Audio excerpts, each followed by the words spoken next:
And then I'm going to hit record on the stream once we're live. It says preparing to live stream the meeting from Zoom to YouTube.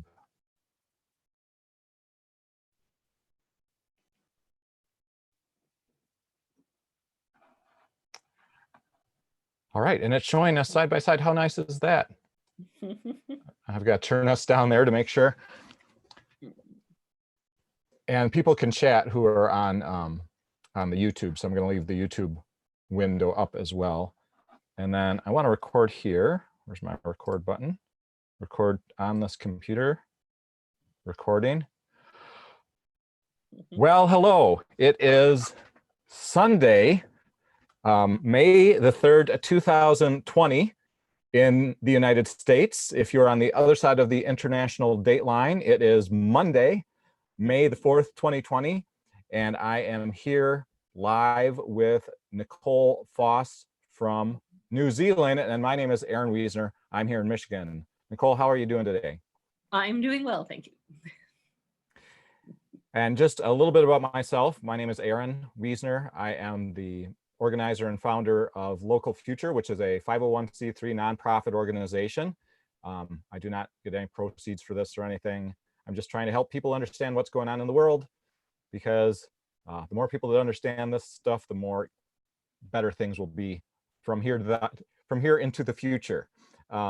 Somebody asked me today on social media, is this like a business or something? I was like, no, this is just the thing I do. I have my own, I have a pension check that comes in every once in a while, and that is totally unrelated. And so this is just my time. On the Local Future channel, you can find all sorts of really good content about all sorts of things about the future, and all sorts of things about now, how to live in a different way, perhaps a more local way. There you go. So Nicole, why don't you introduce yourself a bit? So I'm just a big picture person, basically. I've done a lot of things in my life in a lot of different fields.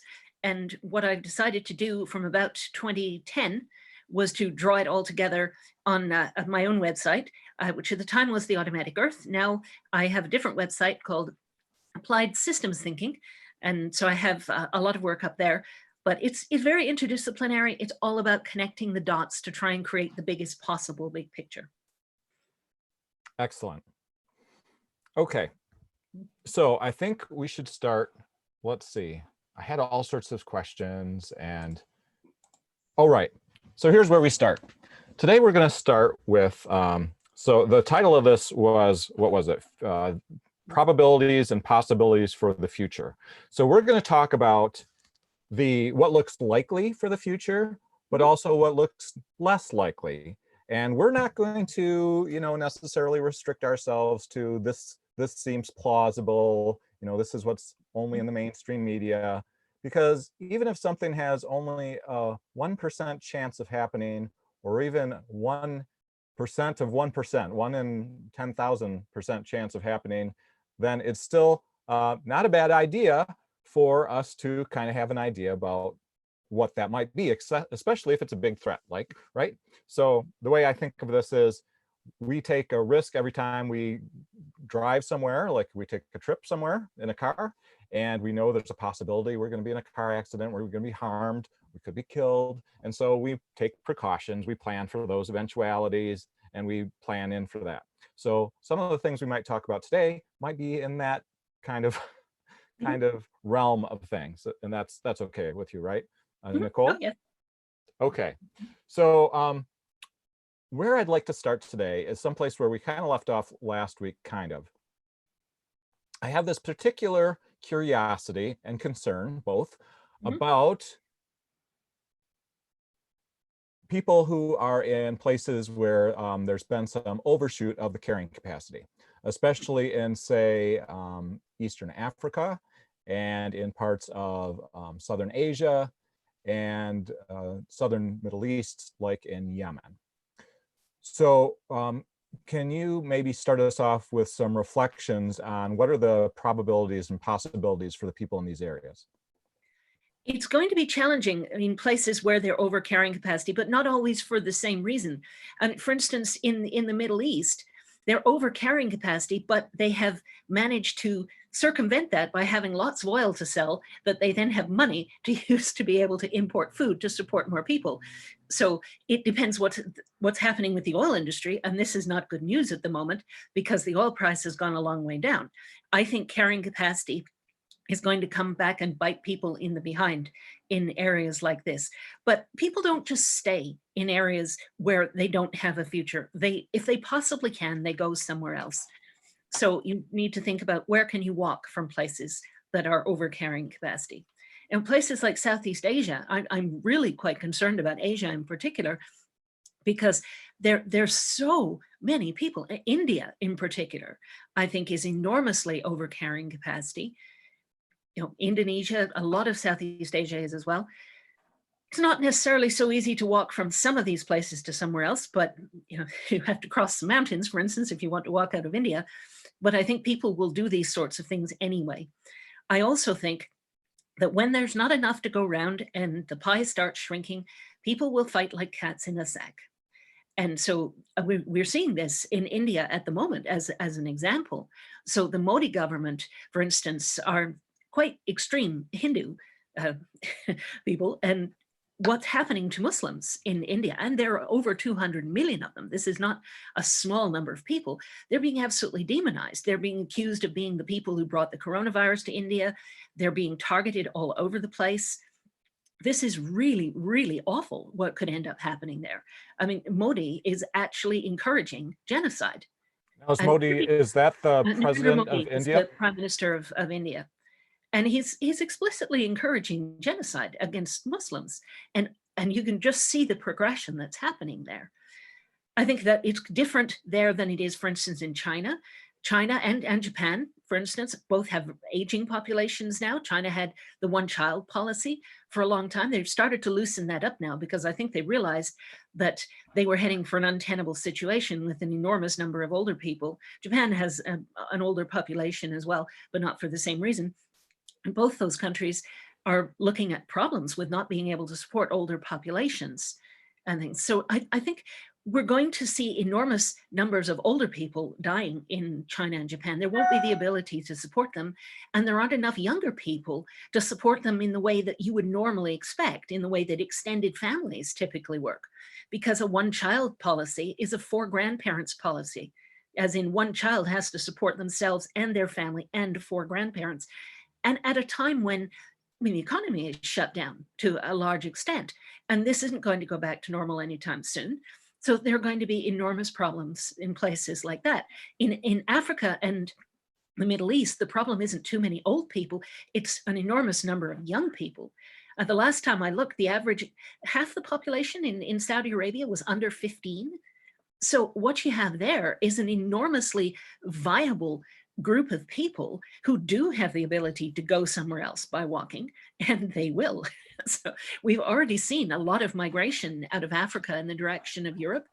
I think that was the tip of the iceberg. I think we're going to see an enormous amount of migration from places like that. And so I don't think Fortress Europe is necessarily going to survive that process. Not that things go badly wrong immediately, but over time, when you have large, young, dynamic populations surrounding an aging population that's trying to defend its wealth disparity, that only lasts for so long. So I think we are definitely going to see problems with that. Places that are not so far over carrying capacity have a little bit more room to move and ways of doing things differently. But I think the globalization has had people depending on imports from all over the world. For instance, the Netherlands, I believe, uses 17 times its own land area to feed its own people. So it's doing that by using the money that it has to import necessities from other places. But how long can people keep doing that when resources end up being short everywhere? There's not necessarily going to be much to import. And when you have a breakdown of the financial system and you can't get letters of credit anymore, imports and exports are going to dry up anyway. So people are going to have to live within their local reality. And in some places that is viable, and in some places it simply isn't. One of the reasons I ask about that is because when I was young, back in the 70s and 80s, there was this famine in Africa, and at my church, we had been asked to donate money to help purchase rice for the people in Africa, so they had something to Ethiopia, eat. wasn't it? They feed the world in. Yes. Yeah, we had these little rice bowls and things. And it's always concerned me that, you know, I want to be able to help the people there, but I I feel bad that the fact that they are way above carrying capacity, I mean, it becomes like a no-win scenario to a certain extent, because if the, and this sounds heartless almost, but if you keep sending food someplace where there's nothing there, and if the people stay there, then, so yeah, people are going to move. If someone from this area was watching this, for example, or if someone who was on watching this had a connection with people in this area, would you have any advice to them? I mean, what would you say if it was like a mom in Western Yemen that was watching this, or someone knew a mother in Western Yemen? I mean, what sort of advice, is there any advice? It is really difficult. I don't know enough about the specifics of the situation, because it's going to depend on a number of things. So even if a place has resource problems, if someone is embedded in a really deeply close-knit community, then staying where they are may well be the best thing, and trying to share around what resources a group of people can collectively obtain, to share that within that group, that may be the best solution. If in that very local area there are enough resources, and if the number of people who are in a group together are good enough at collecting them and sharing them out, then that may still be best. For other people, often the choice is simply you have to leave, and leaving can be incredibly dangerous, as we've seen people drowning in the Mediterranean. The number of migrants who have suffered hugely trying to leave the Middle East and Africa has just been heartbreaking, absolutely heartbreaking. But for a lot of them, they simply don't feel they have any choice, that home is war-torn, like Syria, for instance. There are places people just do not think they can possibly stay, and whatever the risks of migration, they seem to be the better bet compared to staying. I would not want to try and advise someone in a position like that, because the risks are massive, and they're the ones who are facing them, and I'm not. And I just think it would be presumptuous for me to try and tell people in that situation what they should do with their lives. One of the things that many people around seem to be talking about at the start of May here in 2020 is the possibility that there's going to be some sort of like an economic collapse, like maybe a global economic collapse due to, you know, whatever, due to a huge debt bubble, or due to over complexity, too much complexity in the global system, anti-fragility. What sort of like probability or possibility, and what kind of range, you know, what's kind of the range of things? Maybe we should start with, are we going to go back to the way it was in 2019? No, I don't think there's really any chance of that. Probably within our lifetimes, maybe ever, but certainly within our lifetimes, I think, because that really depended on people not being remotely risk aware. So nobody was really thinking about risk. And the financial system, there was incredible complacency, just, oh, the markets will always go up no matter what. And the economy, for instance, that Trump was saying, this is the best economy in the history of the world, which is laughable. But this is what he was saying, that before the virus came around, that the United States had the best economy in the history of the world. It wasn't true, but it was a reflection of the enormous complacency that was built into the financial system. And so it's not just a question of people in the financial system perceiving risk, though, it's everybody else as well. So if nobody's thinking about risk, they'll go out, they'll spend their money, they're not afraid of losing their job, they feel reasonably secure, so they will spend their disposable income, and that will support a whole range of businesses, a whole range of economic activity. And people will go out, associate with other people, connect all over the place, which is, of course, a lovely thing. But that's what you do when you're not afraid of something happening as a result. If all of a sudden people are concerned that they're going to catch a virus that appears to be extremely unpleasant for an awful lot of people, then they don't do that. And it doesn't matter whether you open up the economy or not. People are not going to go back to living the way they were. They're not going to go back and spend disposable income that they either now don't have at all or are afraid they're not going to have in the future. And they're not going to go and connect with other people in person just because they feel like having a meal in a restaurant. Well, some people will, but an awful lot of people won't.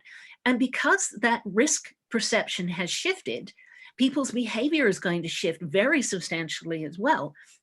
People aren't going to put themselves in situations they perceive to be risky unless they have no other choice, or unless they're perhaps deluded as to the state of risk, which I think is actually quite high at the moment. But even once we get past this point, I don't think behavior returns to normal. And therefore, I don't think the same range of economic activity can be supported. There's not going to be the money in circulation to do that. And there's not going to be the people prepared to engage in those behaviors if they now suddenly perceive those behaviors to be risky. Just responding to a quick message from one of our viewers that I'm going to switch him over so he's watching in on YouTube, which I have on the other screen. Okay, so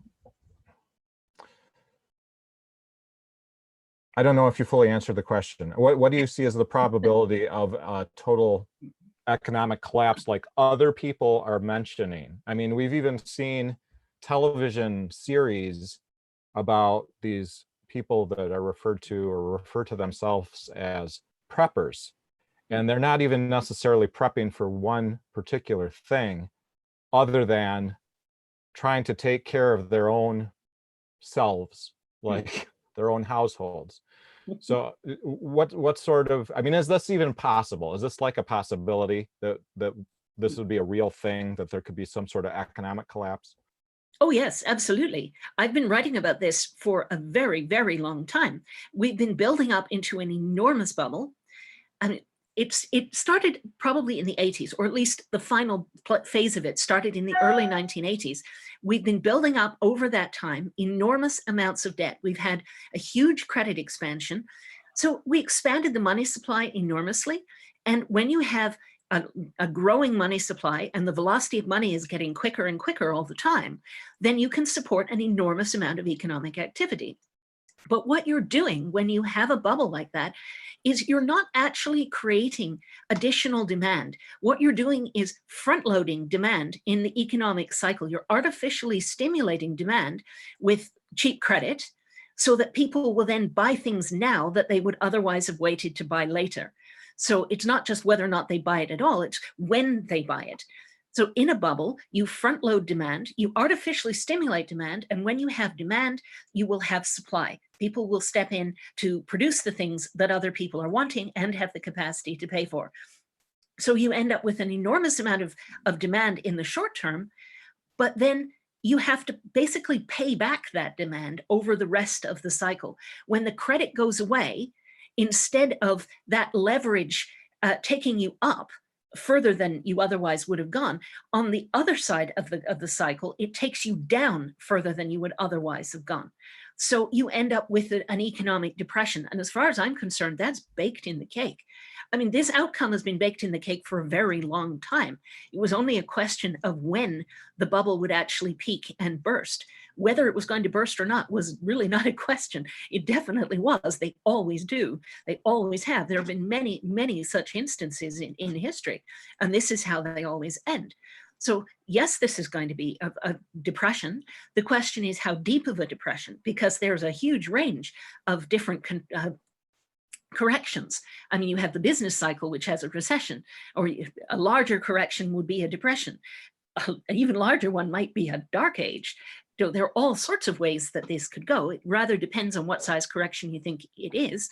I'm arguing at the moment that it started in 1982. It is still part of structures that went back a lot further than that. But just looking at it as if it's only the bubble from 1982 is pretty much enough, I think, for most people to consider. And I think that means that at bare minimum, we're looking at an economic depression. And what's happened with the coronavirus is it's accelerated the bursting of the bubble. So normally when bubbles burst, they can burst very quickly. A lot of financial assets are virtual. They don't really exist. They can be repriced at pennies on the dollar or be extinguished entirely very, very quickly. So in September 2008, we came within hours of crashing the global banking system. Personally, I think we won't be so lucky this time. I think it is inevitable. I don't know exactly when that's going to happen. I don't think anyone else does either. But we are seeing very rapid changes in the real economy as well. Normally it's finance that changes very quickly, being virtual. The real economy takes a lot longer to follow where finance is leading. I mean, it's the same impetus is driving both. It's the shift to suddenly perceiving risk. It's just that the time constant for changing finance is faster because it's virtual. But what drives finance into contraction will also drive the real economy into contraction. This time, though, because of the coronavirus, the impact on the real economy has been pretty immediate as well. That's the unusual part. When you have both finance and the real economy tanking at the same time, you can expect the consequences to be fairly rapid and for it to be a very long way to try and get out of that kind of dynamic, because deflation and depression are mutually reinforcing. You end up with a positive feedback spiral to the downside, and that doesn't let up anytime soon. So I think we are moving into something that's going to be really serious.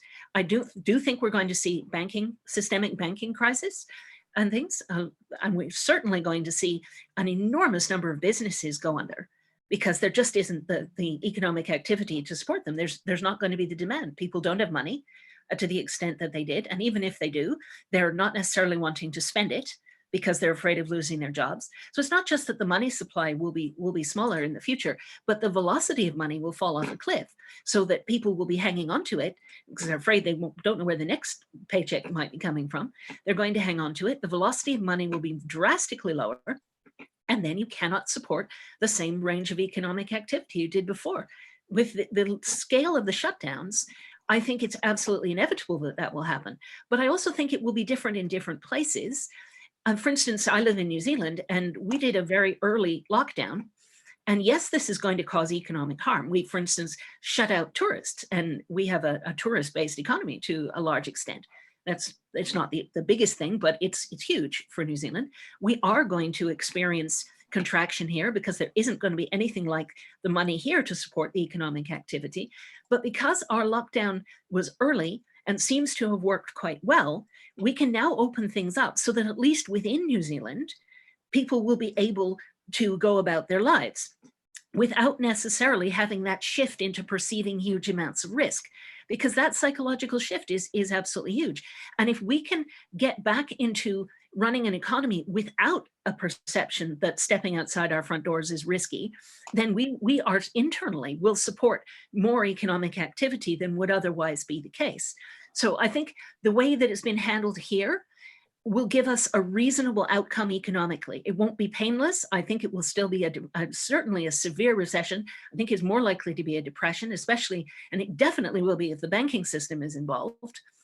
But I think the way it's been handled here gives us at least a fighting chance of coming out of this and being able to function in a vaguely recognizable way. In places where the virus has been dealt with a lot less effectively, then I think that's going to be a far bigger problem. So particularly looking at the States, it's been such a patchwork and it's so inconsistent and the polarization is enormous. So everything becomes political. If one side is saying this is what we should do, the other side will automatically do the opposite without even necessarily thinking about it. So you just have people on opposite sides of the fence and not just arguing with each other, but threatening to kill each other and things. So for instance, the armed terrorists on the steps of the Capitol in Michigan, just Yes. trying to force the governor to change her policies. And then you have the president saying, maybe you should talk to these people. Since when does the United States negotiate with terrorists? Has that not been a pretty solid plank as to the way the US goes forward with this? But it depends who the terrorists are. And unfortunately, the terrorists are being supported from the White House. And so when you have that kind of just mess of a response, there's no way people are going to avoid risk perception, and not just from the virus, but the risk of crazy people with guns, for instance. There are a lot of risks out there, and people haven't been supported effectively at all. A minor increase in unemployment, a $1,200 stimulus check that won't even pay people's rent for a month most of the time. This is not supporting the population. The small businesses haven't been supported either. There's been a gross waste of capital, bailing out companies that have no future anyway, like the cruise industry, for instance. So what you have in the United States is risk perception in multiple ways. Risk of getting sick, risk of losing your job, risk of your family starving to death, risk of civil war, all kinds of things. People are not going to return to their previous kind of behavior under those circumstances. Whether this country is opened up or not, people are not going to go back to living the way they were, even if they could, and most people won't have that as an option. I think what we're looking at is the actual destruction of the middle class in real time. So this is what happened in Argentina in their financial crisis in 2001. The middle class were completely crushed, and they ended up living in villas miserias around Buenos Aires, for instance. So you end up with then a few people who have all the money, and everybody else is in a gigantic expanded proletariat. And this is my concern for the United States. People, I think, have had a sense in the US that, well, I mean, George Bush, for instance, or Dick Cheney, said that the American lifestyle is not negotiable. And so people feel that no matter what, their lifestyle, they used to feel that their lifestyle would be protected, that they were entitled to consume an outsized share of the world's resources, and that nothing would ever force that to change. Well, my response to that is, well, it's true that you're not going to have, your American lifestyle is non-negotiable, but that's because reality is not going to negotiate with you. So it's not non-negotiable from the point of view of Americans, it's non-negotiable from the point of view of reality. And that reality is about to bite, I think. So that sense of entitlement and exceptionalism, I think, is going to be a casualty of this.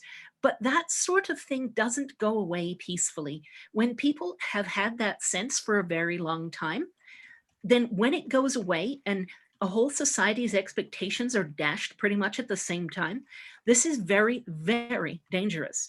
I mean, I think already you see in the States with all the school shootings and things, this is people feeling the world owed them a living and they didn't get what they felt they were owed. And they decide that they're so angry that they're going to take themselves out, but they want to take out a lot of other people with them. And this has already been happening in the States. At the moment, there's a lot less of it because everybody's staying at home. So that's one good thing. But I think in the future, there are going to be a lot more people who just feel that they've had enough and they want to burn it all down. Hunter S. Thompson wrote about things like this way back in the day. And his description of the way this kind of dynamic works really was a description of what led to Trump. And he wrote it a very long time before this. So he was really quite prescient about that. Did I answer the question this time? That's a big chunk, yeah. So I wanted to, we've got a few people who are watching on the Zoom. And we have a few people who are also watching live on the YouTube, which has about a 30-second delay. But if you, as you're watching, for those of you watching, if you want to put in the comments or in the chat, if you want to put down even just reflections you're having, questions that are coming up in your head, stream of consciousness stuff, that's fine. And I will keep an eye on those things and try to incorporate those into the discussion, because that way it'll be more kind of a dynamic discussion. I might do that, but often if I'm trying to think about composing something to write, I can't necessarily be listening and responding at the same time. Right. So then my brain gets scrambled. Yeah. Well, you don't have to do that, Nicole. We'll take care of that end of it. Well, this week in the States, I think, has been kind of interesting. I've been trying to keep my eye on what's going on kind of at the macro level, the nationwide level. And I follow this online blog, which I know you used to write for, called The Automatic Earth, which publishes every morning at about 7 a.m. Eastern Daylight Time. You can look, and it has a list of all sorts of articles, and it talks about stuff that you wouldn't necessarily see on the 6:30 news, the evening news in the States. And then there's also another website called Zero Hedge, which I think it's mainly for people who are trying to short various markets or trying to make various bets, short-term bets, even like a few months long bets on the market, trying to trying to make money off of Yes. the market, the financial markets.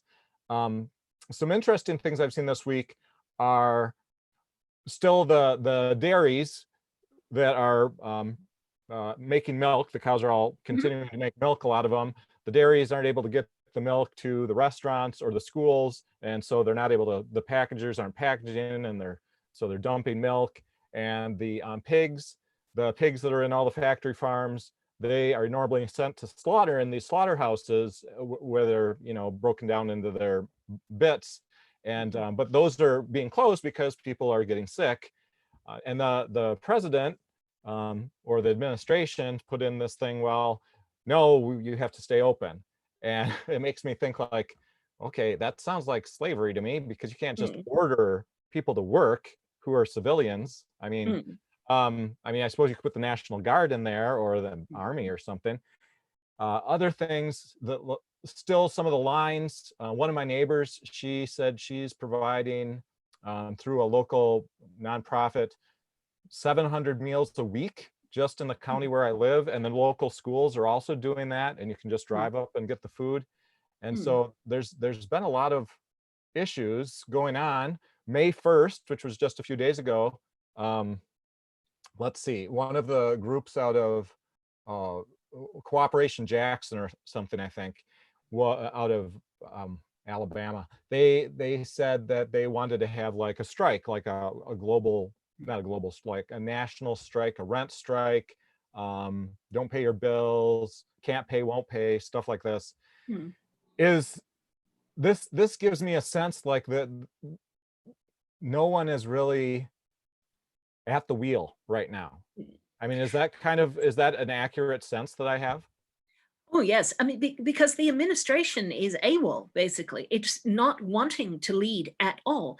Because if you lead, then you have to take responsibility for the outcome. And responsibility is something that Trump has been allergic to his entire life. He's not going to start taking responsibility now. He has a long history of walking away from problems when they got too big.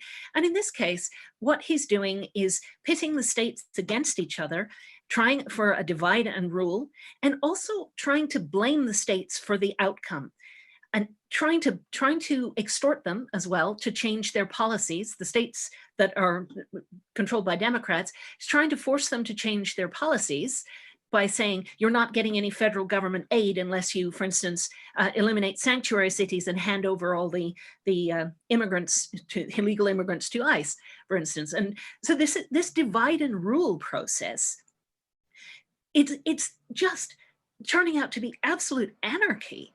So it's a power grab on the one hand, but it's a power grab done in a way to try and avoid any responsibility for everything, while making sure that the response will be as chaotic as possible. And I think a lot of people are being sacrificed at the moment. So there's a huge push to reopen, even though phase 1 is not over. Deaths are not peaking in the US. They've peaked in New York, but if you take New York City out of the equation and look at what's happening to cases around the rest of the world, you cannot, or rather the rest of the country, you cannot make the argument that the US is peaking. The federal guidelines, which were not devised by Trump, they were devised by the coronavirus team, are going to be absolutely ignored. States were not supposed to open up until 14 days after the cases were going down. That's not happening anywhere. So states are being opened up really, really prematurely. This is just going to be let her rip and sacrifice the older people, the infirm, the immigrants, the poor. And I think this is absolutely grotesque. This is going to see everything just burn through, and the chaos is making it much worse. So you've had this patchwork kind of lockdown that, because it's been so patchwork, hasn't been terribly effective. It's had an enormous impact on the economy. But if the country's going to be opened up, then all of that will be wasted, because it's just going to rip through the population anyway, as if people had done absolutely nothing. So I think the US is really going for the worst of all possible worlds with this. And you're right about the people being basically forced into slavery. So the Defense Production Act was not intended to send civilians into forced labor when they're at risk.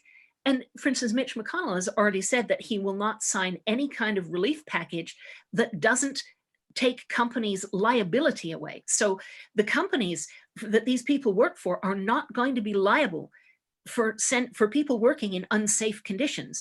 People will not be able to sue if they get sick because of the way that they're expected to work.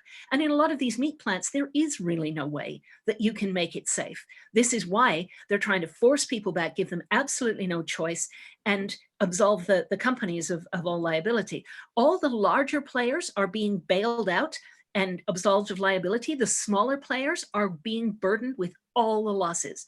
This is really an extension of the sort of upward flow of money that's been in the system for a long time. That dynamic has just been turbocharged, and people are now going to have no choice. A lot of people don't want to go back to work in places like Georgia. They don't want to go back to work because it's not safe. They're being told, though, that because the business is open, they have no choice. They're not going to get unemployment if they don't. This is simply a way of trying to keep the state's liabilities lower because they don't want the unemployment numbers to look high. There'll be the same number of unemployed people, but they won't be able to claim any benefits. Some of them will be forced back to work. Other people will just end up absolutely destitute. I mean, this is the worst way that a country could possibly have handled this. I mean, literally the worst way in the entire world. You don't want chaos and uncertainty and no sense of leadership. You don't want states having to bid against each other for personal protective equipment at price gouging levels and then have it stolen by the federal government anyway, so that it can be used as leverage against those same states to try and force them to change their policies in line with the administration. So I think where I live has done an exceptional job of handling this. And I think the states has done the worst job it possibly could have done. And that's not a criticism of some of the individual governors who've done everything they could. I mean, in New York State, for instance, I think Governor Cuomo has done a really good job. Gavin Newsom in California as well has done a really good job. And Gretchen Whitmer in Michigan is doing what she can.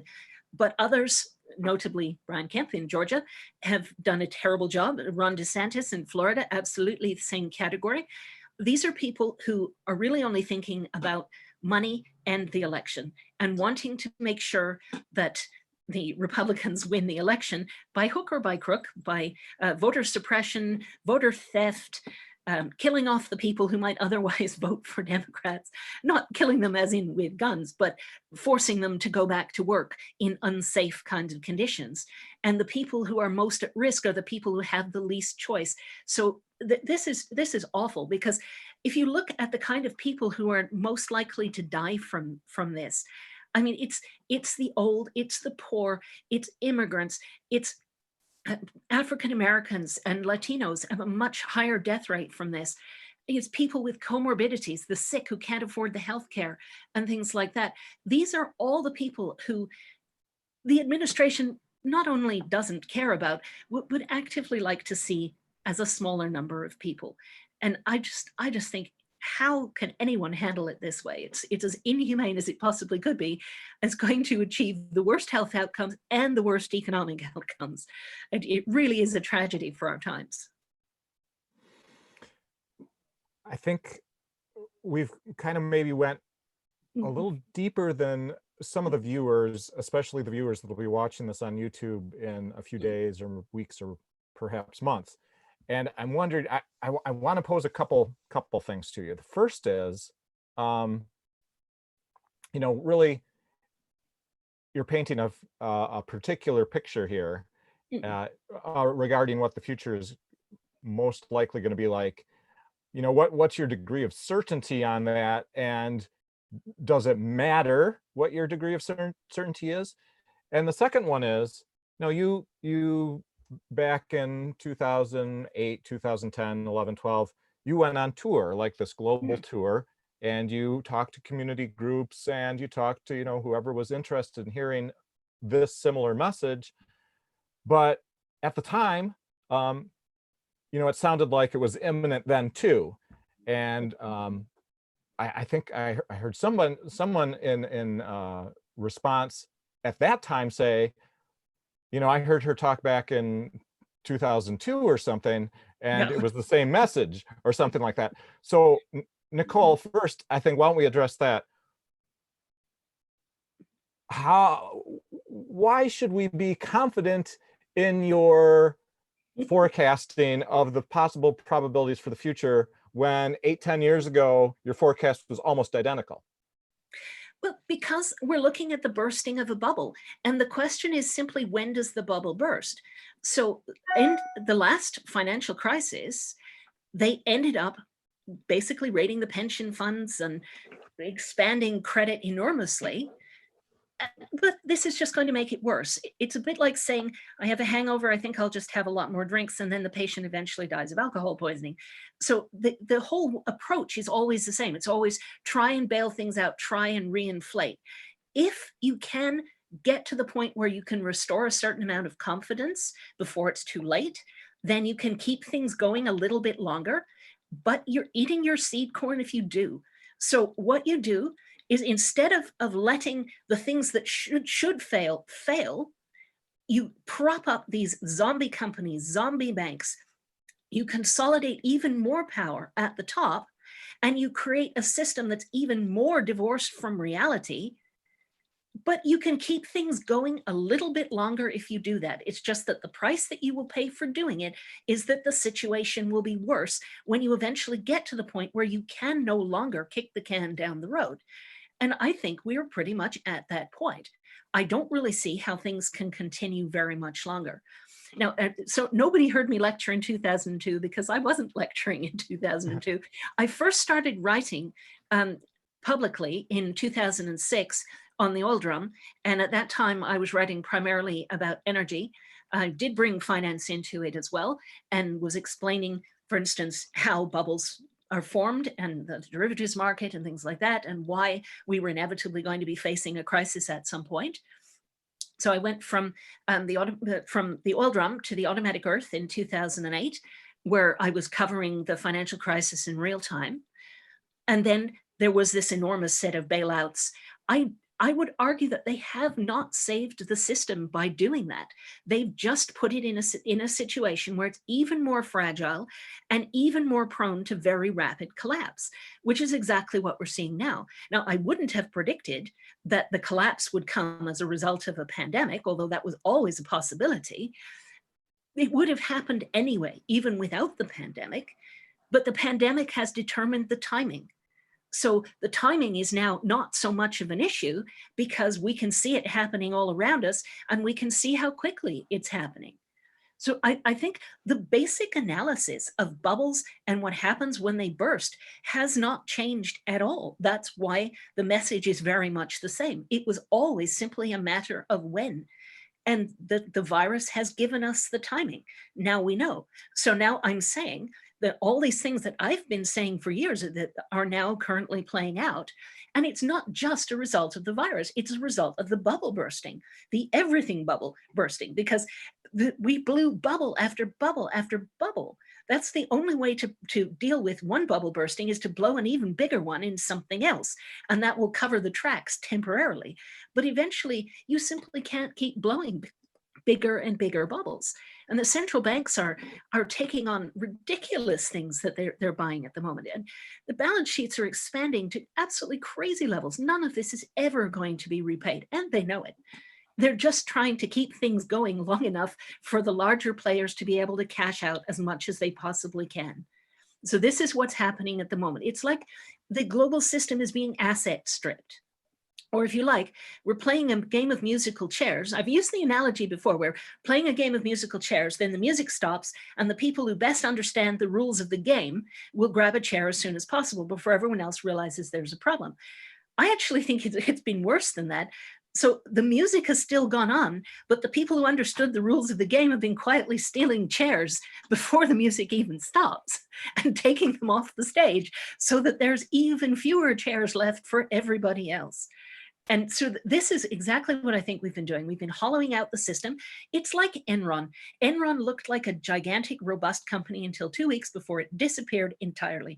And that's the dynamic we've set up. As the bubble gets bigger and bigger, it's inflating because the substance in the center of it is being consumed in the process. So you're blowing a bubble that looks large on the outside, but there's nothing in it. There's no substance to it.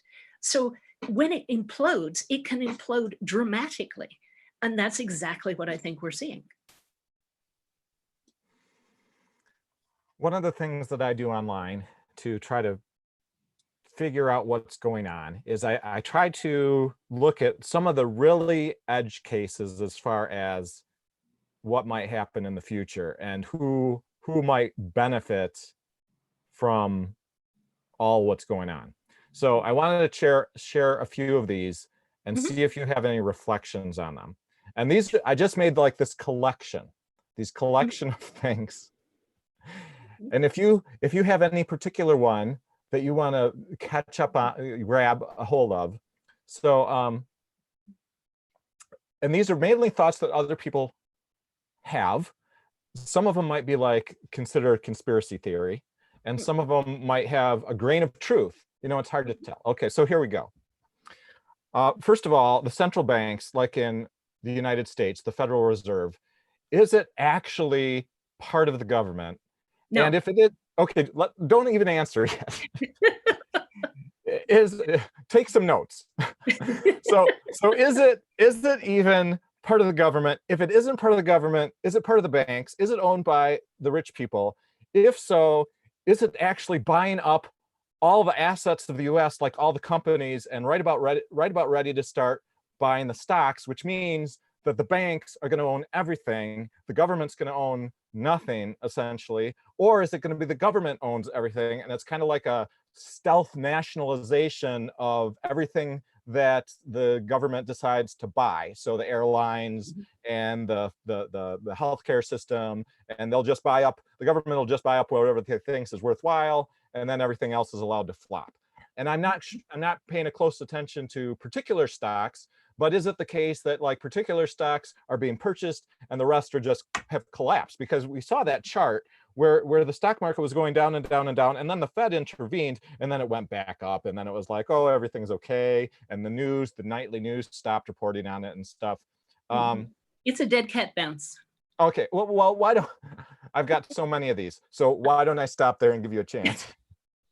Well, the end game of fractional reserve banking is that the bankers own everything. So what happens is they make money out of thin air, they lend it to you, they make a claim on your income to repay the Fed is buying stuff, Nicole. The Fed is buying stuff. I know, Fed, but the Fed. Yes. The Fed is a private institution. So there are central banks all over the world. These are private institutions that are taking control of an awful lot of assets. But they're owned by the government. They're owned by the government. They are part of the federal government. So what they buy belongs to us, the people. They're not, though. That's the problem. People think they're part of the government, but they're not. They're a private institution. And the end game of fractional reserve banking is precisely this. So that first they have a claim on your income, but once you're in enormous amounts of debt and you can no longer pay the interest or the principal on your loan, then the asset is repossessed. So the people who have the ability to make money out of nothing and put a claim on your income will also then have a claim on your assets at the point where you can no longer pay. The problem is that when you have a very long central bank bubble, and we're talking here over several hundred years, so it's a much bigger deal, you've had this process working out for a very long time. And I'm not suggesting that this is what people thought 300 or 400 years ago. Oh, if we do this now, in 300 or 400 years, our great grandchildren will own the world. I don't think that's what they were thinking at the time. I think they were just making their own short-term self-interested decisions as time went on. But the effect of that will be that banks will own pretty much everything. And I do think, though, that we could also see the financial system get so broken that the creditors are ruined as well. So the problem is when you become a really powerful parasite, which is what I would argue that the banking system is, eventually you make the mistake of killing the host and then you die too. So this is pretty much what I think is happening. So I think we're seeing the end game of fractional reserve banking, but I don't think it ends there because I think that system is going to break at some point over the next few years. So I think that will break the money monopoly. And this has happened when big bubbles have burst before. For instance, the next largest one in reasonably recent history was the middle of the 1300s. And this broke every bank and market in all of Europe, which was basically the economic sort of world, or major part of the economic world at the time. That they had an enormous bubble, this burst, and it broke everybody in the end. I think this one will break the financial system in the same way, not instantly, but over the time that we're looking for this contraction to last. At that point, then I think you're going to start to see governments controlling things. So I think you're going to see central control of resources, and that's what governments that are beyond the trust horizon and have therefore lost political legitimacy, now they need to control resources in order to maintain power in the absence of legitimacy, because maintaining power in the absence of legitimacy is difficult. You need surveillance and you need repression. So where do you see this playing out first? I mean, is this something where the global, how's it said, hegemony? Is it the global hegemony that is going to do it first? Or is it going to be in some particular country like in Eastern Europe or in Southern Asia or Africa? Or I think things are breaking down. So I don't think we're going to see a global hegemony, because I don't think that scale is going to be viable. There's just going to be too much chaos to maintain central control of the entire world. I cannot see that happening. As much as certain people would really, really like that, I don't think that we're going to get to that point, because I just don't think it's going to work with the level of chaos that we're seeing. As the trust horizon contracts, it gets harder and harder to maintain things at large scale. I would be rather surprised if anything above national scale manages to keep things together. And in some places, not even that. And in some places, national scale to start with, and then go down to an even smaller scale from there as the contraction moves further over many years. I think the US is absolutely primed for a totalitarian regime at this point. I think it's been building for a long time. I think that the virus in the US, the virus is simply giving a push to centralization. So I think what we're going to see is more and more central control. I don't think this depends on whether or not Trump is still there, by the way, because he didn't do this by himself. This is a movement that's been going on for a long time. There's been a buildup towards structures that are fascist, and particularly theocratic fascism, I think, in the States for a very long time. For instance, you could read Chris Hedges' book, American Fascists, which is about the dominionist movement moving into positions of power, and then at the point where they feel they can, stepping out from behind the curtain and saying, okay, now we're in control. And this is very much what I think is happening in the States. And a lot of these groups, they're the ones who do understand limits to growth and the inevitability of crises around limits to growth. They've been studying these specifically in order to profit from them, and not profit necessarily in terms of money, but in terms of political power. So if you're the people who understood that something was going to happen, you're the ones who are organized enough to step out in front of it and try and manipulate how it plays out, or control the fallout for your own benefit. And this is what I think is happening in the States at the moment. So I think we are going to see some kind of powerful central control in the States. Not that it will apply equally everywhere, because some areas are a bit too remote and far-flung to really be able to be controllable. But I think there will be a lot more central control than there is now. Eventually, though, I don't think that will last, because the States is too big, it's too disparate. There are too many cultural divides. I think it's more likely that it will fragment into cultural regions, because there are distinct cultural regions in the US. And I think those are likely to be the sort of de facto political divides in the future down the line. When you get to the point where central control at a national level is no longer possible in the States, then I think you're going to see that kind of devolution to regionalism, and potentially to something even smaller than that eventually. But I think regionalism will be the next thing up. And after that, we'll simply have to see how things go. In other countries, I think national control without having to resort to surveillance and repression is more likely, but those are smaller places that operate at a more human scale. Because if you operate at a more human scale and you have managed to maintain a reasonable amount of trust, you don't necessarily lose your political legitimacy. And you might be able to continue having something that looks like national governance without having to be totalitarian about it. But I really think that only applies to relatively small places. It definitely helps to be an island. I mean, for instance, Edo Japan had a golden era, and that they probably would never have had if they weren't an island.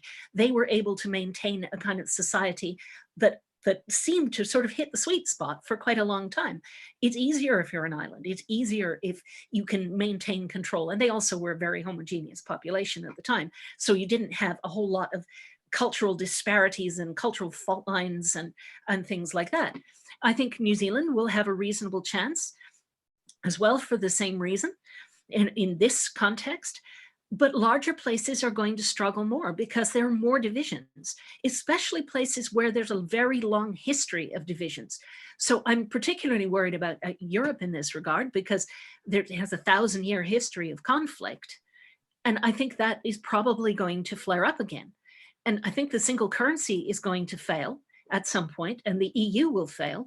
So that these things don't happen peacefully on the whole. I can't really see everyone just taking their ball and going home and things, and no consequences from that. So I think balkanization is very likely in Europe. I think those borders are coming back again, and I don't think it'll be very long either. And I think the suspicion is raising. So this is a very dangerous situation in Europe.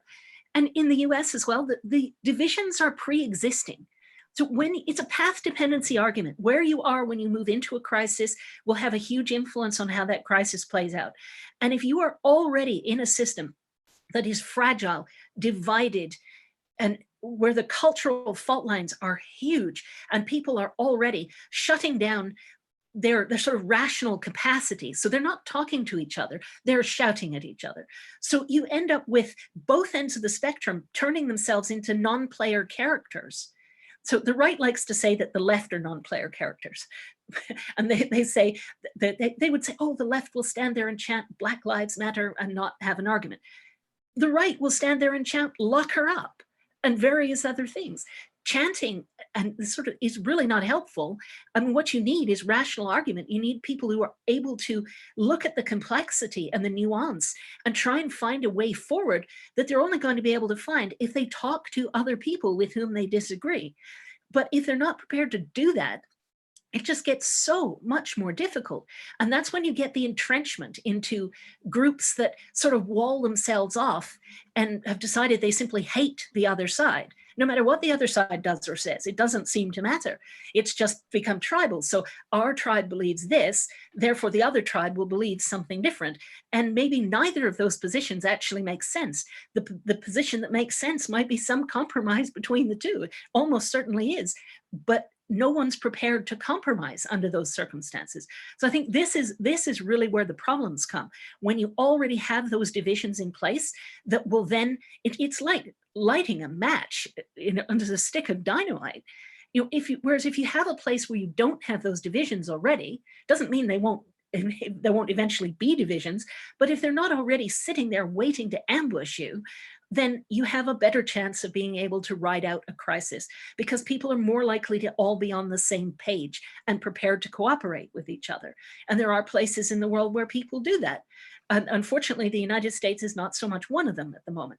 You do get that kind of cooperation within regions sometimes, but you're not going to get it at the national level. And I think this is really a predictor of chaos and conflict going forward. All right, do you have your pencil ready? Well, I don't really write things down, but just give it to me in small chunks and I'll respond to them. Oh my gosh, but it's all like one thing, but it's big. Okay. All right, here we go. So I'm wondering about how all sorts of different supposed players, possible players that are being talked about, how they all have a role or don't have a role. And so I'm going to go through, I've got like 10 bullets here. Here we go. Mm-hmm. All right, so first, we already talked about the Fed.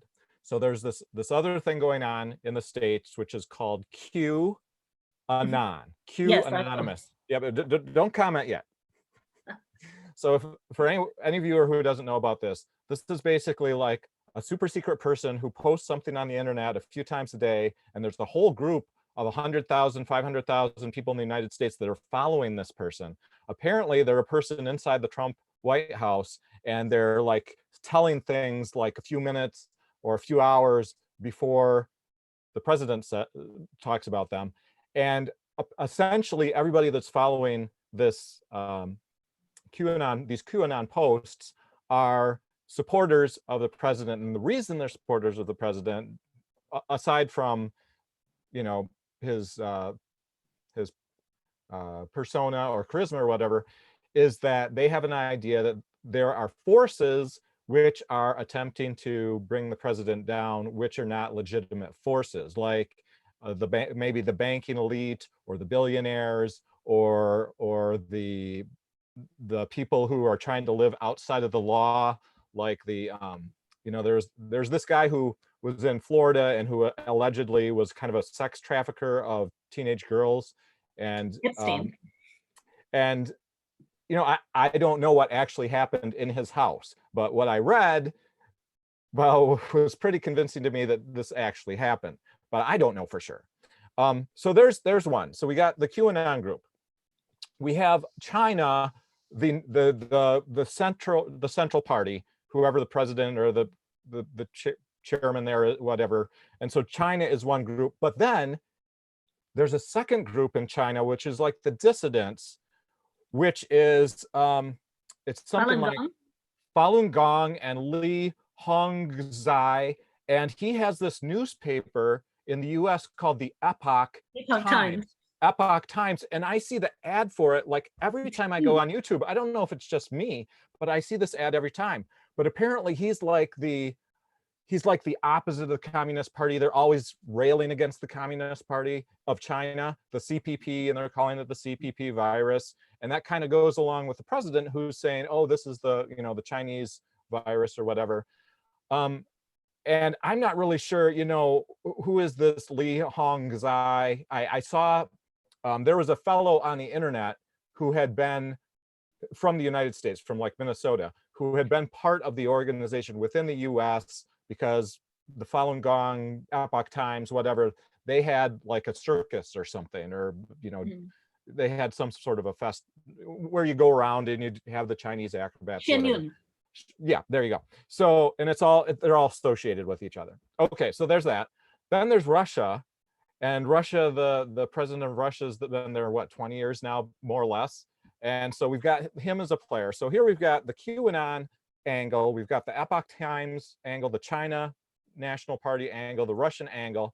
Then we got the billionaires, and so I have a lot of friends, right? So when I went to high school, my high school class was 30, but then there was the 30 that was a year older and the 30 that was a year younger. And we had basically the full spectrum of political belief. And I'm still connected with most of them because we came from a very small school. So I've kind of tried to keep a look at each side.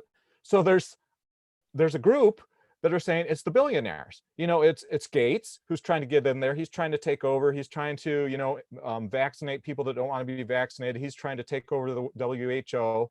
Zuckerberg and Bezos and DeVos and the other billionaires are all in there, and they're just trying to suck everything out, and they're trying to basically take this virtual control behind the scenes.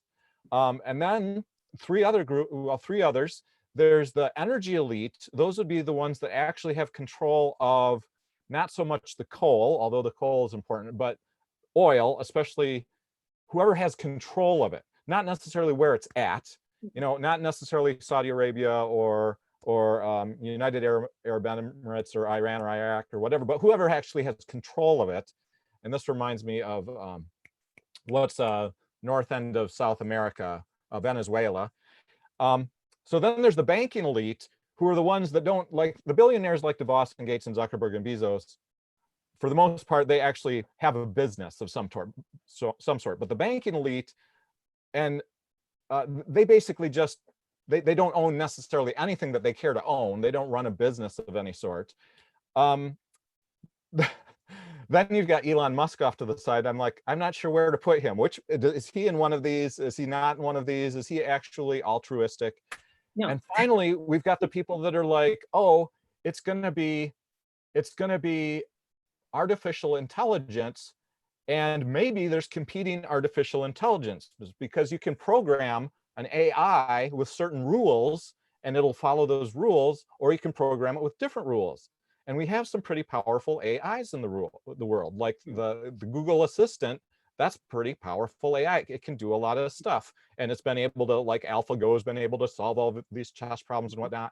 And then we have the Facebook AI, which is able to predict what we want to read, and it brings that stuff to the top, and it can show us stuff that we didn't know we wanted, and we hardly ever know what we have half the time.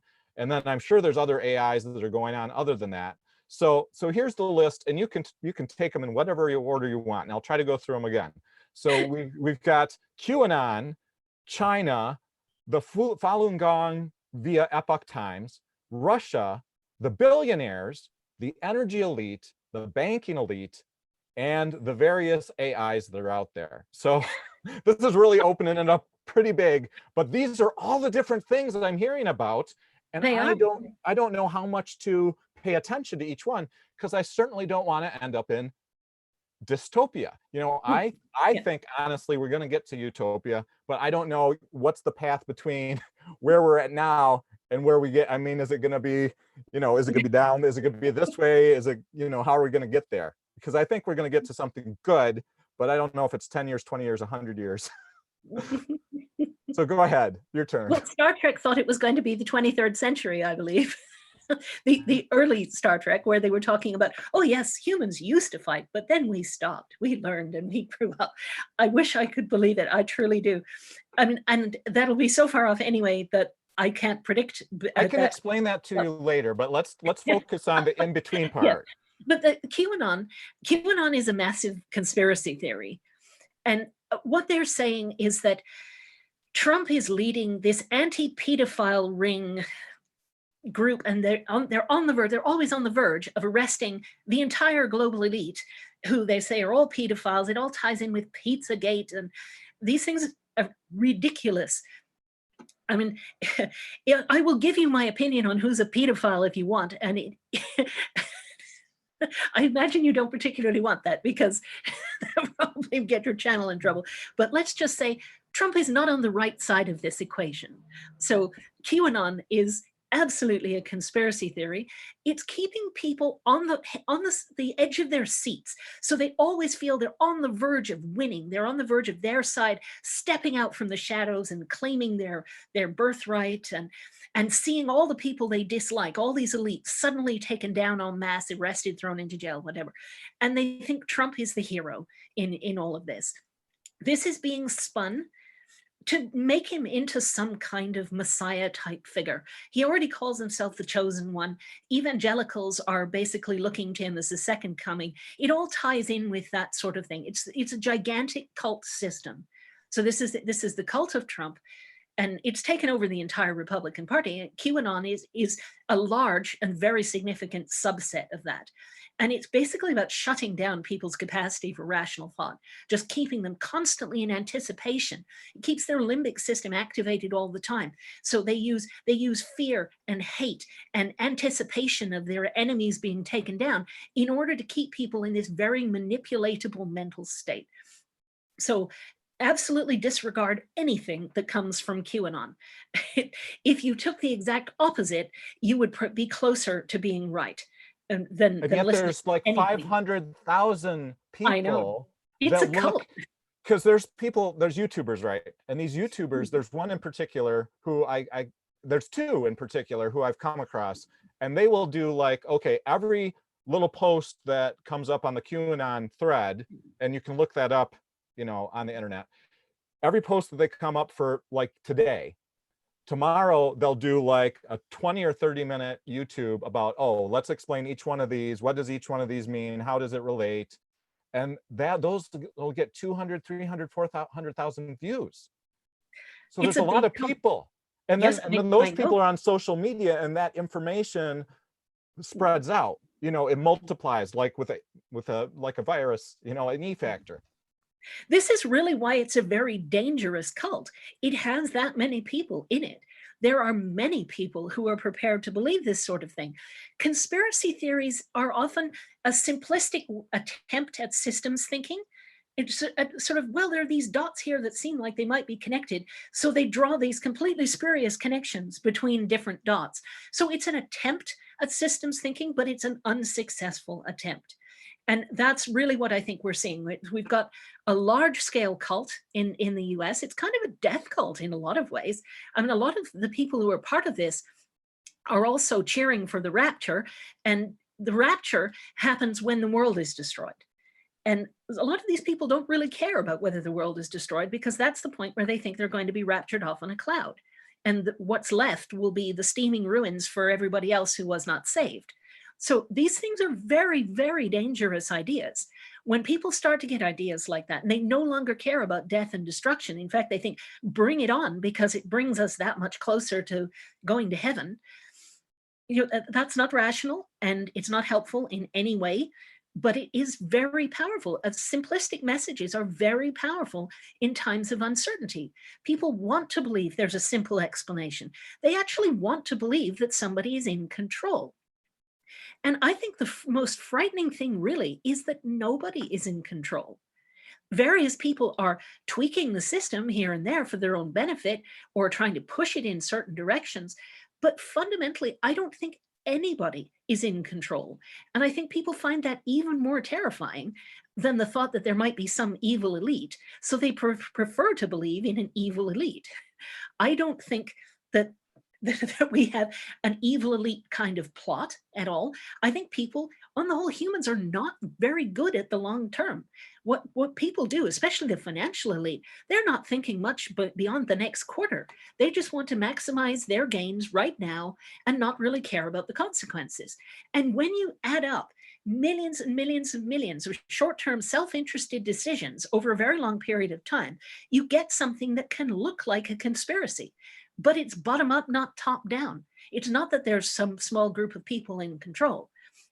Now, having said that, I would say that because the concentration of power at the center has got so extreme at the moment, that there are people who have outsized influence. So it's not that they're in control of the system, and quite likely they're going to get eaten alive by it eventually anyway.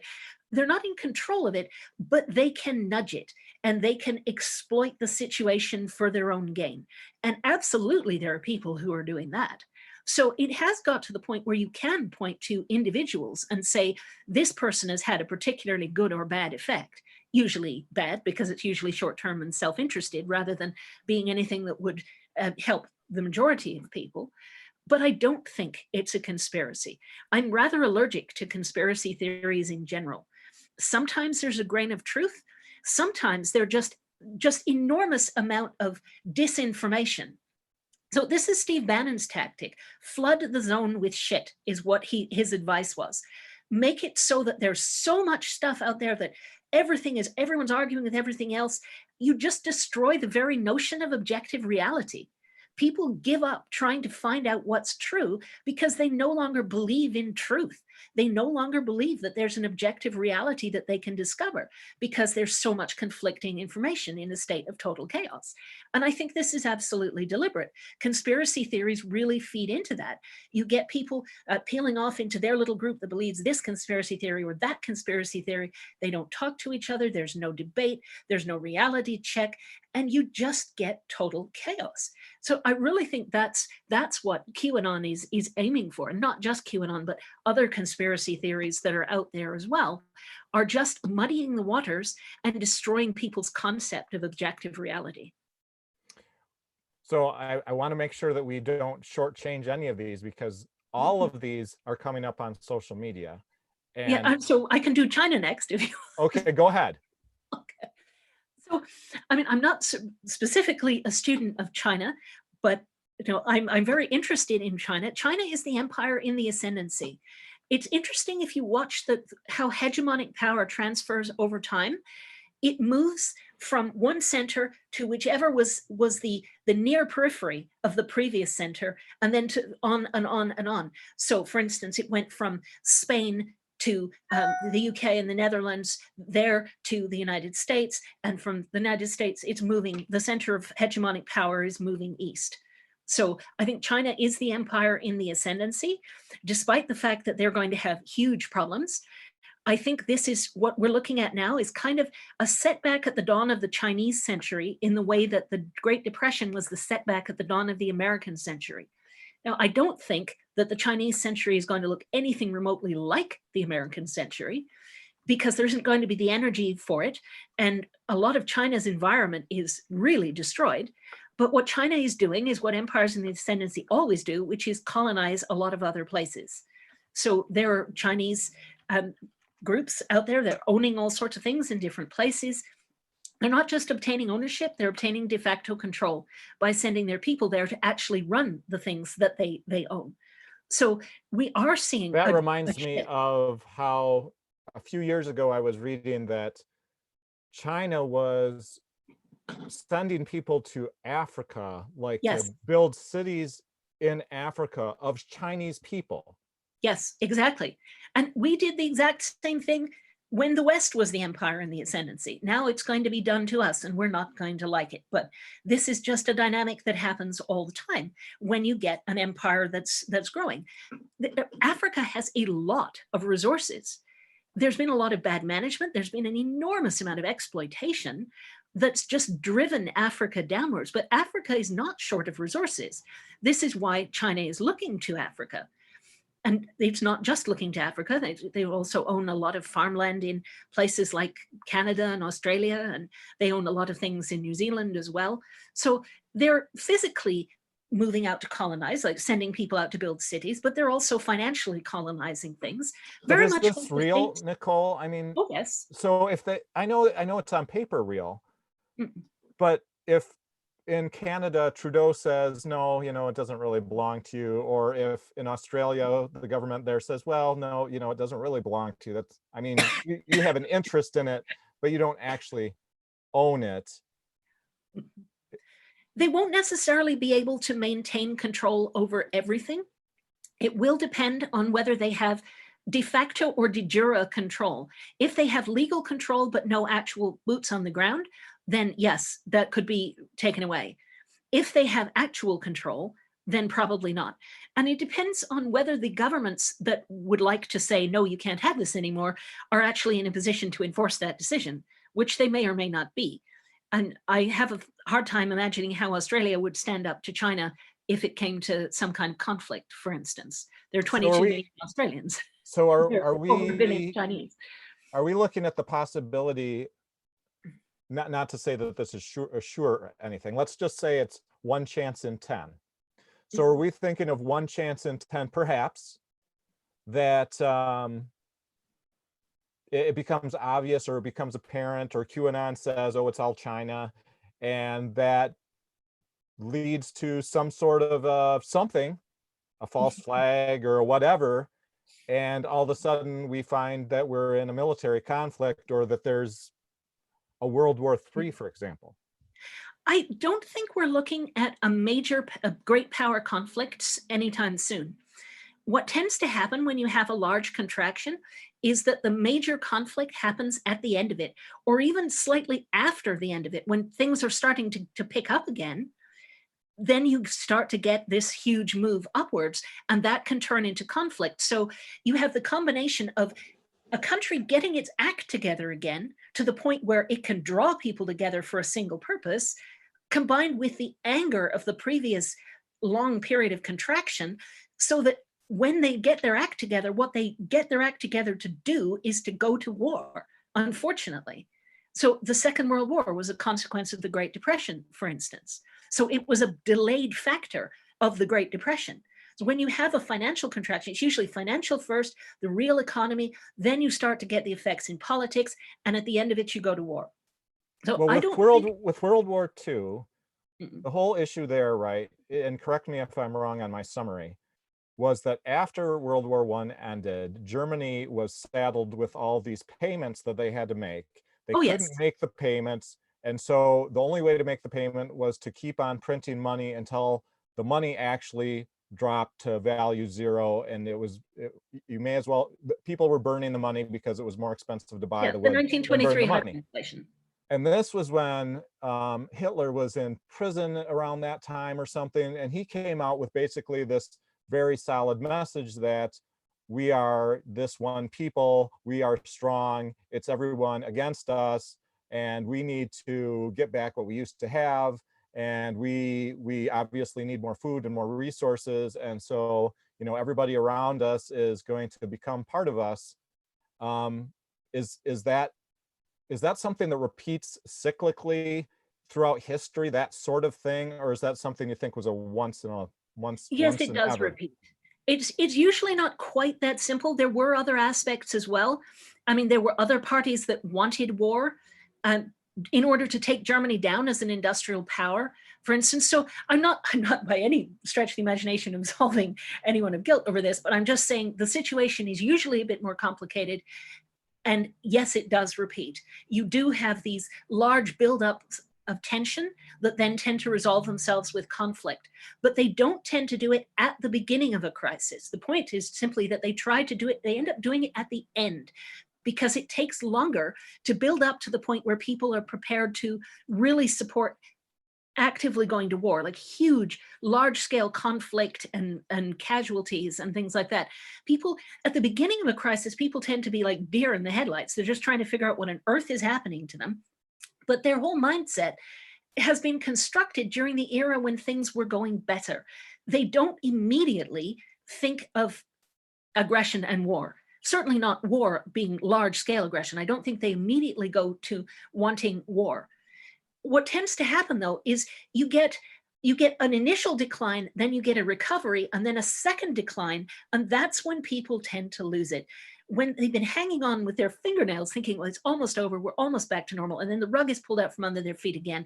Now you've got people who haven't been raised entirely in good times. They've been raised in uncertain times, and they've been fed a bunch of misinformation and things like that, and then moved into polarization. And when you pull the rug out from under their feet again, that's really when you have more of a problem. But I think it's more likely to be an internal problem, at least to begin with. So I think the kind of violence.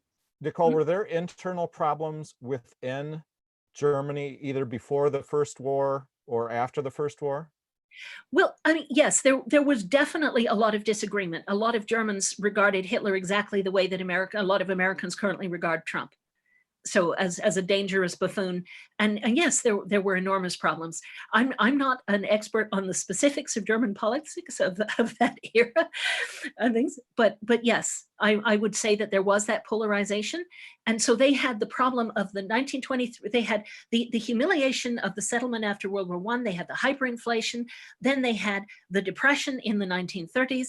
It was just like smack, smack, smack. And eventually there was the momentum to just simplify everything and focus it all on war. And that's very much what happened.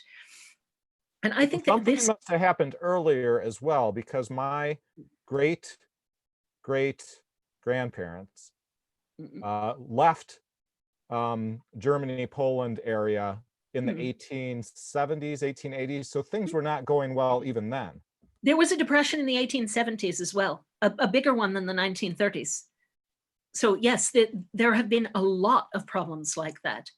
Europe has a long, long, tragic history of these kinds of conflicts because they're basically a group of peer polities. If you read Tainter, for instance, he talks about how groups of peer polities can kind of prop each other up. Their conflicts, if they're all roughly the same sort of size, they sort of prop each other up. Nobody can really collapse without being simply subsumed into something else. So the expansion phase lasts longer than it otherwise would, but then the collapse is deeper. So this is basically what I think happened to Europe at that time. But when it comes to China, I think we are seeing China as the empire in the ascendancy, but there is conflict within China as well. And I think the leadership at the moment is becoming more totalitarian and less thoughtful. So China always had a longer term time horizon than a lot of other places. They never look to the market to solve anything. They're central planners, and they tended to have a long horizon for what they try to plan, longer than most people would. And I think The problem when you have that kind of system, it's like in a way what happened in the Soviet Union. You have all these plans and things for your command economy, and you try to meet the plan, and you have bonuses for people who meet the plan, but you lose the capacity to actually tell what's really going on in your own country. So you end up with people saying, oh yes, we met the plan. In fact, we exceeded the plan. So they get their bonuses because they know no one can actually check whether they did or not. The next plan will have an even higher target that's even more impossible. And you end up with a country that just comprehensively lies to itself and has no idea what's going on. And I think that's the danger with China at the moment. They're moving into that same late stage of central planning. And I don't think the people who are in power now are necessarily going to be able to maintain that power. I think the risk in China is revolution. And I think Falun Gong might well be part of that. I think the Chinese authorities are probably right to consider them a threat. But Falun Gong is also right to consider the Chinese Communist Party extremely corrupt. And so I don't think there's really a good guys and bad guys kind of scenario there. I think there are huge internal divisions that are likely to have major consequences when people find they can't really feed themselves. I mean, so much of their economy was to supply the consumers of last resort in the US and Europe. And those consumers are no longer buying things anymore. Those factories will shut down, the jobs will go. People might try and go back to their villages, but what are they going to do there? There's no work for them there.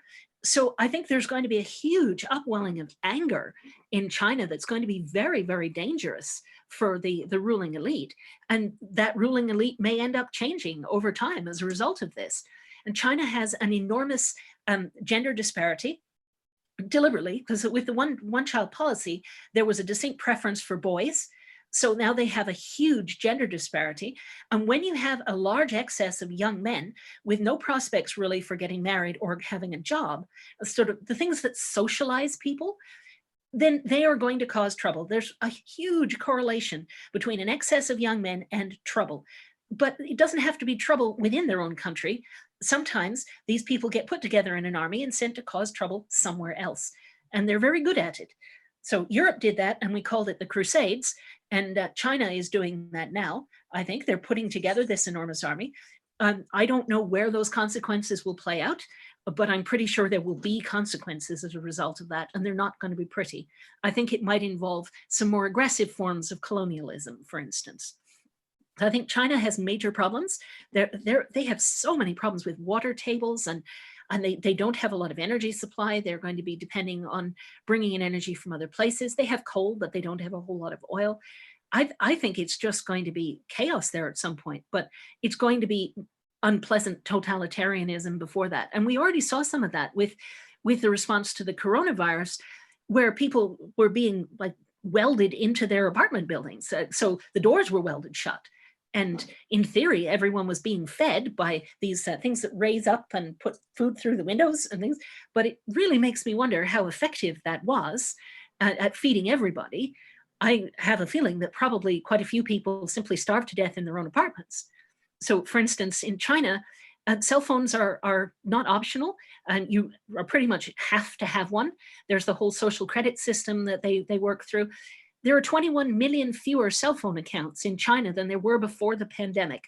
Now, I don't think that means 21 people died of COVID-19. I do think that the COVID-19 figures out of China are wildly undercounted by at least an order of magnitude, if not two. But I don't think 21 million people died from that. I think it is possible, however, that a whole lot of people starved to death while they couldn't get out to buy food. I mean, we don't know for sure, but it's simply possible that bad things have happened in China that we really haven't found out about yet. And people Where do you get angry. this? Where do you get this 21 million fewer cell phone accounts number? I've been reading all over the place. I can't necessarily tell you exactly where everything comes from because I read so incredibly widely that I'm kind of going through tick, tick, tick. But credible sources, because I don't take in anything that I don't consider a credible source. It doesn't become part of my internal sort of mental framework, if you like. So I can't specifically tell you, but it would be worth looking it up perhaps, because I might be able to find the source again. It was a while ago that I came across this, but I'll see what I can find. And if I can find the source that I originally came across, I will let you know.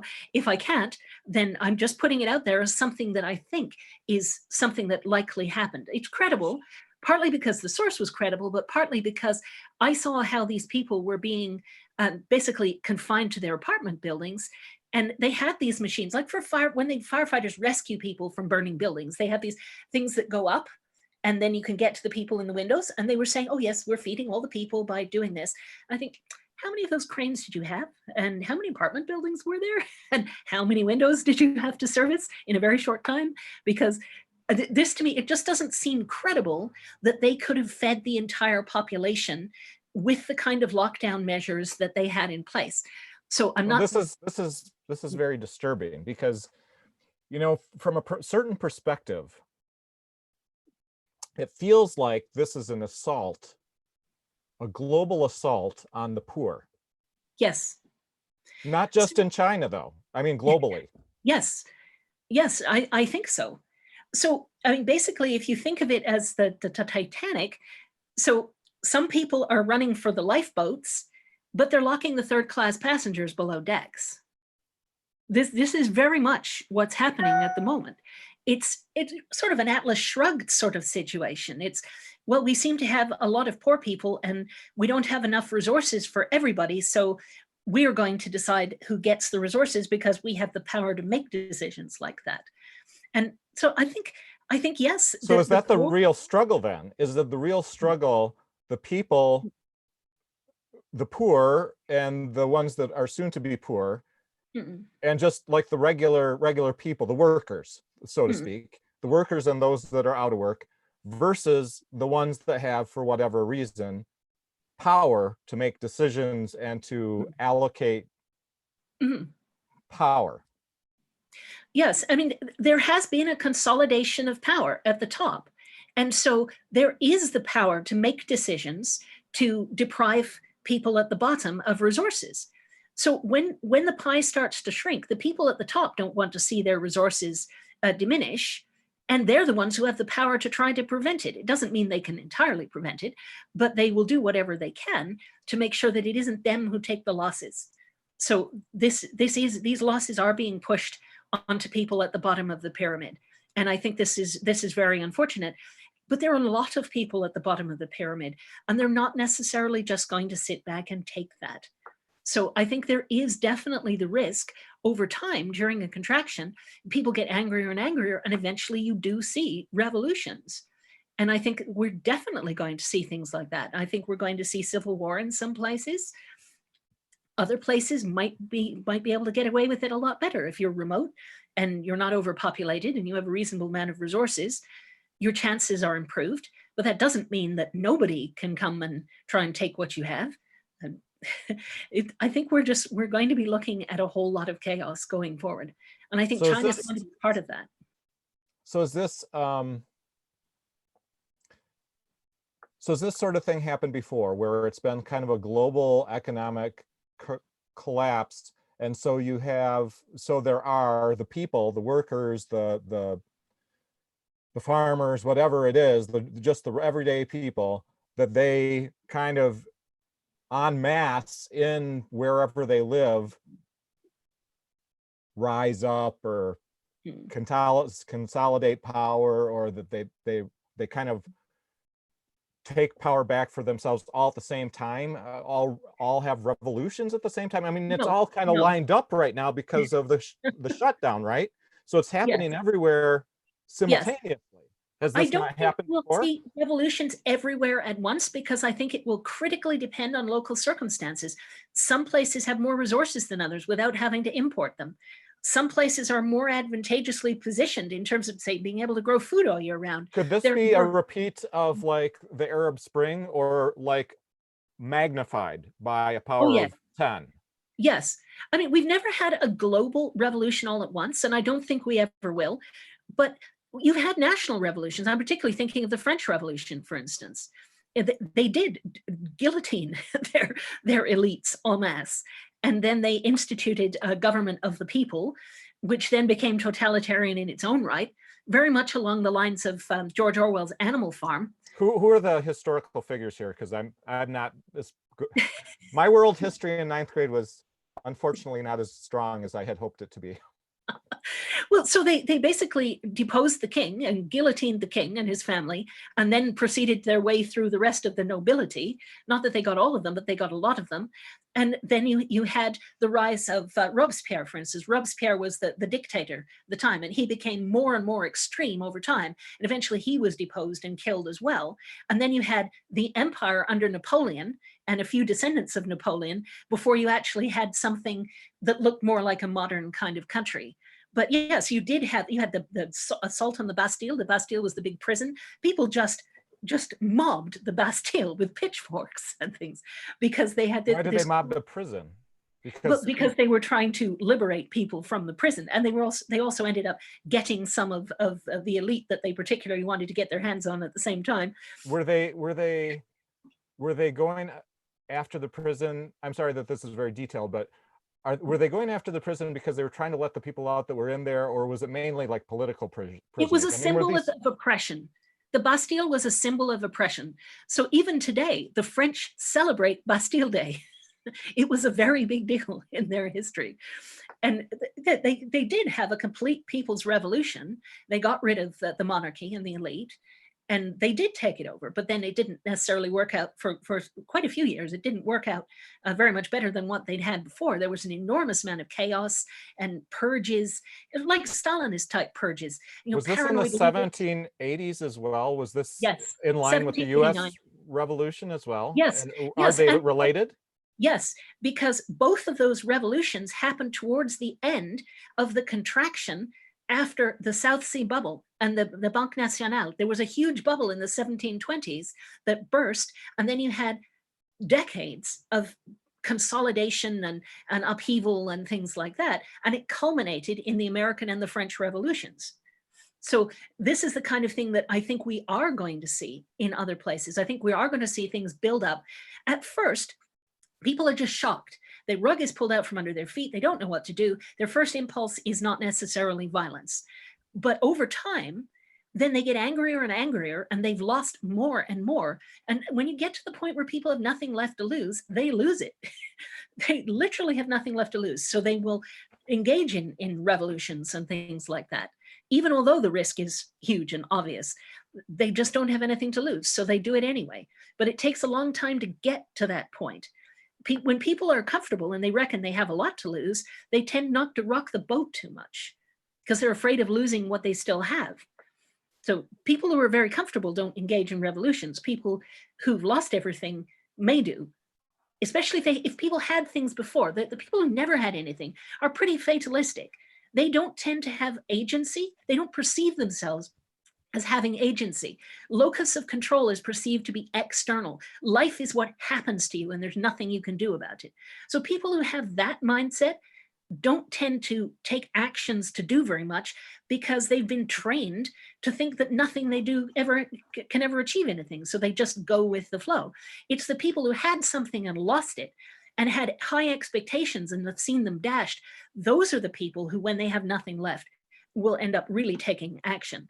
And that's very much what I expect in some kinds of places.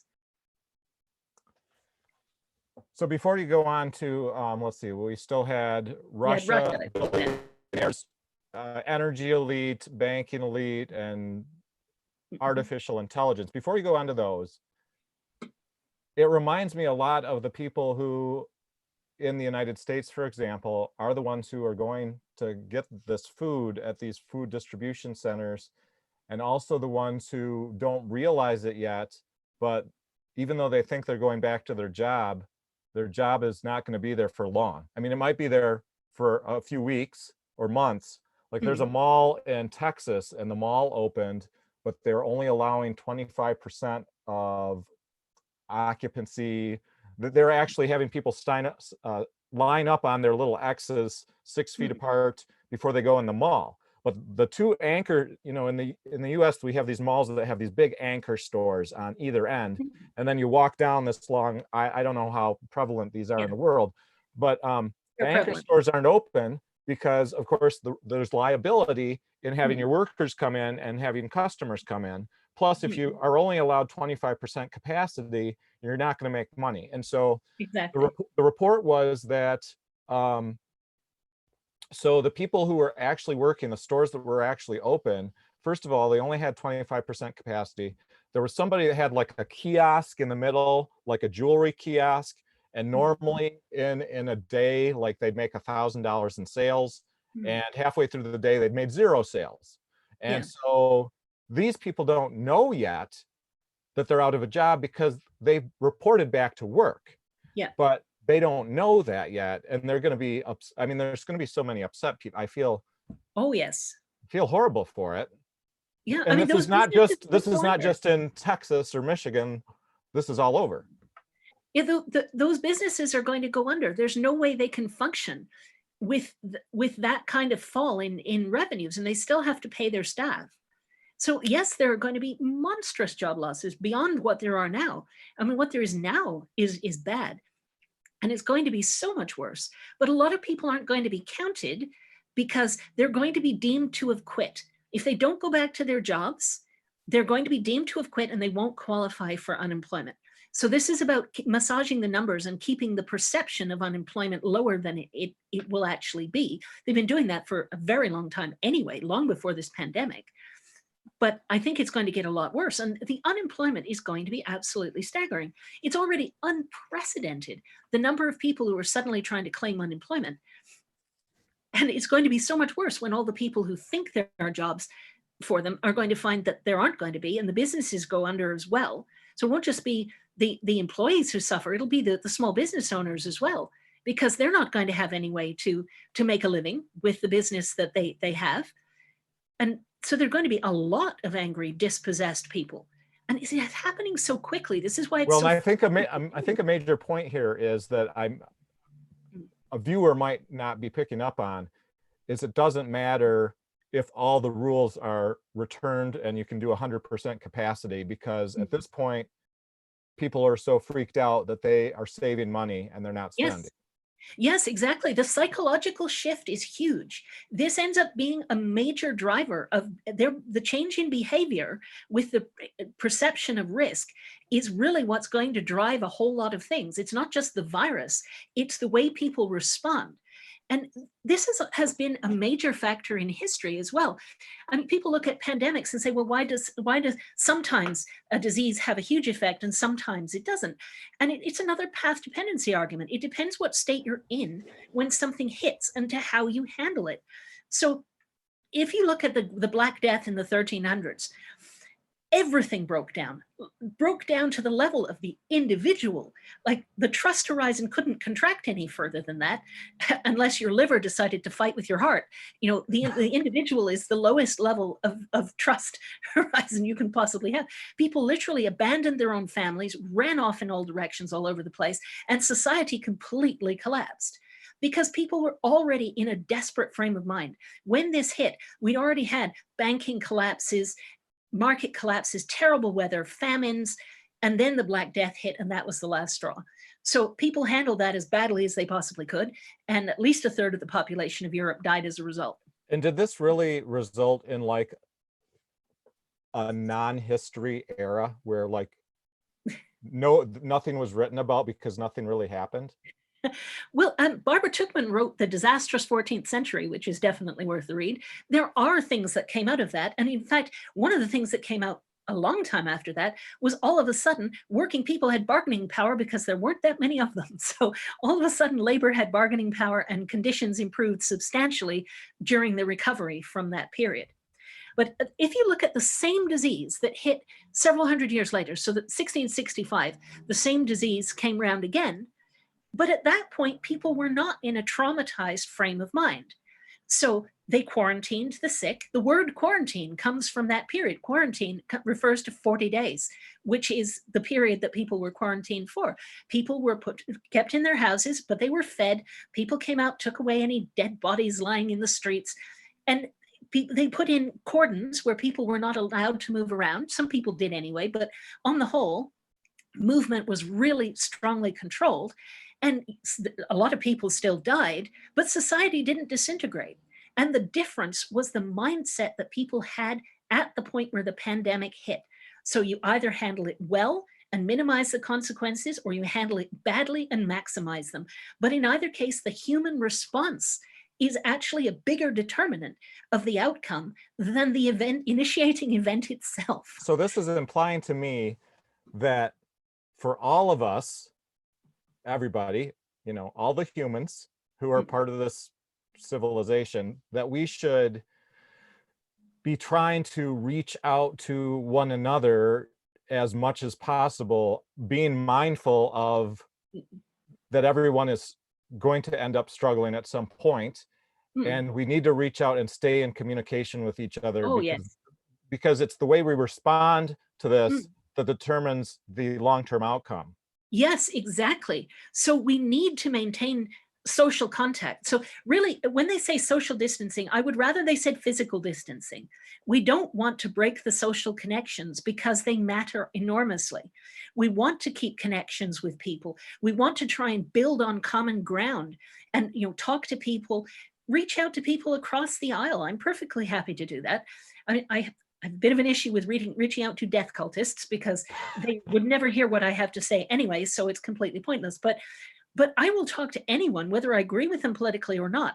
If they're sane and rational and prepared to have a discussion based on complexity and nuance, I will talk to absolutely anybody. This reminds me of a conversation that I had over social media, which was just earlier this week. And it was with someone who strongly, and this is going to get into, beliefs here, but I have strong beliefs in freedom, like almost absolute freedom for people, as long as you're not interfering with the freedom of other people. But there are other people who are my friends say, oh, they also believe in that, but only to the extent that life is also more important. And so, we can make laws regarding what women can do when they're pregnant. And so we tried to have this conversation, and it lasted a couple days on social media, which is rare. And we, my whole, I think I can see both angles. I don't like the idea at all that a pregnancy is terminated intentionally. I don't like that. But by the same token, I don't think I should have control of someone else's body, or that the government should for either. And so I came down to asking the two schoolmates, former schoolmates, what if it was your wife that said this had happened already? What if it was your wife who said she was planning to do this? What if it was your daughter who told you this had already happened with her? Or your daughter came to you and said, this is what I'd like to do. And at that point, the conversation ended. But I don't think it ended because we were angry at each other. I think we were just at the point where we recognized that,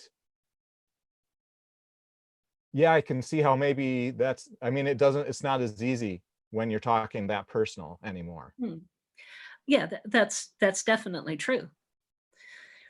Yeah, I think one thing that I find interesting is there have been a whole lot of people with signs in the freedom marches, open everything up, or I don't want to wear a mask type protests. People are saying, my body, my choice. I don't want to wear a mask and you can't make me. Now, it's interesting to me how many times, in how many situations people have said, my body, my choice, and they don't always come down on the same side of that argument, depending on what the issue is. There's abortion, there's vaccination, there's whether you're going to wear a mask or not, whether you're going to stay at home and follow social distancing or physical distancing guidelines. And people can come down on totally opposite sides of that debate, depending on which of those issues you're looking at. But I think if you really believe my body, my choice, you should believe it across the whole range of scenarios. And if you don't believe it, you should not believe it across the whole range of scenarios, potentially anyway. Or at least you should understand the context for why you would come down on one side and one issue and one side on the other. Not to just mindlessly do so, but to truly understand why one scenario is different than the other, and why one answer might be right in one set of circumstances and the other might be right in a different set. But people don't seem to be self-aware enough most of the time to really think along those lines. Well, I think this kind of gets to the point of a world. I recently came across this term, and it's called a worldview. And so if you go on the internet and look up the term worldview, you can bring up Wikipedia, and it'll say, you know, a worldview is a general perception of what the world is like and how it should be, and what the rules should be, and what is right and what is ethical versus what isn't. And we're almost coming upon a boundary. I mean, the boundaries are, I think, are becoming more evident, but even more important than that, just the basic idea of freedom, absolute freedom, versus life and death. And I mean, when you're talking about the Black Death, and when we're talking about possible famine in places in the world, it becomes, it's almost a struggle between these competing instincts within us, ourselves, that we have this desire to be free, but we also have to live. And so we have to survive, and we have to do that continuously, daily. I mean, we can go a few days without food or weeks or whatever, but we can't go very long, you know, not a month. But then we're also struggling to stay free and be altruistic almost. I don't know if altruism is the, so it's like these competing things, and we're trying really to be socially responsible. Yeah. Because there's a recognition that your actions affect other people. And so then that you feel that there's a sense of responsibility for the consequences of your own actions. So you kind of limit your own freedom because of those consequences that could affect other people. Now, I think there's an interesting point here that I don't think there's a single balance point that works under all circumstances for individualism versus collectivism. So I would argue either one of those extremes is not a good thing, but there isn't one single point in the middle that one should always be at, because the world is dynamic. Populations are dynamic. Circumstances are dynamic. What happens is the pendulum swings. So we tend to swing from one extreme to the other. And then we decide we don't like that extreme, so we swing all the way to the other one, and we go right through any kind of happy medium. But I think even if we ignore the extremes for a moment, there are times when you need the pendulum to move in one direction or the other, depending on the circumstances. And I would argue the circumstances of a pandemic are circumstances where you need more central control, but it's very much a double-edged sword, because you better trust your leadership if you're going to give them more power. And I don't think very many people in the States, for instance, trust their leadership, so they're not going to be willing to grant that central power. But that central power is the only thing that prevents you from rationing by price and starving all the poor people. So this is the same as just the cyclical nature. I mean, as a human, as a mammal, as an animal, we go through these cycles, daily cycles, where we feel hunger. And so we address our survival needs. And once those needs are taken care of, then we're able to be more altruistic. And then later on, we feel hunger again. And so we focus on ourselves again, and we take care of the hunger. And then once we have that taken care of, we realize, oh, well, our family needs it as well. And if we're mothers, generally, we take care of the children first. But so there's always that cyclical nature in all animals. That it happens at a larger scale too, though. Yeah. And so, for instance, during an expansion period, the best strategy, if you're at the top of the heap, the best strategy for yourself is to let everyone have maximum economic freedom and tax the results, because then people will be innovative, they'll be creative. They tend to have low risk perception during an expansion, so they will put themselves out there, start businesses, employ people. They'll have a sort of positive view of where they're going. They create self-fulfilling prophecies to the upside. You get a lot of economic activity, things go well. The elite just sit back, tax the results, and do perfectly well. They do not need to own the means of production under those circumstances. And in fact, if they do, they will do less well than if they provide for economic freedom. During contraction, the opposite is true. there's not a lot of economic activity. People are becoming risk averse. They're not going to put themselves out there. They're not going to start businesses and employ people. They're going to sort of draw in and try to protect what they have. If you are the elites, there's not a lot there to tax.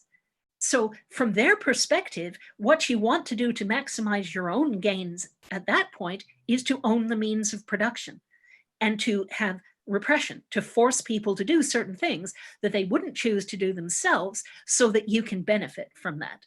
So freedom is temporary. Freedom is rare in human history. Most of the time, people do not have the freedom to just go about their lives the way they would want. You know, I like freedom as much as you do, definitely. I detest being bossed around. But there are times when we can't have freedom, when we recognize we can't have freedom, so we curtail our own freedom. There are also times when the system will constrain our freedom, sometimes for some kind of wider benefit, but more likely for the benefit of the people who are doing the curtailing. So we have all these different complex factors that are interacting with each other all the time. And I think our kind of social responsibility approach to curtail our own freedom for the sake of other people is a perfectly adaptive kind of response. The system that the elites might put in place, if they do try to control the means of production purely for their own benefit, that's when you're going to get a revolution. If they try and do it for the sake of the greater good, which some of them are doing, including our prime minister, she claimed a lot of central powers, but she clearly explained that she was doing it for the greater good. And people believe that and trust her. So they grant her these powers, knowing that she's the kind of person who will give them back when the crisis is over. So there are people at the top of the heap who will behave in a reasonably altruistic, empathic, humanitarian kind of way. And greater central power in the hands of people like that is not a threat.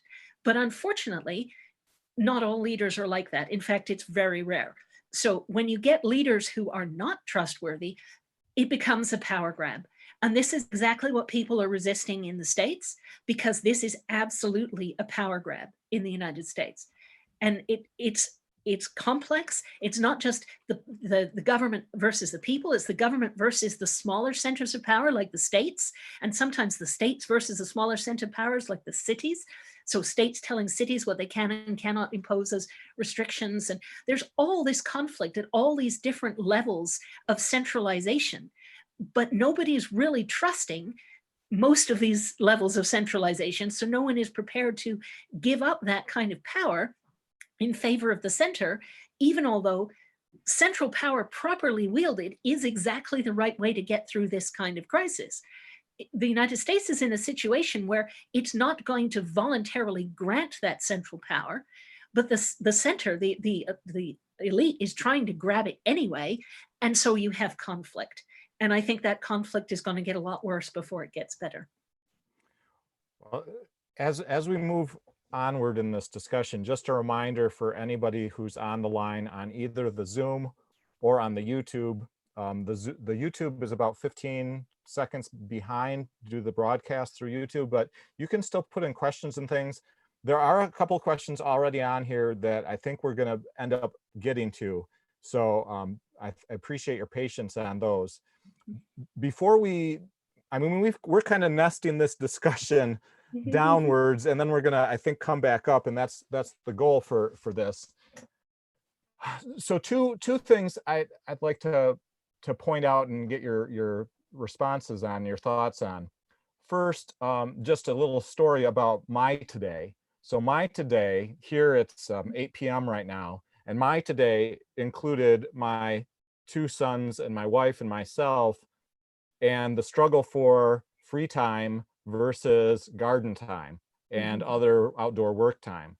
And I think the more I consider being a parent and those sorts of struggles, and maybe it's just I haven't figured out how to do the parenting thing as well as I'd like to yet, but it seems like you can almost see a lot of the struggle between freedom and not freedom, and central control being the parents versus individual control being us all going off and doing what we want. but we have certain goals. I mean, we want to get the garden in, and we have this time. We need to get it in by a certain time in order to get the plants in and get the boxes in or whatever. And so that's just one thought that I feel like I reflect a lot on the micro, like the household, when I think of, because everybody to a certain extent is seeing that if they have a household, if they have kids, they're seeing some of these, especially because we're told to stay home. And then We have the same situation here. I mean, for instance, I mean, I have 3 stepkids here, and one of them, I had to lay down the law because she wanted to go shopping. And I said, we do not need to go shopping. We have put in enough supplies to last us through this lockdown without having to set foot off the property. And we did this so that we would be able to manage the risk for our little social bubble, our family here. And there were 6 of us. There was the 5 of us plus one boyfriend of one of the kids. And it was a question of having to say to someone who is actually an adult, who's 20 years old, to say, no, you are not going to go shopping. Because she wanted to go shopping just to get out of the house. So this was a kind of, because she's an extrovert, and it's hard for her to be shut in the house all the time. She wanted to go shopping just for a change of scene. And we basically had to say, no, this isn't a democracy. If you want to be part of our bubble, and she had moved back in with us, she's been living independently for a couple of years. She moved back in with us for the quarantine. And we had to then say, you come into our bubble and we make the rules in this bubble. It's not a democracy. And that didn't go over terribly well. And we had a rather large argument over it. And we still have conflict over various aspects of the way the house is run, because we've got people now living together who hadn't lived together for a while. And so we have the house running one way, and she would like the house to run a different way. And so there are problems with that. So yes, I mean, these micro situations can actually be reflections of larger scale things. So we can look at the kind of things that happen at the family level and see how those same conflicts play out at much, much larger scale. so we could delve into that more, but I'm not going to go there right now, because I have this other thing I have written down for a while as far as the United States, because we have, again, it's May the 4th of 2020 here. And may the 4th be with you. All right. Yes. You know, reflecting on that, and hopefully this will be humorous for a moment. George Lucas, when he wrote his first 6 Star Wars films, especially when he finished the 6th one, it kind of has this arc about government and how as government grows and complexity grows, you get to a point where you're going to have someone who is not altruistic, who doesn't have an altruistic bent, and who's going to end up becoming the dictator or the emperor. And that it's actually lifted almost by the ones who oppose it to a certain extent. And the Jedi, for example, you know, they mean to be selfish and everything, but they're really not participating in governance or decision making, and they're just kind of off to the side. And I don't know, I was just kind of reflecting on that a little bit today, that, you know, maybe this is the way, you know, I've read other people say that this is, you know, this is why Star Wars is good, because it like tells us a little bit about what happens historically, and maybe it's based on the Roman Empire or whatever, but maybe that's just an aside. Do you have anything to say to that one? Well, I think it's interesting how people see themselves in relation to that power dynamic. There was an interview with someone from the CIA. Oh, this was a little while ago, long before this pandemic. And she was saying her job was to work in the Middle East. And she was saying these people, like Mujahideen and people like that, they see themselves as the rebel forces, and they see America as the evil empire. So, of course, on the other side of the equation, it's seen completely differently. But I think it's really important to look at how people see themselves and their own role in these things, because who is a terrorist and who is a freedom fighter is not always clear. The goals aren't clear. The motivations aren't necessarily clear. Either side could have good or bad motivations. And it just depends on the circumstances. One film that I find really useful, that really was quite hard hitting in this particular context about totalitarianism and what you do about it, was V for Vendetta. So if people haven't seen that, I would suggest it. I mean, this was written in the early 80s. It was a graphic novel, but they made a film of it a few years ago. And it was basically about this totalitarian system that had arisen through a false flag viral pandemic. And then it was the response of people who had been oppressed, finding out the truth of the false flag nature of things, and then rising up to overthrow the totalitarian government. And it was extremely well done. It was incredibly powerful. So I think that's something that people would do well to watch. Okay, so coming back to like super practical, we have this, I mean, not that this isn't all practical, but this is more like in the center of the discussion in the United States. Who do we support for president? We have one candidate, Biden, who has been accused of inappropriate touching, and we have the president himself, who's been accused, and in his statements that have been recorded, basically said that he thought it was okay that he might have touched people, and allegedly has paid off certain people to not say anything about being touched in the past. So we have these two candidates who represent the major parties at the time. So Trump is represented by the Republicans and Pence by the Democrats, or not Pence, but Biden. But then now we have a few other players in this, and I just want you to maybe reflect on this, and for the viewers to reflect on this as well. So Trump has been losing popularity apparently in the polls, and Biden has been looking like perhaps he's not going to be the most viable candidate, and some have said he's just kind of the one that's there because nobody else is available, or because he's the one that the capitalists, the owners, whatever, think is the one that should be there. But then we've got Justin Amash, who I don't know if you've heard of, but oh yes, absolutely. But he lives about 30 miles from me, and he was first a senator, a legislator in the state capitol in Michigan. Then he went to Congress after we had a PhD in physics from Grand Rapids who was in that position, Vern Ehlers, for a while, and then he retired. And Justin got in on the Republican ticket, which is the only ticket you could get in on, because that, yes, and now he's an independent because he voted to impeach Trump. Right, and so he is declared that he's going to look and see if the Libertarians will pick him up as their candidate, which is very likely, because I don't even know the last candidate that actually had any name recognition. So of course they're going to pick him. But then in the U.S. Constitution, it says that if nobody gets the majority of the electoral votes, then it's to the House of Representatives to decide, and the House of Representatives, each state gets one vote. So the caucus from each state, for example, Michigan's caucus has 18 representatives to the House. 9 of them are Republicans, 10 of them, or I'm sorry,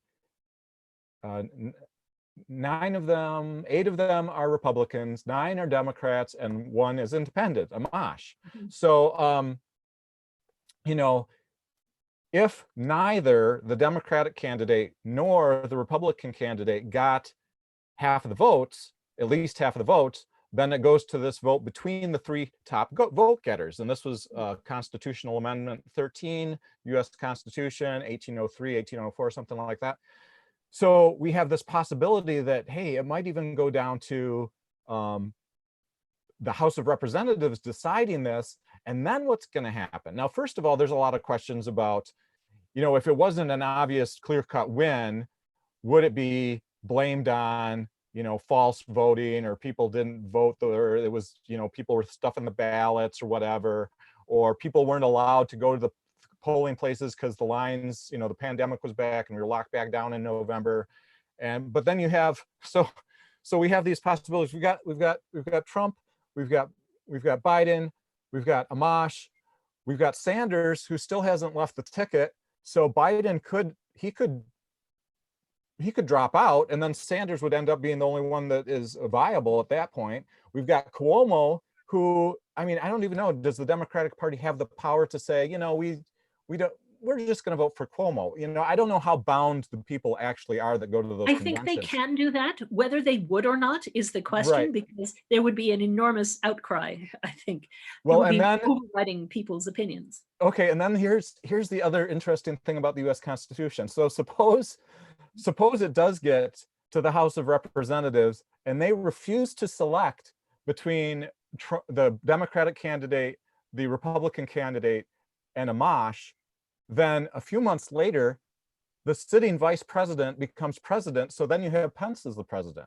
So we have a possibility of Trump, Pence, Biden, Sanders, Amash, Cuomo, and that's a lot of uncertainty,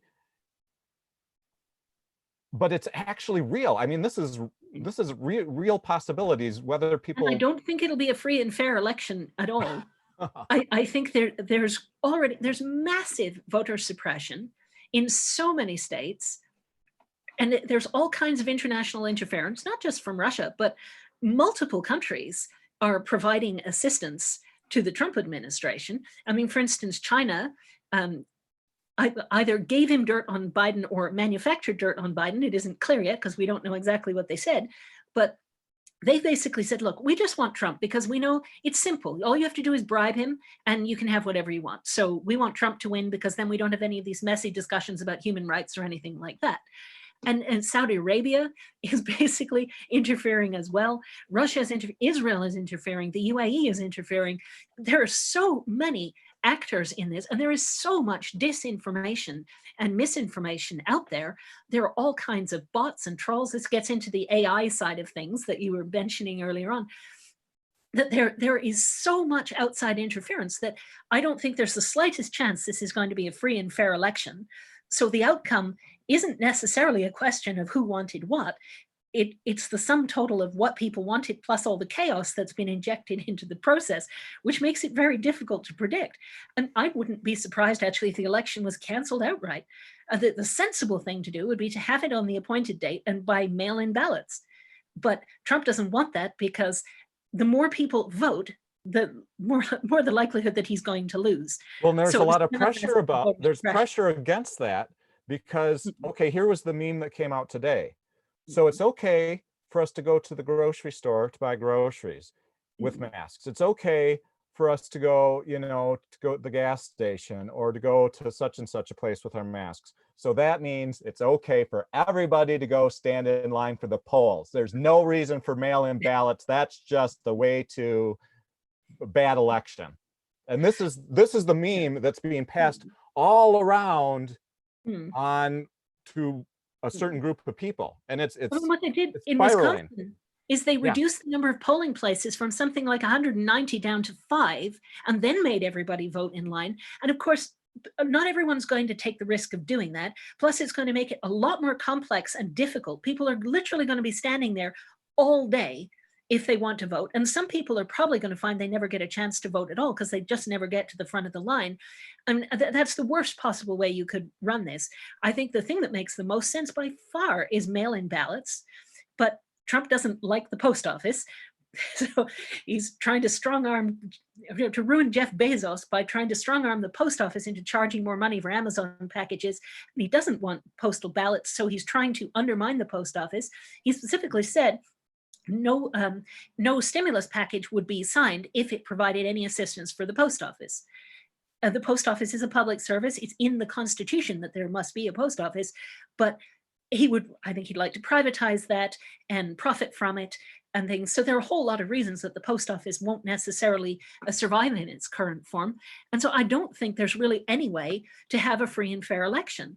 I think a lot of people aren't going to want to come out. Some people won't be able to get to polling places if there are fewer polling places than there were before and they don't have any kind of transport. Already things like setting up busing seniors to polling stations is being declared illegal. Trying to encourage people to register to vote in some states is now illegal. And I mean, for instance, in Georgia, an enormous hundreds of thousands of people were cut off the voting rolls by the then Attorney General who was running for governor himself. So he was in a position to suppress voters in his own state and create a situation where he would win. So he completely stole that election. And that is going to happen, I think, on a larger scale, or at least the potential is there for it to happen. It just depends how things run out. But I am concerned. The one wild card in this is Trump's health, because there's no guarantee, as far as I'm concerned, that he's going to be in any fit state to run in November at all, because he has so many health issues and they're getting considerably worse. And I think that, I mean, the Republicans are propping him up, sometimes almost literally, because he has so many balance issues and neurological issues of all kinds. He's being propped up, but how long can they prop him up before he starts having falls all over the place, saying even crazier things than he already is? But how are they going to put another candidate in there when the closer it gets to the election, the harder it is to put in another candidate? Fewer people are going to want it if they think it's a poison chalice to run on a Republican ticket, because it's so much has been subsumed into the Trump base. So I think that's a major wild card. I think that the allegations against Biden, from what I've seen, they're not particularly credible. So I'm not an expert by any means in this sort of thing, but I've been reading what prosecutors, for instance, have assessed the case and basically said that they do not find this credible. And that some of them have come out and said they wouldn't even, if they were prosecuting this case, they wouldn't, if they were defending this case, they wouldn't even put up a defense. They would let the prosecution make its case and then say, we have no case to answer. So they are quite determined that this is not credible allegation. And so I don't have a personal opinion on that, but other people who are in a better position to know than I would be do have an opinion on that. And people who are not partisan. These are people who are professionals in this field, professionals at judging evidence and the credibility of witnesses and things, are saying that they don't find these allegations credible. And on the other hand, the allegations against Trump are extremely credible, and there are lots of them, and nobody is investigating them at all. So Trump's press secretary came out and said, well, the American people already spoke on that issue. They voted for Trump, so now we don't care what happened in the past. It's all in the past. But there's an ongoing defamation case over allegations of rape against Trump, for instance, in New York. So there was a magazine writer, E. Jean Carroll, who said that he raped her in a hotel room some years back. And he's, of course, calling her a liar, and she's suing him for defamation. No one will pick up on these stories. So people talk about a liberal bias in the media. That's not what I see. I see a conservative bias in the media, or a corporatist bias, shall we say. So they do not look into allegations against Trump. They normalize him relentlessly. They don't discuss his mental health. They don't discuss his past history of fraud and deception, bank fraud, wire fraud, tax fraud, everything, all the criminal activity that is absolutely obvious, but nobody will talk about it at all. And all these allegations of sexual impropriety, again, just being swept under the carpet. It's like nobody cares. But as soon as something comes out that's an allegation against a Democrat, all of a sudden, everybody wants to pile on and tear him to pieces. And I think this request to open records is not about this allegation. It's about trying to dig through everything he ever did as a senator in order to discredit him. And there are things he did that are probably not a good thing. I think he's voted for things that people wouldn't necessarily want him to have voted for, but it's all about just trying to destroy the person on that side of the aisle. And the media is definitely part of that. The media has not done its duty in keep holding Trump to account at all. One or two writers have done a good job, but on the whole, the media has not held Trump to account. They're trying to hold Biden to account and other Democrats to a higher standard than ever, while holding Trump to a lower standard than ever. So there's an enormous amount of partisan corruption in this. And I think it's because the media is primarily corporatist, and they do very nicely from all the bailouts of large scale things. And but this is another part that just plays into not having a fair election, because you don't have people on the same page. They don't have a shared reality. They're tribal, they're partisan. There are all these disinformation campaigns. so much interference that people can't form an honest, informed opinion. So even if they could get to the polls and vote, they don't necessarily have the information that they would need to make an informed choice. So I think already the election has been compromised. Then when you add in these electronic voting machines that you can hack, and it's just game over for free and fair elections. They had an interesting test. They had mock-ups of Florida voting machines, and they basically invited people to see if they could hack them. It took an 11-year-old 10 minutes to hack a Florida voting machine. So these things are connected to the internet. You can interfere with them. There's no record. There's no way to go back and recount votes in a lot of places.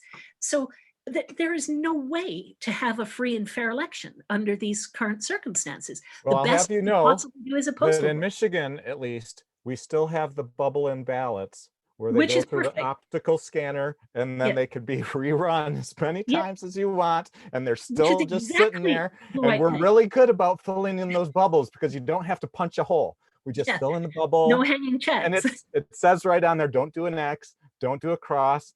And guess what? Justin Amash is from Michigan. And Yes, he so is. he's going to get a lot of support in Michigan because he always seems to tell the truth about this, even though he is, you know, he believes that life extends all the way to conception or whatever. And he has certain positions, but he's not like, you know, is it better to have someone who disagrees with you on positions if you can predict their behavior far into the future? Or is it better that you have someone who seems to agree on your beliefs, but you can't really tell what's going to happen with them? You don't know how they're going to vote on stuff. You know, are they going to vote on stuff that they haven't read? Like Amash never votes on stuff he doesn't read. Yeah. Like I he doesn't, think and he then he'll has explain why he doesn't vote, and he explains why he does vote or he doesn't vote. And just before you jump in on this, if it gets to be the Democratic candidate, the Republican candidate, and Amash in the House in the United States has been disenfranchised entirely. The Yes. only two people in the House, and Amash had a whole lecture on this like 8 months ago, which I video recorded and I put on the internet if anybody wants to see it. It's an hour-long uncut. He explained how no one has any, you can't even bring a bill. You can't do anything. Everything is controlled by, you know, whoever is in the head of the House, the Republican and the Democrat. So and the there's Senate, no, it's also true. McConnell yes. controls everything. But the point is, who is, if it came down to the three candidates, even if there was more Republicans or Democrats, I don't think in the House, I don't think that guarantees that either one would be the consensus candidate for president for the 50 states. I think for the 50 states, number one, Michigan would vote for Amash because he's the guy. And he could caucus with the Democrats or the Republicans, both of them, so he gets that vote, one vote. But then, so then you have the rest of the states, and generally you would say, oh, it's going to go red because there's more red states. But if Trump is not really trusted, and if all those representatives, say 200, 250 of them, say, we haven't even had a chance to talk, I mean, we don't get to do anything, then it's going to come down to which of them, I don't know. I just think that there's a path to being president, even though for any of them, and I don't think any of them should be discounted.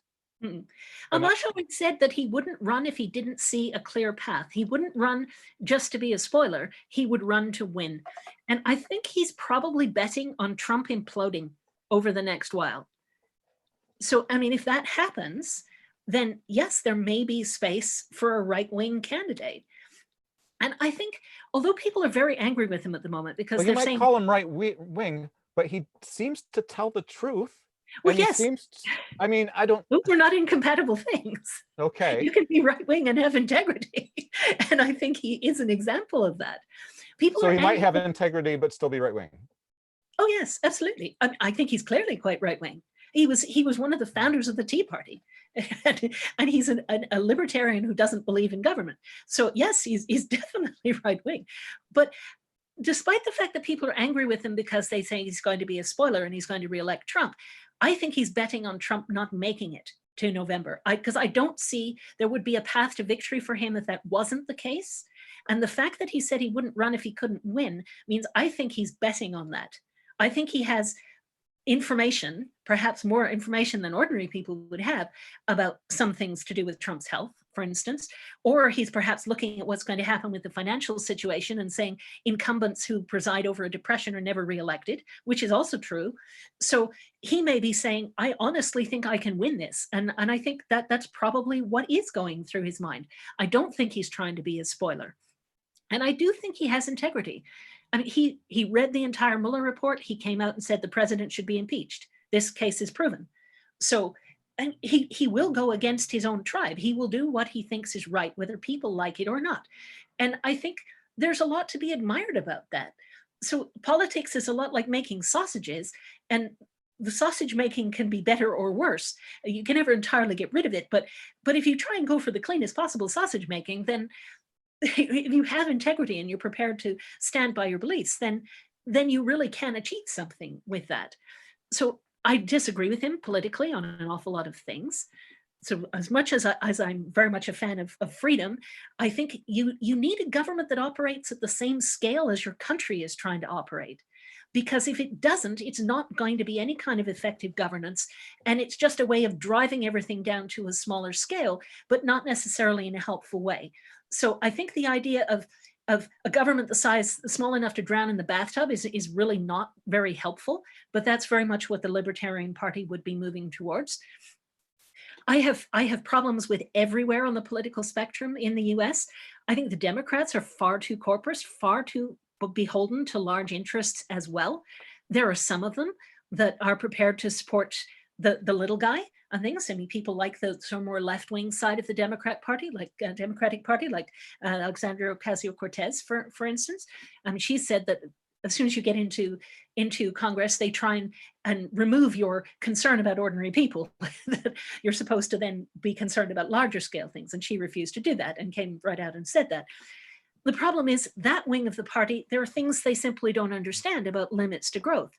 So, and I would say the same about Green parties in a lot of places, where there's a fundamental lack of understanding about limits to growth and what that's going to mean, so that you basically end up selling people a bill of goods. I mean, I don't think the Green New Deal, for instance, is viable. It assumes, for instance, that we can just have everything we have now, but it'll all be run on renewable energy. And to which I would say, no, you won't. I don't know if you've seen Michael Moore's latest film, but I agree with it. I've been writing the same sort of thing very much for years and years and years. Well, if anybody is watching this at this point, my top two environmentalist friends, like that I invite to conferences and stuff, they're both like, oh, this was totally wrong. This is totally wrong. And here's all the reasons why. And here's the rebuttals. There's 30 rebuttals. And well, we could go on and on about this, but yes, I mean, it has made a lot of environmentalists really angry, but I think this is based on fundamental misconceptions in the environmental movement, that they don't understand finance and they don't understand energy. So they think things are possible that are not, and they're selling people this optimistic vision that is fundamentally unworkable.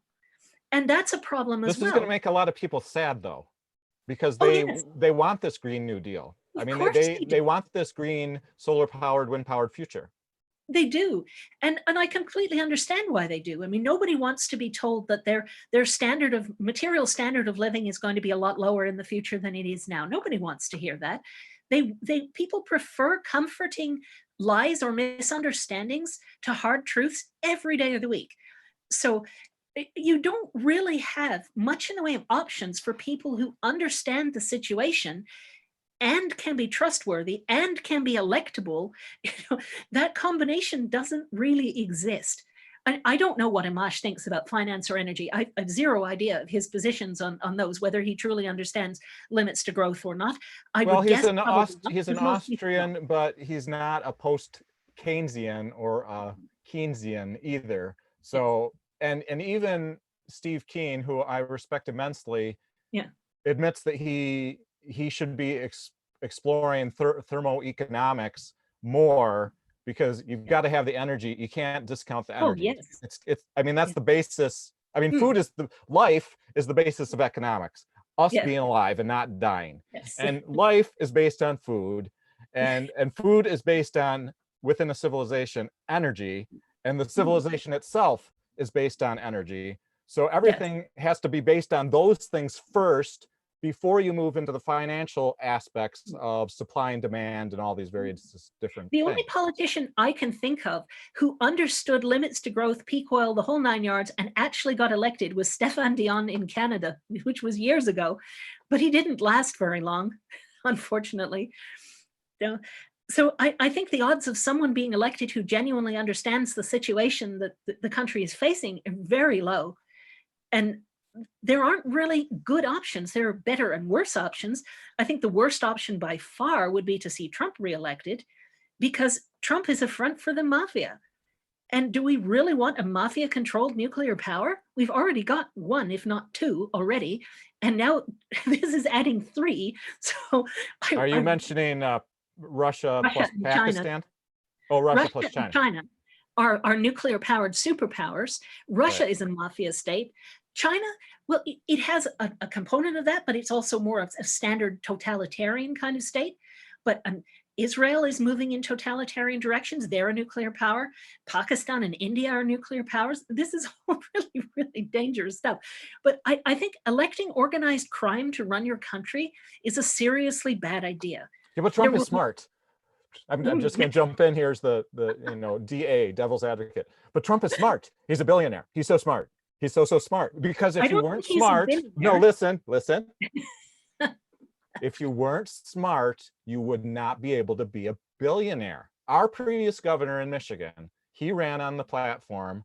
Walker? He had his Snyder. He had his daughter come up and say, he's the smartest guy I ever knew. He ran Gateway Computer. He's a genius. He's so smart. He's going to do everything perfect. He's just so smart. That's why he's a billionaire or a multi-million, 100 millionaire, whatever.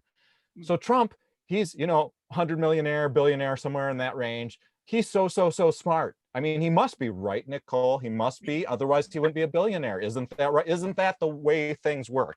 This is a huge perception. No, wait. He's a hard worker, number one. He had to be. And he's smart. He's both.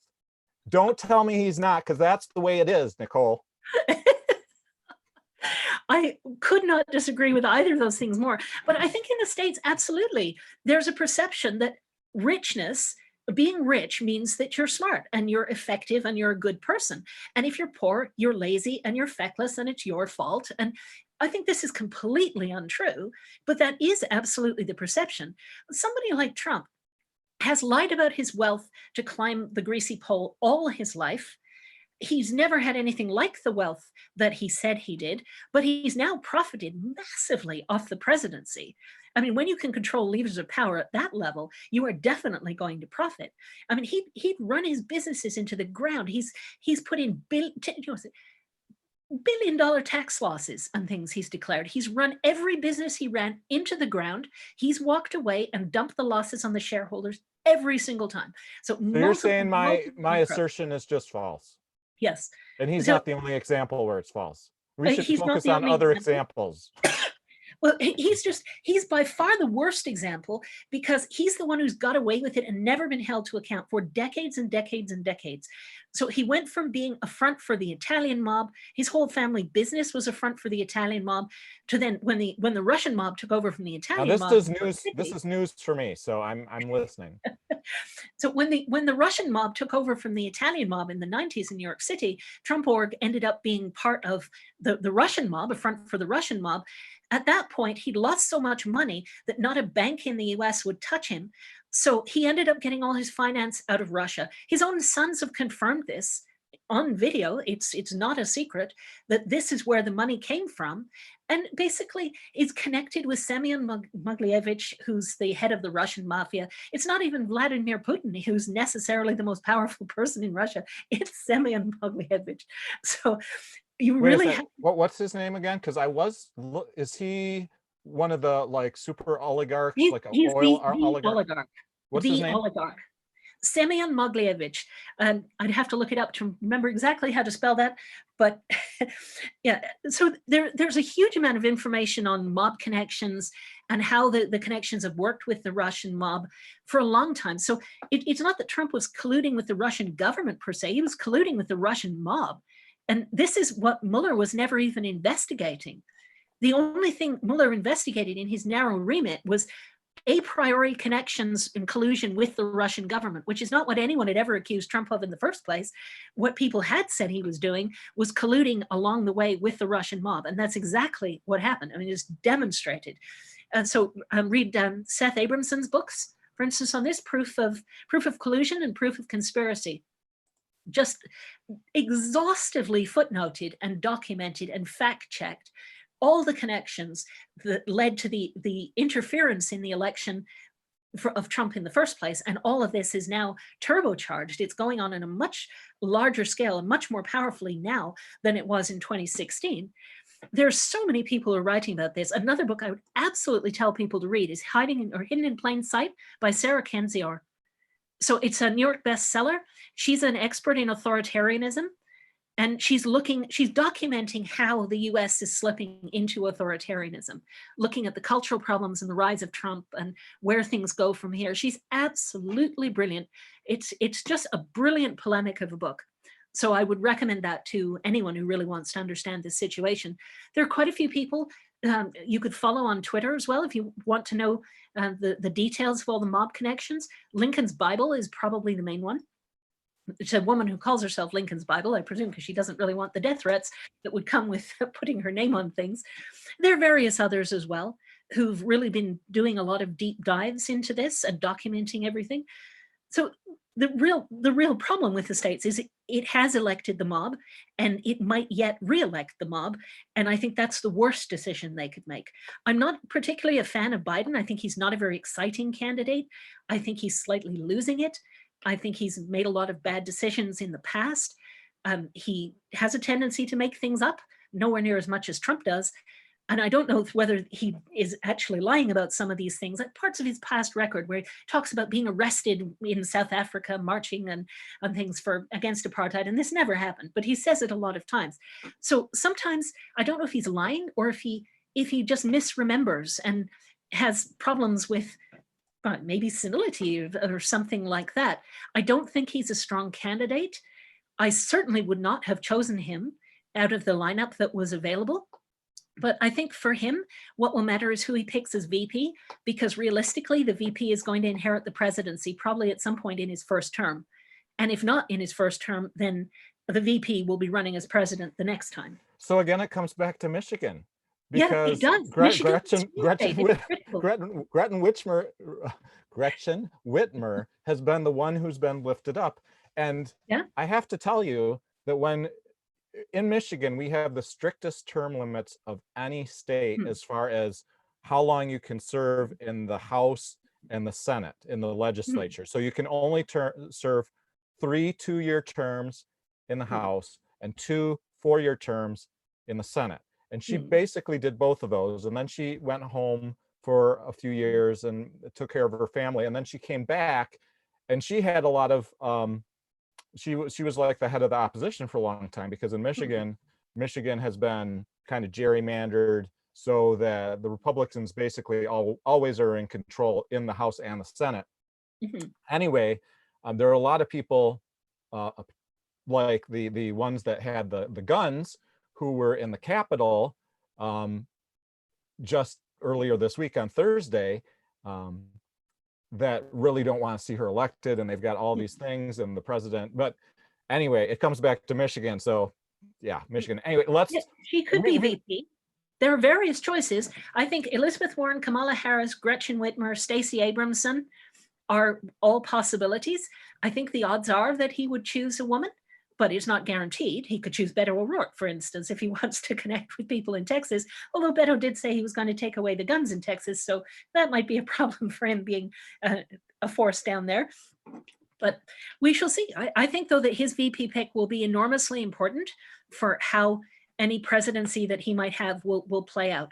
And I think he'll be a figurehead. I don't think he'll be the sort of person who would really be a strong leader for good or ill.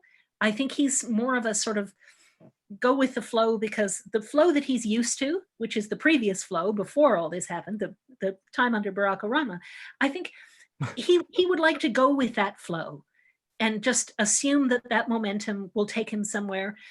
It might and it might not. I think it probably won't because circumstances have changed. So I think you do need someone who's going to be much more of an active leader than I think he would be. So I don't think he's a particularly strong candidate at all, but I think he could possibly win if there's enough of a landslide against Trump to override all the election fixing that's going on. But that's a pretty big if. So All right. it's complicated right now. We're going to loop back. We took a long segue there. But we're going to loop back to the Fed owning everything, QAnon, China versus the Falun Gong, Epoch Times, Li Hongzhi. Now we're still up to, we still have Russia, the billionaires, the energy elite, the banking elite, and artificial intelligence. So we got five to go. So Russia has been a mafia state since the collapse of the Soviet Union. What happens when an empire collapses is the well-connected elites asset strip the place. They privatize everything for a song, and then everything ends up under the control of oligarchs. And then you don't have any kind of stable property rights. Your property rights depend on your political roof. So if you have higher political connections than the person who wants your stuff, then you get to keep your stuff. If you don't, then they get to take your stuff. And so this is a huge problem. And Russia is not operating as the kind of state that we would be used to. It's very much a mafia state. And that I think we're going to see the U.S. Do they have a role in this global collapse, though? I mean, because that's what we're kind of looking at. They're very good at cyber warfare, so they're trying to control things sort of under the radar, if you like. So is that why Trump put out this this directive Friday night that we're going to lock down the power grid, that we're going to protect the power grid? The core grid. He had some special term for it. So basically, I haven't seen that. Do you have a link for it? Because that sounds interesting. You can't protect it like that, but I believe it's something that all of a sudden they're waking up to is a soft target. Well, it's all the largest power plants and the largest transmission lines. So like the core lines, like the backbone of the electricity system. It's not like the lines going to the houses. Yeah. It's like the core system. I'd like to know how he thinks he's going to protect those things. They're soft targets, and I don't see any way that you can prevent them from being soft targets. I mean, there are so many ways that things can be interfered with, and it doesn't even involve physically damaging anything. You can hack into the control systems and things like that. So again, it sort of goes in with the whole AI stuff as well. That cyber warfare is huge, and Russia is very, very good at it. So is this really a real thing? Yes. I mean, is it really real that people should be aware of? Oh, yes. I mean, the power system is vulnerable. It's also very old, and a lot of the material in it or the components in it are at or near the end of their design life. So it's a problem anyway, but I don't see how you protect something that's that spread out. I think it will always be a soft target, and it will always be vulnerable. Hey, I'm going to put a slide up. Will be a problem. I'm going to put a slide up just so you can see this. All I had to type was Trump electricity grid. Mm-hmm. So you'll be able to read about that later. But keep going. Okay. Oh, I see. On the Hill. All right. Yep, I will definitely have a look into that, because that sounds very interesting. I mean, it's an obvious target for hackers, because the impact would be massive. I mean, if you really want to take a country down, take out its power grid, the consequences would be immediate. I remember watching a film about the blackout. I think it was the Eastern Seaboard blackout from the 60s, I think it was, and how the technology traps just closed. Like people stuck in elevators and subways and everything just grinding to a halt. And at the time, there was a whole lot of looting and all kinds of bad things happened during that period. And of course, it didn't help. It hit during hard times, so people were more in a mood to go and wreck things than to cooperate with each other. Blackouts that have happened in better times, people go out and have street parties and things instead, and share things with each other. But during this one, this was much worse. And I do think that that's an obvious target for hackers. I don't really see how you prevent people from doing that. It's going to be cyber war going forward. Russia is very good at that. And they don't have to send soldiers to places. They have in Ukraine, they did in Chechnya, and in their own environment, they're doing that. But I think what they're trying to do more than that is undermine democracy and the very notion of liberalism. So Why to though? get I mean, people what's the point? to turn people against the idea of liberalism, capitalism, free markets, freedom in general, to get people to be more comfortable with a kind of totalitarianism, to basically say, oh, the last thing we would want is liberal democracy because it's always a disaster. So the way, if you want to make that argument, you turn liberal democracy into a disaster by undermining it. And I think that's absolutely what they're doing. So So is this again the rich against the poor, basically the ones that have power versus the ones with no power? it's not quite as simple as that, I don't think. It's just trying to maintain power by undermining the viability of alternatives so that people feel that leaving you where you are in power is a better bet because the alternative would be worse. So you try and paint the alternative as being as bad as possible in order So to you're get implying that you. you're implying that Russia really does want Trump to win again. Oh yes, absolutely they do. There's no question at all. I mean, they want him to create chaos. They don't like Trump. They like the fact that he's an agent of chaos who is doing the job of destroying the reputation of liberal democracy worldwide. So it's not that they like him. That would be a misconception. Russian state TV mocks Trump wickedly all the time. It talks about how he's in their back pocket, they own him. And there are interesting people on Twitter who are sort of former Russian nationals, Americans, but who speak Russian and have connections in the country, who follow Russian state TV and put up clips of it with the subtitles and things like that. And it's pretty stark. Russia truly believes that they own Trump, and I think they do. Not just Russia by themselves, but a whole lot of state actors who've been working to try and keep him in power to destroy the very idea of liberal democracy. And I think they will probably succeed in that because liberal democracy is really a creature of times of expansion. Good times when you have economic freedom, when the elite wants people to have economic freedom so it can tax the results. This is when you get the rise of liberal democracy because that's the system that delivers the best outcome to the elites in times of expansion. During times of contraction, not so much. So people who are very attached to the idea of liberal democracy, they want to sort of remove that attachment, if you like, so that people will be open to alternatives that they would otherwise have rejected. All of the alternatives will involve a lot less freedom than people currently have. Some of them will be fully totalitarian, others will be just mafia states where it's all about extortion and bribery. And so Russia, there was a really interesting Russian writer years ago who wrote a book called The Blat Economy. Blat is the economy of favors. And so Elena Ledenyeva was her name. She wrote this 10 years ago, at least, looking at how Russia had been an economy of favors even before the collapse of the Soviet Union. It was, well, you want the plumber to come and fix your pipes, you better have something that he wants because otherwise he's not going to. I think so you had to sort of grease the wheels and bribe people even in the days of communism. And all of that got even worse when communism fell. So the entire state in Russia is basically an economy of favors.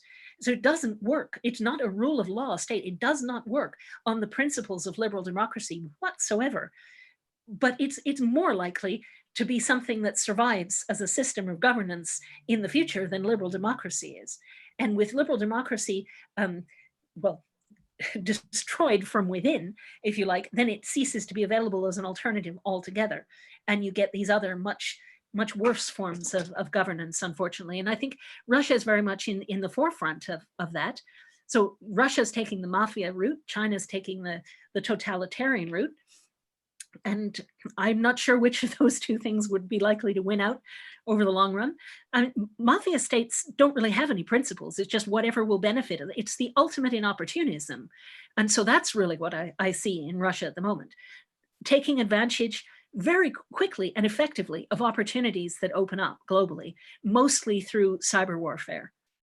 So I think Russia is going to be a major influence going forward. I think they are trying to rebuild their power bloc, rebuild the former Soviet Union by undermining the independence of states that had broken away from the Soviet Union. They're starting with Belarus, trying to take that over, and Ukraine, trying to bring both of those back into the fold, so to speak.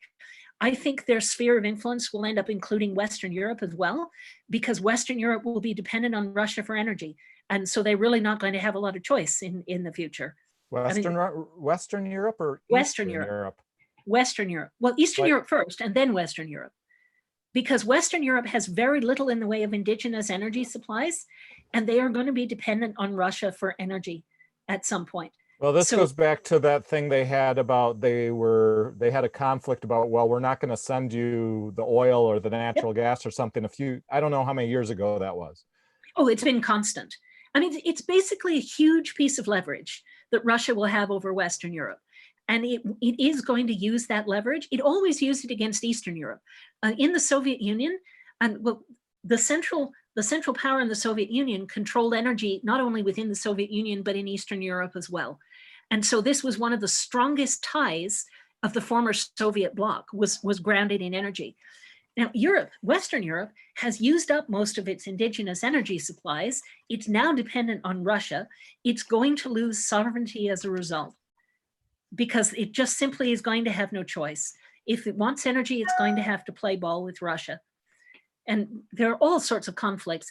I mean, for instance, that part of the Ukraine conflict, a huge part of it was that Ukraine is a transit country for Russian oil and gas, and they steal it, or they have a history of stealing it, but there's also a huge history of power games on both sides of that equation. And Russia trying to control Ukraine means cutting off supplies to Ukraine that then get cut off to downstream to Western Europe. And then there's the whole argument over other pipelines, the Baltic Sea pipeline to avoid Ukraine, to bring supplies into Western Europe without going through Ukraine. But that's all tied up now. The Trump administration is trying to prevent that, because they don't want Russia to have more influence in Western Europe, which would be the result. So we don't know what's happening with that, but I do think that Western Europe is going to lose power, because it's going to have a lot of internal conflict as the European Union and the single currency fail, I think. And so they're going to be in disarray and energy dependent on Russia, which is not a recipe for independence. So I think Russia's sphere of influence will grow. I think China's sphere of influence is growing as well. Really what you're getting is something that George Orwell would have recognized, 3 great big power blocks that then will have this phantom war between each other perpetually. So a new Cold War, if you like. So I don't think we're going to see a hot war between major powers at this point, but I do think we're going to see a long drawn out 3-way Cold War. And I think we're going to see nasty proxy wars in the periphery. So great powers have client states. And if they don't want to face each other directly, because that would be mutually assured destruction, they have proxy wars between their client states. Well, I'm wondering about the 1.1 billion people in India. Where's their place in this? Well, there isn't a specific place for India in that sort of 3-way great power structure. It will be interesting to see. India is a wild card in that regard. I think India is going to have massive problems. I think there's going to be a major genocide, quite possibly a revolution, but they're going to have huge energy issues, and their food and water supplies are going to collapse, because their water tables are falling by feet per year. And the only way you can keep bringing up water for your agriculture from down further and further is to have more and more energy to do it. And the surface water is disappearing. The glaciers are melting. That's their summer water supplies, the glaciers of the Hindu Kush. So if those melt, then there's less of that. The monsoons shift with shifting climate issues. You could lose the monsoon. If you don't have the water, you're not growing food. You cannot feed 1 billion people. India, I think, is quite likely going to implode at some point. And then I think there's going to be massive migration out of India, because I just don't think it's going to be viable in a while. I couldn't tell you what time frame that would be, but I think there are going to be bigger problems in India than there are in a lot of other places. This reminds me again of the worldview thing, and I'm going to put up a graph again. So this is from the Wikipedia regarding the worldview. And so you've got the English-speaking world, which includes us. And then you've got the Catholic Europe, and you've got Russia and the Orthodox, You've got the Islamic and African, the Latin American. You've got the Protestant side of Europe and the Confucianists and the Baltics. And I guess there is South Asia in there with India, Thailand, Cyprus, Vietnam. And I don't know why Poland and Malta are off on this weird. I don't either. But it says a survival versus self-expression values. And so I guess survival is all the way on this end and self-expression's on this way. And then it's traditional versus secular rational values. So this is just something I saw the other day. And I'm wondering if this is kind of what you're talking about, a three-way power. It's kind of a three-way. I think it looks like a multipolar mess to me. Yeah. And I do think we end up with multipolar mess initially. And then the transition is to a three-way kind of power block kind of system, because it takes time to really establish that. And sort of great powers need to organize their client states and make sure they're subservient and things like that. But I think chaos in the short term is extremely likely. And so I think a multipolar world is very likely to happen. Over time, I think that a period of three-way sort of great power struggle will end as well. And you'll go back to multipolar kind of chaos, because it simply won't be possible to maintain power at a distance if you don't have the energy to do it. So I think that the distance you can extend power over will shrink as the energy supply shrinks. And I think that's going to be a major factor going forward. I don't think there'll ever be a global empire again. I think, although China is the empire in the ascendancy, I don't think they're going to be, ultimately, they're not going to be a global force in charge of everything else. I don't think anyone will be in that position because there won't be the energy to do it. I simply think they'll be the largest power in a much more multipolar world. So now let's look at the perspective from the billionaires, and especially the billionaires like the industrialists, Gates and Zuckerberg and Bezos and those, the energy elites, whoever it is that actually controls the energy. And you've already touched on Russia as one that controls the energy. The banking elite that controls money and capital and finance. Why don't we touch on those before we go into the AI, which is kind of the last one? So I think what you have is as billionaires who've reached the stage of being called sovereign individuals. Now, there was a book by James Dale Davidson and William Rees-Mogg years ago, again, probably 20 years old, called The Sovereign Individual. And this was about the rise of people who become so wealthy and powerful that they're not beholden to any state at all. They have complete freedom of movement and things around the globe. So no constitution, no laws, that's no longer relevant to them at all. Exactly. So they've transcended it. And this is really where you actually can start looking at individuals rather than just looking at the system, because there aren't that many people who've truly become sovereign individuals. So you can actually look at individuals and say, what is this person doing and what's their influence and things like that. So it's only just got to this point where it makes sense to look at the actions of individuals rather than to look just at the system itself. And I think because they've become sovereign individuals, it's extremely difficult for states to apply taxation or anything like that to people who have become that wealthy. It undermines the ability of states to maintain their statehood because they can't control tax revenues and things like that. So these are extremely powerful people. They're not in control of the world. Nobody is, I would argue. But they are in a position of great power and great influence to manipulate things for their own advantage. Can I put up the top 9 for you? Mm-hmm. So are these the sorts of people we're talking about? The one thing that really I find very striking, every time people show me a list like that, it never has the name Rothschild on it. And it should at the very top. But the Rothschilds are the central banking family, basically. So if you try and put in a central bank that it is not controlled by the Rothschilds, you will shortly be invaded. Various countries have tried. And so this is an enormous amount of power. Why are they not on this list then? I mean, are they not as rich? Because their power is invisible. It's behind the scenes, under the radar, and nobody will talk about it because it's just more than their life is work, I think, to start raising the profile of people who really don't want their profile to be raised. But they are incredibly wealthy. I mean, you don't own the global banking system without having tremendous amounts of power to influence people. And the same thing happened in the bubble we were talking about before So is in Europe in the 1300s. Are these the people here you're talking about? Yes. So the people who had all the power in the 1300s, the banking system that had this huge bubble and then collapsed, it wasn't the people who were doing the regular banking. It was the Venetians, the secretive sort of hidden Venetian bankers who were controlling the arbitrage between gold and silver as the money supply. They were the ones in the background who were pulling all the strings, but most people didn't see what they were doing. They weren't the public face of banking. They were the hidden string pulling aspect of banking. And so I think we're seeing the same kind of thing again.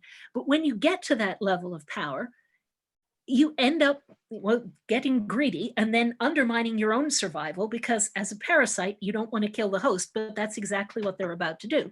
So I think the power of a lot of these people is going to be broken. I think the power of the money monopoly will be broken. The financial system will come down over time, not immediately. But I think that the power that these people have will be broken over time, because they will have destroyed the means by which they became wealthy, and they won't be able to maintain their wealth disparity against other people when there are so many other people who are now very, very angry.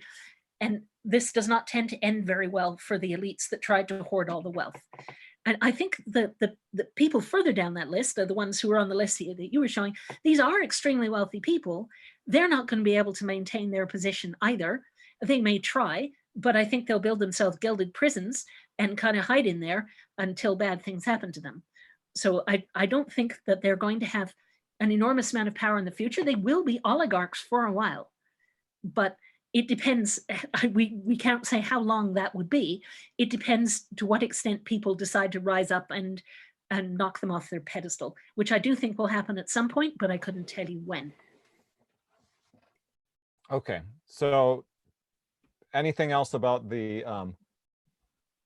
I think this is this is interesting, because if you have everything, like if you're a billionaire, you have everything, you have you're independently sovereign, you're your own nation, your family is its own nation, or your group of you and your buddies are their own nation, then it would be hard to imagine wanting to give that up. I mean, why? What would be the point in giving that up if you had it? Well, they won't give it up if they have any choice in the matter. They would never choose to give it up. But in order for them to maintain that, we, the workers, have to give them what we make, because we have to give them the food we grow. We have to give them the products we make, because otherwise they don't have anything really. I mean, it's because we give them stuff. At some point, we won't do that anymore. And we won't necessarily provide security services for them and things. They depend on other people more than they think they do. They're nowhere near as independent as they feel that they are. And I think that lack of independence will really become obvious at some point in the future when people rise up because they've had enough. All right, so finally we get around back to the artificial intelligence. So artificial intelligence, there are many people online, physicists and neurobiologists and quantum physicists and cosmologists that are all like seriously talking about this artificial intelligence as being a larger and larger player in how the future unfolds. Have you looked into this at all? Well, I'm not a computer person. You are, and I'm not. So you have an advantage in this sort of way. But I think AI has extremely dangerous potential at the moment. And I think it is going to be used as a tool of totalitarianism. It already is in China. So China has a social credit system where you are monitored as an individual all the time. Everything you do, sometimes even the expression on your face, everything becomes a data point. And if you do things that the administration likes, then you get points. If you do things they don't like, you lose points. And if you lose enough points, you can't work, you can't travel, you can't buy anything. It is an incredibly totalitarian system, vastly worse than George Orwell conceived of, even, I would argue. And it's all grounded in AI. I think that is going to spread. There's already a whole lot of surveillance and a whole lot of big data manipulation all over the place. Data is being used to control people now. However, I think despite the fact it's an immediate threat, I don't think it's going to survive limits to growth. Because again, it's incredibly energy intensive to do things like this. The kind of surveillance and data crunching and things that you have to be able to do to be able to maintain a system like that it's huge. And I think at some point it simply won't be possible anymore. So, I mean, it doesn't mean you can't have surveillance. And there were secret police and things in Eastern Europe, and it was long before there was ever the ability to monitor people online. So there are human forms of this kind of thing, but the human forms are nowhere near as effective as what AI can achieve. And I think we're going to have an era of AI when it's incredibly dangerous. I mean, for instance, you can program a drone to take out a specific individual, and there's almost no way to protect against things like that. So at the moment, while these things are still operational and growing in power, I think there's going to be a whole lot of that sort of thing. It's going to be used to manipulate people. It's going to be used to take out people who are dissidents. So it's going to get more and more difficult to express opinions that don't accord with what the government would like you to believe. Doesn't mean you can't believe these things, but they're going to control people being able to spread those messages. And I think that is going to be a major, major problem. We've already got a lot of social control through social media, and things we're manipulated all the time, whether we realize it or not. But this is still early days in terms of what AI can truly do. And I think China is the next step above for that. But that's not necessarily the final step either. I think AI has worse potential in store for humanity than that. I don't know how far it will go, but I do think it will go further than it has at the moment. There's going to be a lot of attempts by governments to maintain power, even in the absence of political legitimacy. So even as the trust horizon collapses and they lose political legitimacy, they are not just going to go quietly into that good night. They're going to try and maintain power, and that's going to require surveillance and repression. And big data and AI are absolutely the way that they're going to do that. And I think that's going to be very unpleasant for an awful lot of people, but it won't be permanent because it rests on, it has a huge dependency on energy and complexity. And when those fail, then systems like that will no longer work. So I think it's a period that we have to live through before we come out the other side into something that's a lot simpler and a lot more human-based. I'm going to put up another slide. Mhm.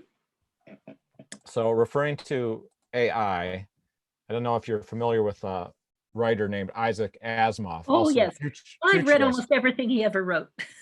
So, and for any of the viewers who aren't familiar, he's written many books on robotics, and his whole point was that in order for AI to serve humans rather than the other way around, there has to be hard-coded laws that can't be removed. Like it's in the hardware, it's in the circuit. Yes, the 3 laws of robotics. Number one, a robot AI may not injure a human being or through inaction allow a human being to come to harm. Number two, AI must obey the orders given to it by human beings, except where such orders would conflict with first law. And AI must protect its own existence as long as such protection does not conflict with the first or second law. And then in a lot later book, Asimov writes that the computers come up with another law that says AI may not injure humanity or by inaction allow humanity to come to harm. And so I've seen this idea floated that what we need is an AI that coordinates civilization to distribute all food, all energy, so that everyone has an equal share, and then it slowly powers us down. And we let AI do that, because we have a lot of freedom. I mean, we're still asked to work, we still have to work maybe 30 or 40 hours a week locally near our home, growing food, supporting, the infrastructure, whatever. But if we were able to take one of these systems that already exists, like the Google AI plus the Facebook AI, and merge them with maybe one or two others, that we'd be able to create something like this, and we would program it to try to make sure to basically bring us back to some sort of equilibrium globally, and to reverse the destruction on the planet. And the one thing I hear you saying that would be the biggest challenge, I mean, other than this being kind of in the realm of sci-fi, although communicators are now cell phones, so that was also sci-fi, is that there's the huge energy cost. And the reliance on complexity. Because if you don't have a system that can operate with that degree of complexity, then you don't do complex things. And the complexity rests on energy. So the energy ends up being the determinant of the level of complexity that you can maintain. I don't think we will be able to maintain that level of complexity in a lower energy world. So I don't think we're going to be able to do this sort of thing forever. I think you're not going to see the 3 laws of robotics programmed into AIs. There are too many people who have interests that conflict with those because they want domination. And if you had one side that built those laws into its AI, the other side would take advantage of it and not do so, and they would win. So in other words, nobody will ever do it. So you're not going to have a system that controls the downside of AI effectively, I don't think. And I think there are going to be massive unintended consequences, especially when the pie is shrinking. And even if you wanted to do no harm to anyone, when the pie is shrinking and there's not enough to go around, how do you decide whose interests should prevail? When everyone has valid interests, but they cannot all be met, how would you make decisions like that? I wouldn't want decisions like that to be made by humans or by AI. I think the fact that we're over carrying capacity, nature will take care of it, and we're going to hate that. But I think as awful as that is, it would be worse if we actually felt that was happening as a planned process by other human beings or by AI. I think people would object far, far more to that than they would to nature, simply an impersonal force taking care of a problem. I think people have less of a problem with impersonal forces or supernatural forces. So people will do things for the sake of religion because they feel that that the edict has come from a higher power. Even if it hasn't, even if it's just something that came from a priesthood, they will be told this comes from a higher power. And people are more likely to follow things that come from a higher power, or they're more likely to say, oh, well, this was, well, an act of God or an act of nature, if you like. Either one of those, people can kind of psychologically cope with that. They have a much harder time coping with things that are done to them by other human beings. And AI is just an extension of other human beings. It's something that is done to them as a result of the actions of other human beings setting it up. And so I think that would cause a lot more problems than just acts of nature. I really have a problem with trying to control some of these issues, like population, for instance. Anything we do to try and control population risks making life less worth living in the short term, because the kind of control mechanisms you would need would just reduce freedom to nothing, essentially. And I think people really wouldn't want to live that way. I would rather see whatever nature has in mind over time deal with the problem, and at least then we can't say anyone was biased, that it's just something that happened and then we have to move on from that. And I think that would be preferable, as unpleasant as it would be. I feel like we need to provide some hope. Well, because we've had 3 hours and 15 minutes of looking at the risks and looking at the possible futures that are, I mean, I would not be surprised that a lot of these things play out in various ways that we've talked about.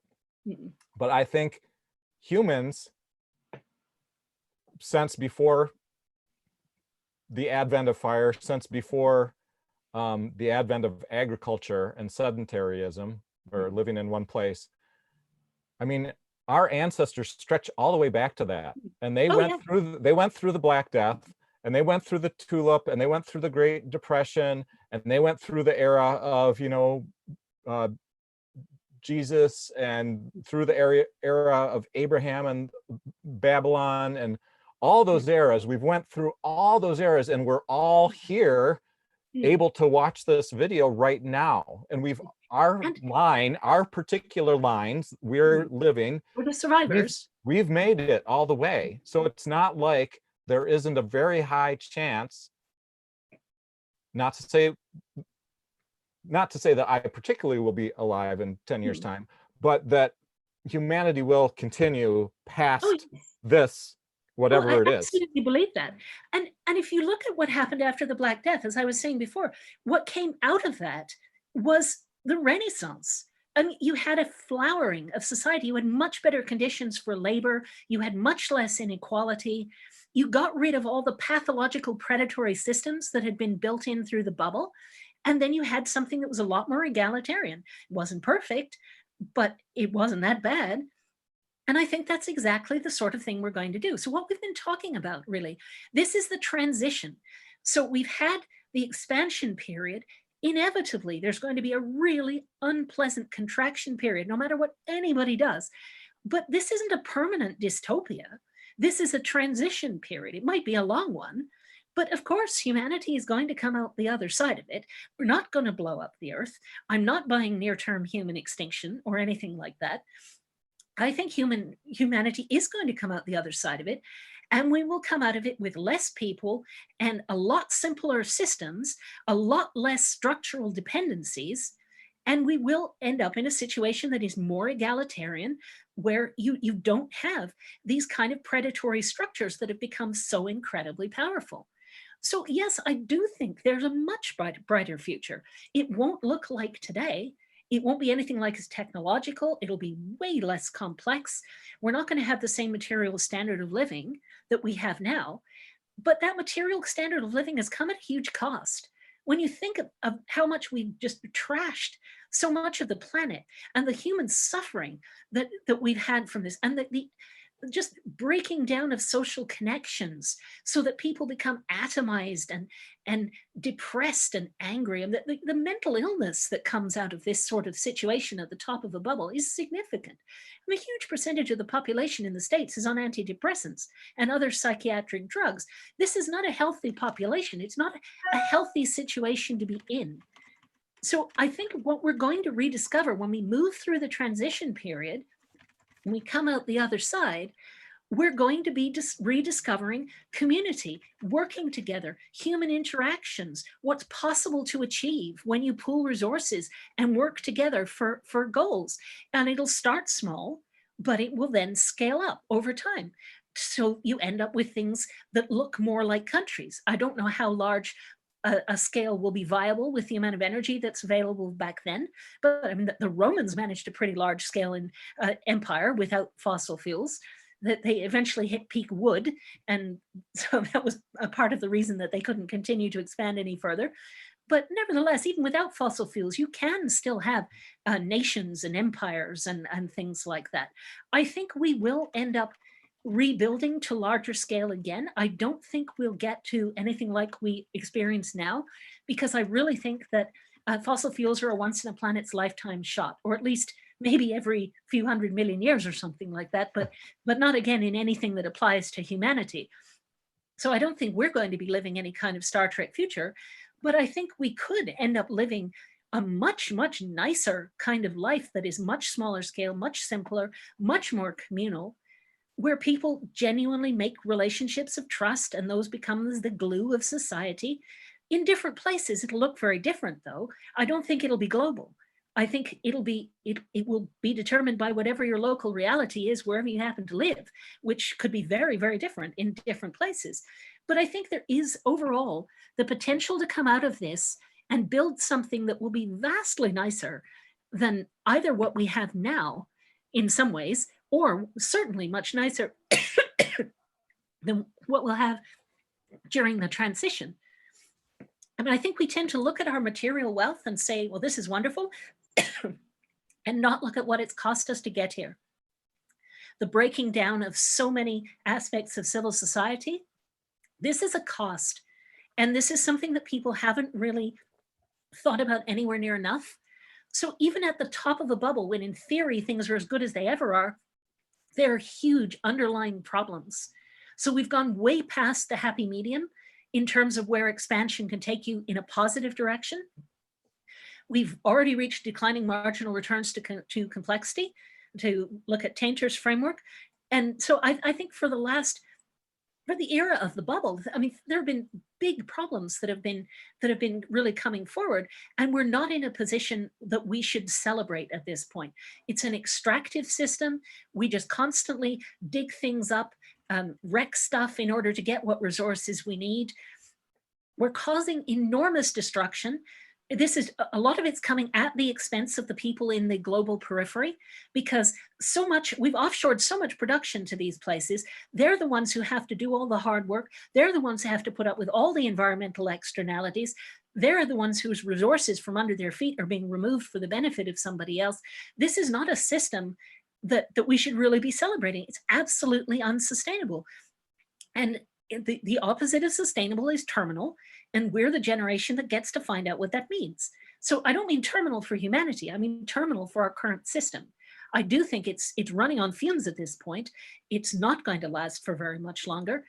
There will be a messy, unpleasant transition, and then we will get back to something that looks a lot more human than what we currently have. Unfortunately, I don't think you and I will live to see it, even if we live our entire natural lifespan. But down the line, our descendants, I think, will live to see it. And I think that really is hopeful. I mean, because I'm taking a really macro picture here. This is not looking at things just within one person's lifespan and things like that. I'm looking at huge global trends over, well, thousands of years of human civilization, and how this has played out before in different places, and what we can expect things to look like. So I think we're in for some really hard times. But even in the hard times, we can still be together with the people we care about. We can work together for common goals. It'll just be very small scale for a while. I don't think it means that everyone's going to live an absolutely miserable life for the rest of their times. I honestly don't think that. I think community and working with people still has tremendous potential to make life worth living. I mean, even in difficult times, this has always been true for people, that it's the human connections that really matter, that's what people are genuinely living for. And I don't think that's going to go away. Whatever happens at the larger scale, which won't be pleasant, it's not going to be the only determinant of our lives. A lot of how our lives play out is going to be determined at the small scale, at the local and individual scale. And that's where we can truly make life worth living. And so there is hope. I mean, I wouldn't bother to get involved in these things at all if I didn't feel there was any hope, if I didn't feel there was anything that people could do. I do think there are things that people can do, and I do think there's a future to look forward to. But I think we can't just be blind to the problems that are coming at the same time, because we're going to have to deal with them. And the more we can wrap our heads around them in advance, the better prepared we can be, psychologically, if nothing else. And if you're psychologically prepared for something, it doesn't hit you as hard. And you've already had a chance to think through what you might do about it.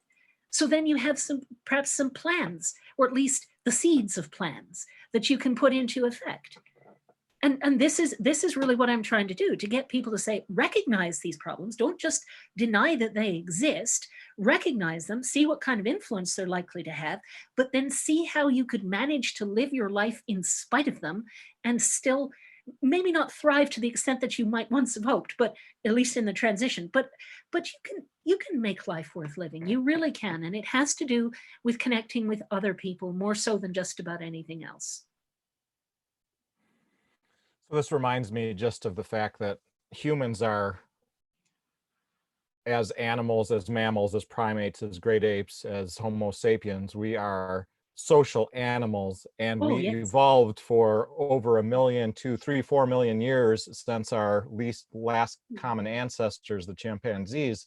We've evolved to be social Mm. animals, and we everything that was ever successful about ourselves was because we lived as groups. We always Yes. lived as groups. It's always groups, and because of that, the our ancestors actually are like our uncles and aunts way back that didn't particularly love groups. Mm. Their kids didn't live because that was not a trait that was passed down. The only traits that were passed down were the traits that were like, take care, we're happy when we're together, Mm. we feel love for each other, we feel altruism for each other, we want to help each other, those that we know, those that we see, those that we connect to, and that the path forward for people is to connect with your actual physical next door neighbors in an actual social way. Even Mm. if you're physically distanced, you're Mm. socially connected with Yes. your actual real in walking distance neighbors, as Yes. well as the ones across the world, like you and I are across the world from each other. I mean, that's Mm. important as well, because those connections help to create the social network Yes. that is something new. Now I And want to to spread ideas. So you can, if something works in one place, if you have a broader network and a way of propagating those ideas, you can spread best practice around the world, even if they're people you'll never meet in real life. So yes, all these things are incredibly important. And that's absolutely what we have to work on. And we can't lose sight of that. Even when things are going wrong at the larger scale, we have to try and cope at the smaller scale and get ourselves through this. And we are not going to do it in isolation. We're not going to do it as, no man is an island. We're not going to be able to manage this on our own. We have to be part of something bigger than ourselves. And that's going to be the determining factor, I think, for whether people get through this, will be the extent to which they can work with other people and create something that they couldn't possibly have created on their own, that's big enough to be viable. You have to be at least a certain scale in order to do certain kinds of things that provide common goods. So common goods don't come from individual action, they come from collective action. And that's very much what we need to be aware of and what we need to maintain. And it will be more difficult in some ways in an era when the top down powers are getting more and more pathological and more intrusive on our private lives. But it's not going to be impossible. It just means it's something that we'll probably have to work a little bit harder on. But I think it's the single most critical thing we could possibly do. So I think I'm going to have a comment, and then we're going to turn to questions. So if you're still on the line on I Zoom, think there's or one person, if I'm looking at the top bar, there seems to be well, one person there besides. there there actually, for anybody who's watching this later, there's a handful of people that stuck with us for this whole time. So either that or people came on and people came off. Anyway, so the first thought is, Nicole's kind of talking about a future where, we get to a better future. It's much, much more local. We're doing everything locally. It's really neighborhood based, and neighborhoods built into communities, and communities built into regions, and decisions are made from the bottom up and whatnot. But another vision, which is very popular, is the one of we're all coordinated, and not coordinated as in we're all doing the same things, but we have achieved basically what planets evolved to achieve, is that they actually become conscious in their own right. A hive mind. Because, well, kind of, but more that everybody kind of has a common love and acceptance and appreciation and an altruism that extends not just to family, but to everybody, as if everybody is family. So I'll just read this little definition and not really go into details on this, because I know there's people that this might be a better topic for another day. But the global brain idea, this is from Wikipedia, is a neuroscience inspired and futurological vision of the planetary information and communications technology network, the internet, that interconnects all humans and their technological artifacts, vehicles and computers and everything. As this network stores even more information via Wikipedia and everything, takes over more and more functions of coordination and communication from traditional organizations. In other words, it's the way we communicate with each other, and becomes increasingly intelligent as far as the memory store and a way for us to communicate. It increasingly plays the role of a brain for the entire planet, where we individuals basically serve kind of as like the neurons in this global brain. And so we are the ones that collectively make the decisions, but since we're connected through this global network, that we're able to coordinate things globally. And even though it sounds like, I mean, you mentioned something like the Roman Empire was quite big and things were going well for a while. That's one possibility. Sure, if this collapses, I mean, if we don't have this sort of electronic infrastructure anymore, and I can imagine that happening, but on the other hand, it might be that we get to something like that. So I think there's two possible positive futures. One is the one that you're kind of talking about, and one is the one that this global brain kind of concept is talking about. And granted that you have pointed out that there are energy issues. I mean, you can't just have huge data centers. You would have to have households that have electricity and they have a little bit of storage, and it's all peer-to-peer. It'd have to be all to peer-to-peer, like peer-to-peer networks. You're talking about an emergent property of scale. So you're talking about a consciousness emerging from Yes. an enormous number of individual components.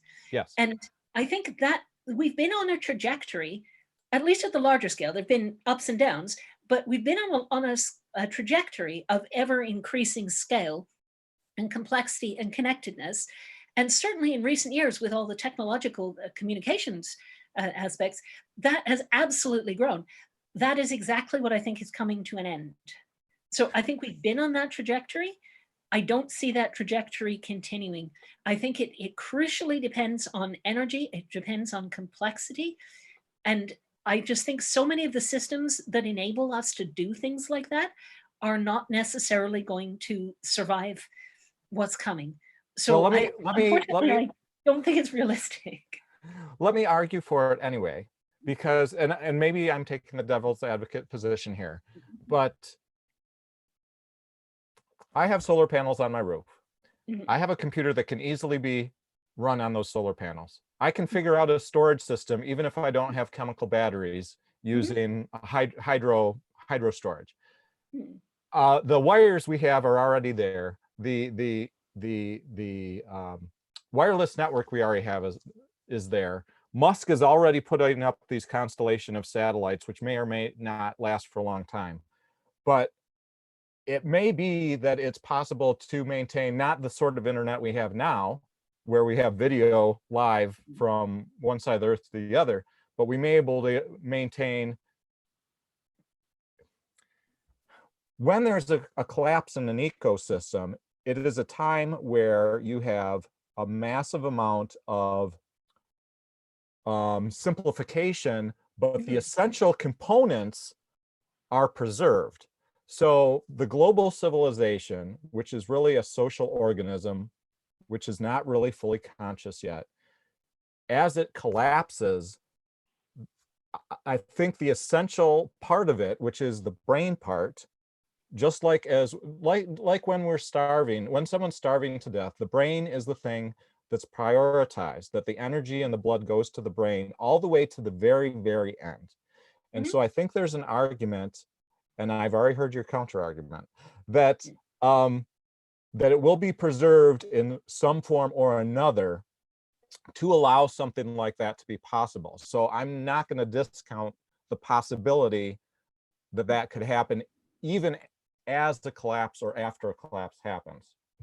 So I've actually used the analogy of hypothermia before, that when you move into contraction, what the system does is exactly sort of what you would do in a hypothermic body. It cuts off the circulation to the fingers and toes in order to preserve the body temperature of the core, preserve the energy that keeps the organism alive.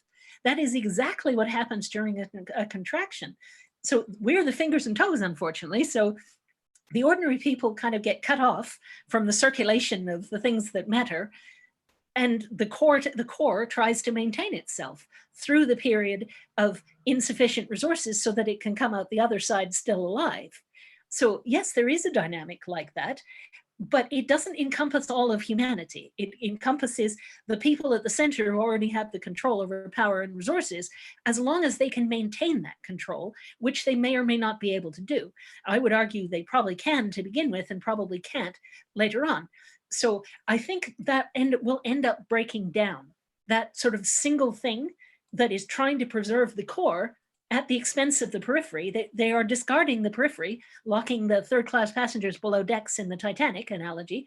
So I think this is what they're trying to do, but I don't think that's necessarily going to work, because the fingers and toes aren't just going to say, oh, all right then, and end up with frostbite and just die. I think they are going to have something to say about their own future, and they're not going to accept this dynamic. I think they're going to fight back against it, because it's really not something that encompasses all of humanity. It's something that is controlled, or at least inhabited and manipulated by a core of people who do not have the interests of all of humanity at heart. They have very much their own interests at heart. So I don't think there's altruism at that level. And I think that's what it would take. I think altruism is something that just does not extend globally. And the only time it ever even appears to get close to that is when you're getting close to the top of a bubble. But even then, I think that's very ephemeral.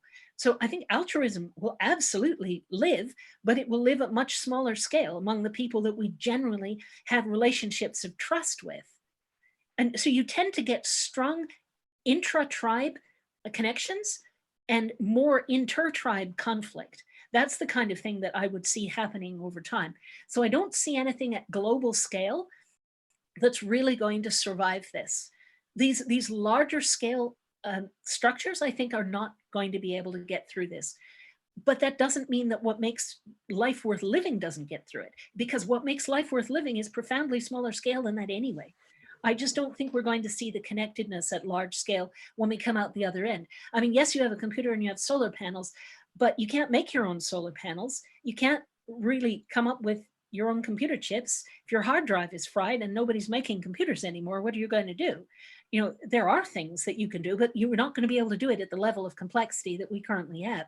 There was a really interesting TED Talk that I watched. And this guy decided to try and make something really simple completely from scratch. He decided to make a toaster. And this story was all about how he tried to get the different components of what you would need to make a toaster from first principles in every way, like iron ore and stuff to make plastic from and things like that. And it was fascinating. What he ended up with after 9 months was something that looked like, oh, some Tim Burton-esque vision of a toaster that worked for 5 seconds before it burned out because he didn't manage to come up with insulation for the wiring. So, but it was a really interesting look at what you get with complexity that you don't have when you're trying to do it by yourself from first principles. So if you have a whole sort of system of complexity that functions, you can build a toaster really easily. It'll be cheap, they'll be available, they'll work for quite a long time. You know, it's a simple, robust kind of thing. Without the complexity, you can't do it at all, even for something as simple as a toaster. So we do really have to think, to the extent to which we rely on the complexity of the current system and what that gives us the potential to do. And then look at what that complexity itself rests on, and its energy. So it all comes back to energy. If we're going to have less energy in the future, by definition, we will have less complexity. So I think a lot of the technological aspects will not be maintained. So I think we'll go back to the more human ways of doing things. But I think that will be something that we should do, that will actually be happier at that level. It doesn't mean that everything that humans do in human interactions is always positive. I mean, there have always been wars and conflicts and machinations and conspiracies and, you know, predators and all sorts of things, and there always will be. But I think we can maintain a society based on human interactions that on balance will be a lot more pleasant for a lot of people than what we currently have. I mean, we'll be doing a lot more work. There's a lot of dignity in the kind of work that people do when they're supporting themselves and their community. And I think a lot of the jobs that people have now are kind of Well, there's not much dignity in them at all. I mean, there's not really much in the way of common good that comes out of a lot of these jobs. It's kind of make work. It's a lot of it is energy wasted because it's not really achieving anything other than putting a few more zeros on somebody's electronic bank balance, someone higher up the financial food chain. I would rather see people concentrate a lot more on common goods. And when you function at smaller, simpler scale, that happens automatically because that's the only thing there is that's worth working for. And, and you can keep the negative aspects in check more easily at small scale than you can at larger scale. I think humanity evolved to live at village scale. And I don't think that means we always will. We certainly haven't when we've had any other opportunity. We've always taken every opportunity to scale up and complexify, and we probably will continue to do that. But there will be limits on the scale that we can reach imposed by the energy supply at any given time. So I don't think we're going to have the opportunity to be as exploitative and predatory as we have been as a species in recent times. I think that simply won't be an option. So I think some of the more positive things will have a better chance. All right.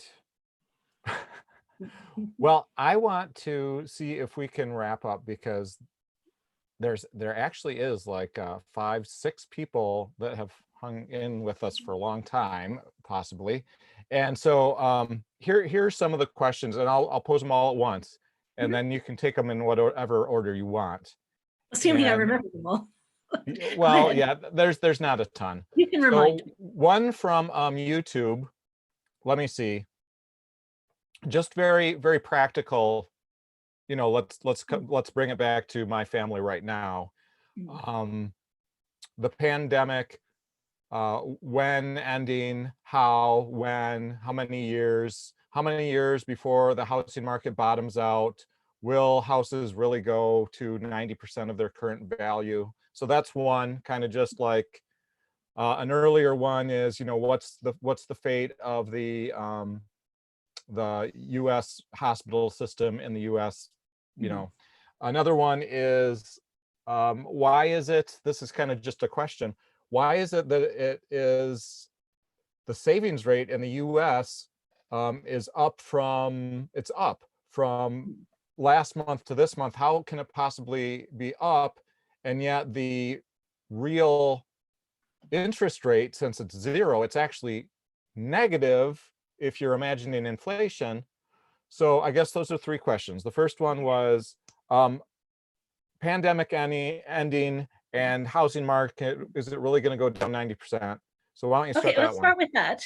So pandemics normally come in waves. It would be typical for them to last 2 or 3 years and burn through the population in that time in several waves. The US hasn't finished wave 1 yet, and they're reopening before wave 1 has finished. So this will still be just a continuation of wave 1. I think certainly in the US, this is going to take a long time. It will be measured in years. That's not to say that we'll be locked down for all that time. I mean, there's no way you couldn't lock people down for that amount of time. The whole system would collapse and people would just die en masse. So I think it comes down to the hammer and the dance, where you have the initial control of the situation, then you open up gradually, but then you may have to lock down when things come back again. I think that dance phase will last for several years. Unfortunately, subsequent waves of pandemics are often worse than the initial wave. That was certainly the case in the 1918 flu. So we're really just going to have to see. The 1918 flu played out over 2 to 3 years, and I would think this will be at least that. And I think society will change enormously in that time. So I think we can't absolutely predict when the pandemic will end, but it is going to be a longer term thing. I mean, saying it'll all miraculously go away is it's pure fantasy. I mean, there's no credibility to that whatsoever. And then the housing market. Have to live through it. And the housing market, I mean, a fall of 90% is simply typical for every time you have 90. 90. When you have an exponential growth curve, it crashes and there's an undershoot, and then you get back to some kind of growth again. It's simply typical that you go down at least 90%. It almost doesn't matter what kind of bubble you're talking about. But this has happened before. It happened in Texas in the 80s with the crash of the oil market, for instance. It happened in Northern England in the late 80s, early 90s. You could buy a 4-bedroom house in Gateshead for £1 in the early 90s. And this was a nice house, but you couldn't get a job for 200 miles in any For direction. a pound? For a pound? I think I dozed off. Where could you buy a house for a pound? A nice house?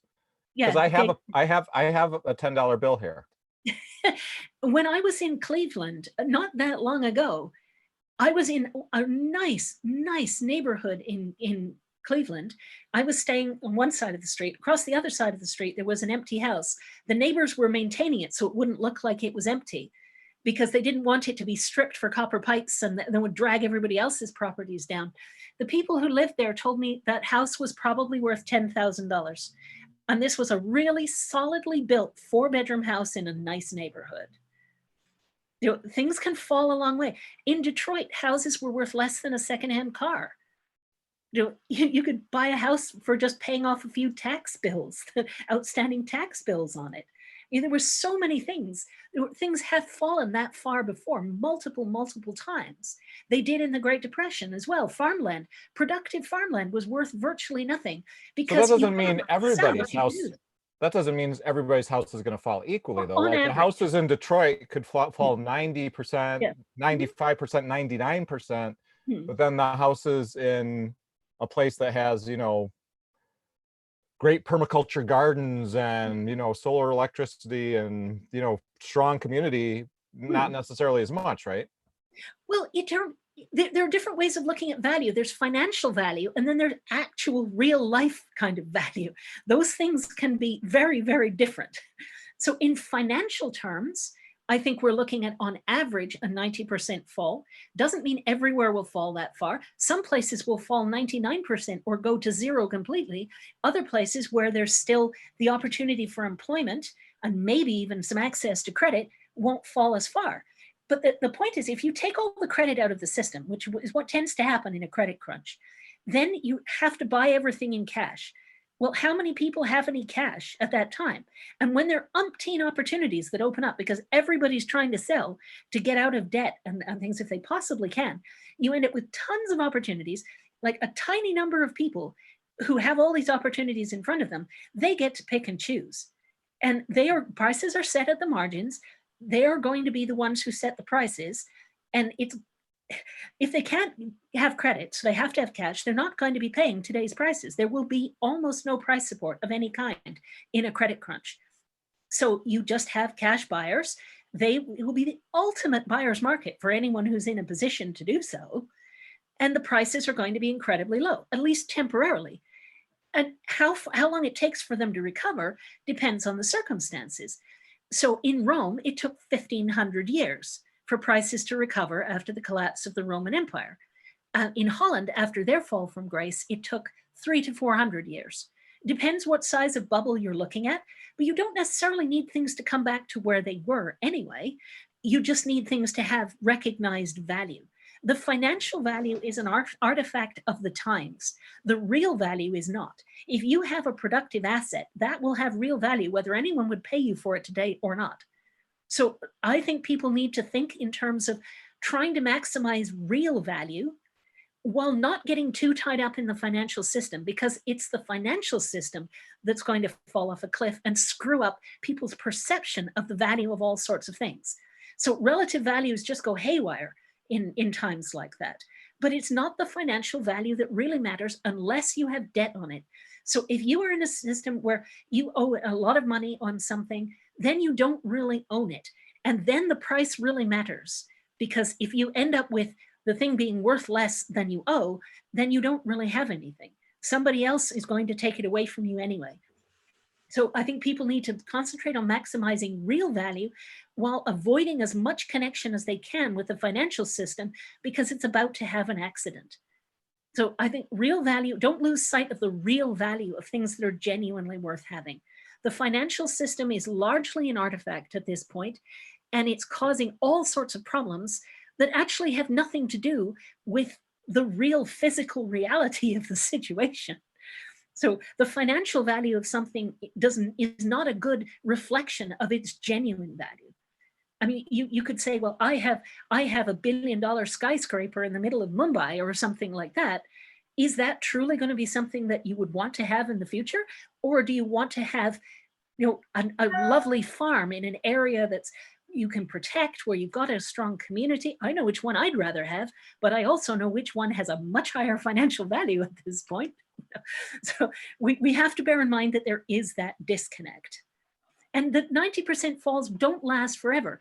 Things that do have genuine value, when the credit system starts to recover, those things that will be reflected in financial value again, just and not what at really, the level of credit boom. And what really what really is the value of a house, for example? So this house, when we bought it, was 123,000 US in 1998 or 1997, which would have been about 4 years of my salary, 3 years of my salary. So really, maybe that's a healthy mortgage market. 3 times average salary is just about what you would normally expect.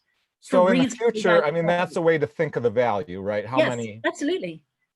Yeah. So for instance, in the places that are huge bubbles, property can be 12 times average earnings and things. In other words, ordinary people can't afford to buy anything.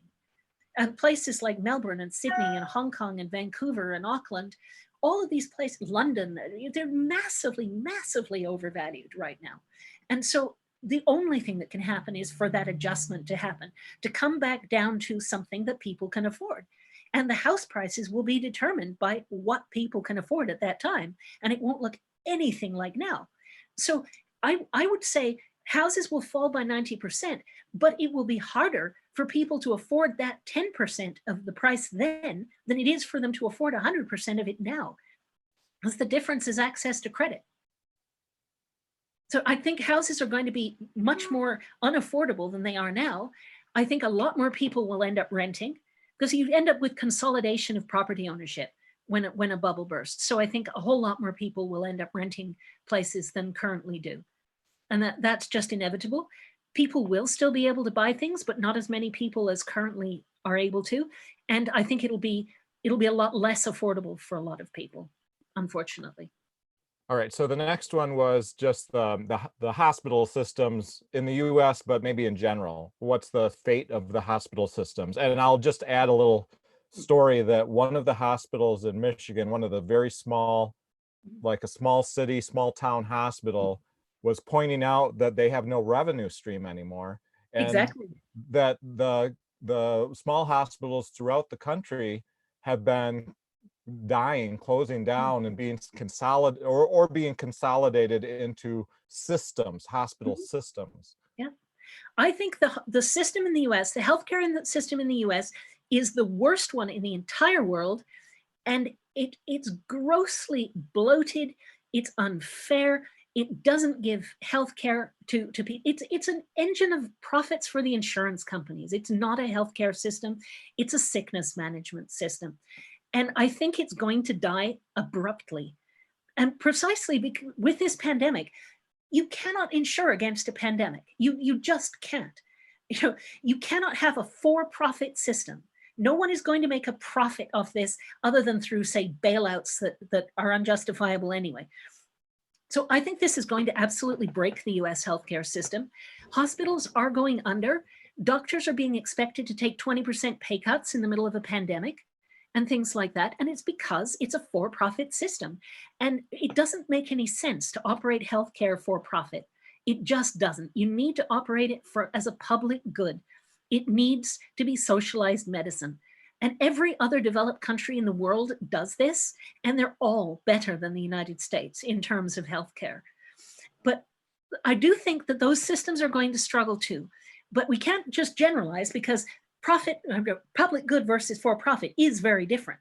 I think the American system will die very abruptly because you can't make a profit on it. And once you can't make a profit, it will cease to exist in its current form. So I think you might get some kind of Medicare for all out of this, but I don't think it's going to be at a level that people are going to be happy with. I think if it does happen, it'll be very basic. If that doesn't happen, the alternative is pay as you go, for a much simpler range of treatments. So I think a whole lot of things that people would get treatment for now, they're not going to get treatment for in the future. So they may have some access to healthcare, but I don't think it'll be what they have now. Now, in other places where it is treated as a public good and it is run by governments, well, I mean, there's not going to be a whole lot of tax revenues coming in, and governments may or may not want to print money to keep a system going. In Greece, for instance, a few years ago, it had become pay as you go. I mean, there was supposed to be socialized medicine, but it didn't work out that way. You had to have money if you wanted to go and get drugs from a pharmacy, for instance. You know, the system was supposed to cover the cost, but it didn't. So I think in places where they currently have socialized medicine, for quite a long time, it's probably going to be pay as you go.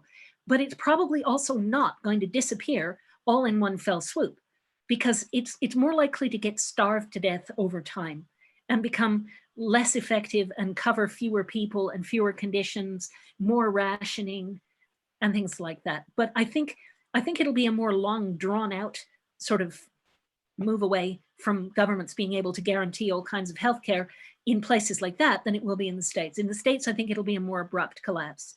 In both places, I think what we'll eventually end up going back to is there'll be a doctor in the community and you pay him whatever you can for him to come and look at your sick kid. So the kind of system that we used to have before we had either the for-profit system or things like a national health service. I think you're going to have pay as you go, but at a community level. And doctors didn't always get paid in money. They might have got paid in eggs or something, just whatever people had. And these doctors were people primarily looking after their own neighbors. This was a community thing. They knew these people. They knew who had what and who could afford to pay what. And that system worked at small scale. When you scale up, then you move away from all those community connections. Then you either go in the socialized medicine direction or the for-profit direction, but neither one of those is likely to get through a crisis in its current form. I just think that in the US, it'll happen a lot more quickly. And in other places, it'll be more of a long drawn out thing. But either way, I think we're going back to something communal based. And I think it'll be a lot simpler. I don't think we'll be having MRI machines and chemotherapy and fancy treatments for sophisticated rare conditions. I think a lot more people are not going to be able to be saved from complex conditions. But I also think over time, if we're all eating, reasonably healthy food, like stuff that we grew ourselves or our neighbors grew, we're not going to be eating Cheetos and drinking Coke in a scenario like that.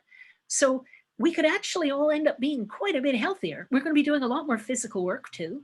So if you have a much healthier population, you're not as likely to have some of these chronic conditions and these really complex kind of conditions that we currently have. And we're swimming in a chemical soup all the time.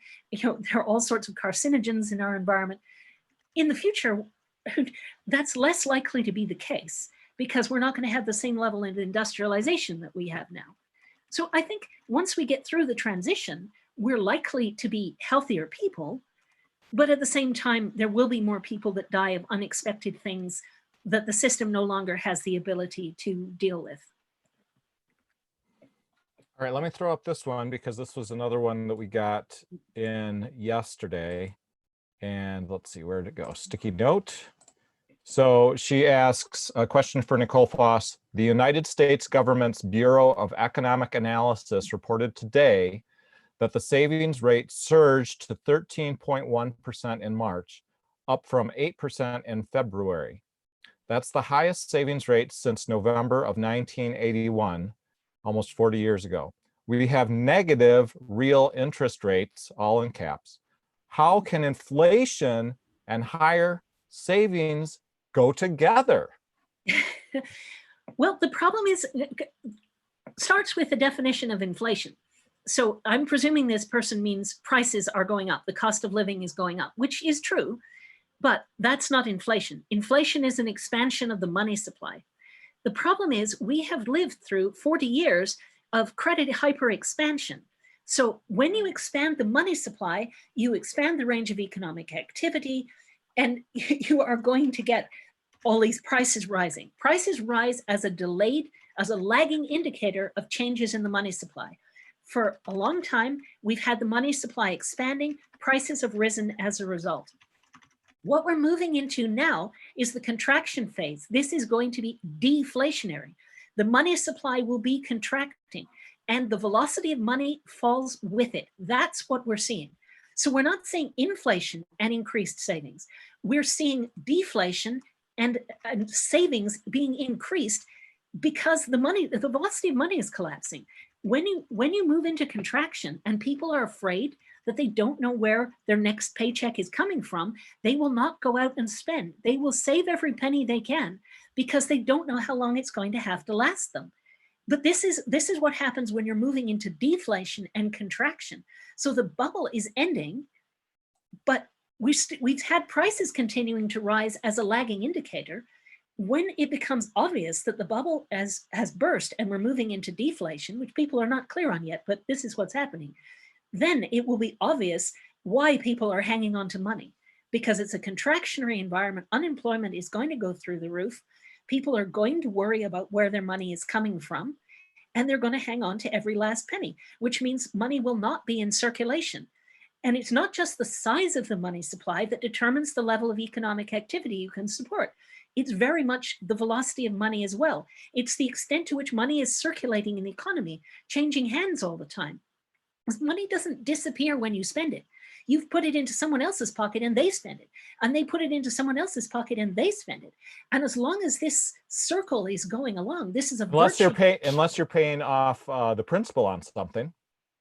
Yeah, but that's deflationary because money is created as debt.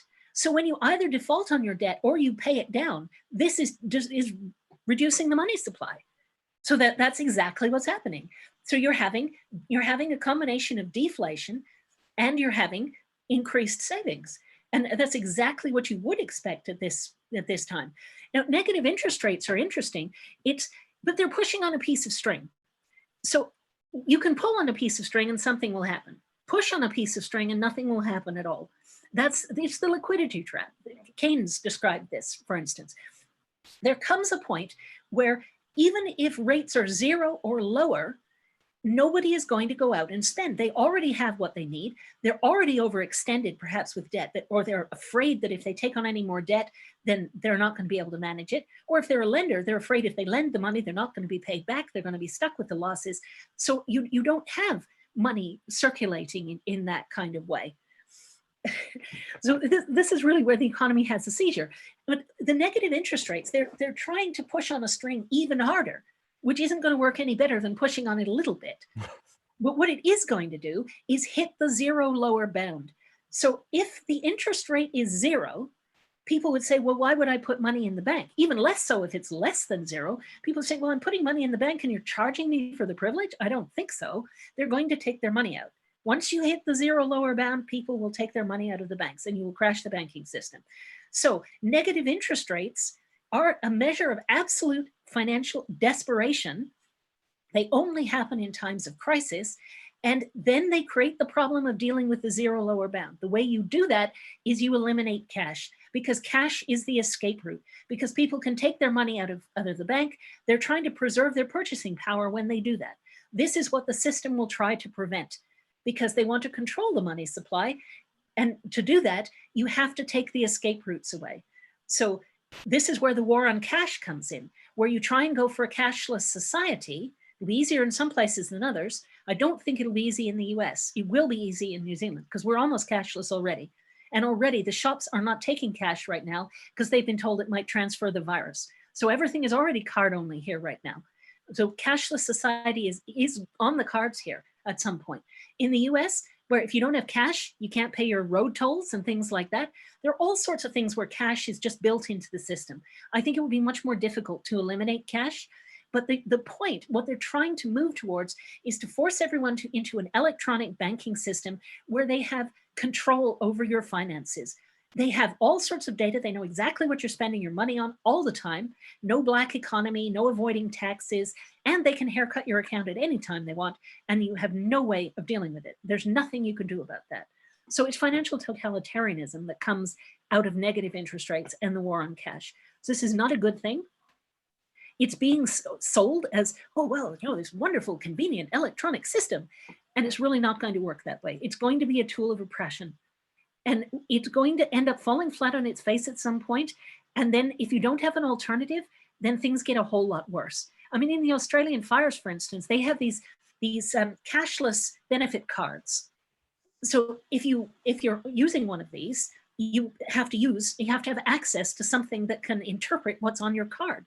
Well, in the bushfires, people didn't have that. So effectively, they had no money. Even although they had money in electronic form, they couldn't use it. And I had a situation vaguely like that, thinking of road tolls again, when I was in the States. The last time I was there, I'd forgotten to bring actual American cash with me. And so when they asked me for a road toll, I said, I have New Zealand cash, Australian cash, British cash, European cash, Canadian cash. I have credit cards. I have debit cards from 2 different countries. I do not have cash. And so we were at an impasse. It's not that I didn't have purchasing power, but I didn't have the one form of purchasing power that they wanted at that time. So I think eliminating cash in the US will be difficult. I do think they'll probably try. But I think the zero lower bound and negative interest rates could definitely lead to bank runs. And if they don't control that situation, it definitely will. So it'll be interesting to see how they try to control that going forward. I wrote an essay on this. If you'd like me to drop a link into the... Yeah, you can. Yeah, you can either put it in... very, very long, in-depth put it in the YouTube, because that's going to be where people are going to see this. Okay. So we're going to wrap up now. We've had 4 hours together, and that's a marathon even for us. Last week was 3 hours, and I know if you're watching this in May 4th of 2020, you haven't seen that other 3 hours, because we went into some topics that I was not entirely comfortable posting online yet, because it's not been talked about yet. Some of the stuff that's coming down the pike. And we kind of swerved past some of those things today. I mean, if you really want to see that, and if either one of us knows you, then email us or something, and we can like sign you a direct link. But I'm sure that will become online at some point. I just we got into some areas where it just was like, maybe I don't want Google and the internet to have to think about this yet. Anyway. The war on cash, the war on cash, that could be a whole nother topic for another week or whatever. But so here's how we're going to wrap up. Number one, I'm going to do my little, subscribe and stuff. And number two, before that, Nicole, we can't have you on the line all the time. And even though there's great videos that you've done, like 5 years ago, there's one that was really, really good. Some project, you have like an hour and a half interview, and you did your basic talk.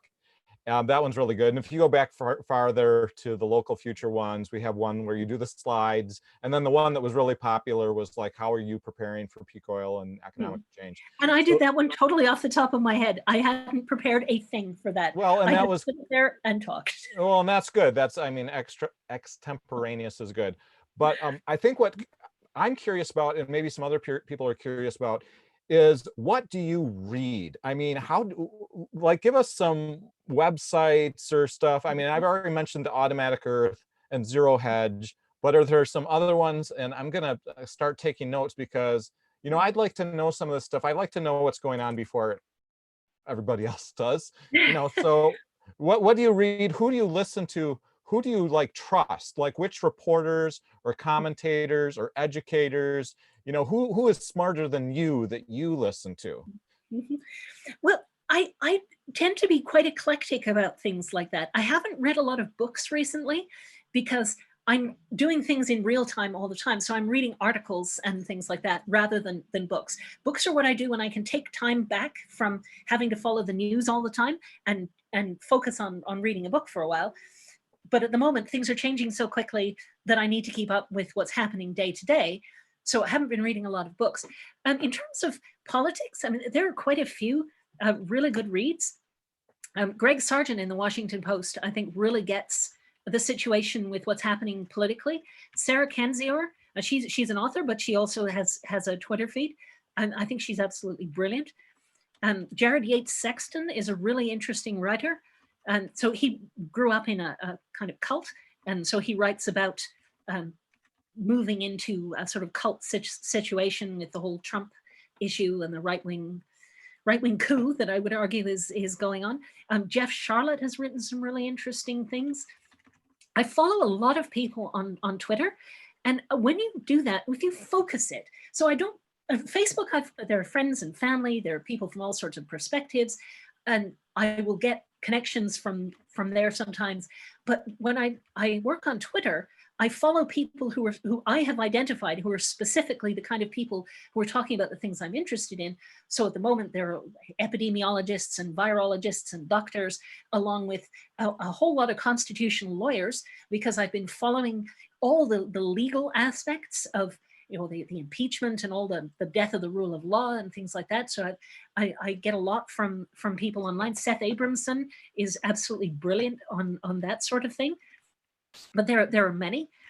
Jesse Colombo is brilliant on finance.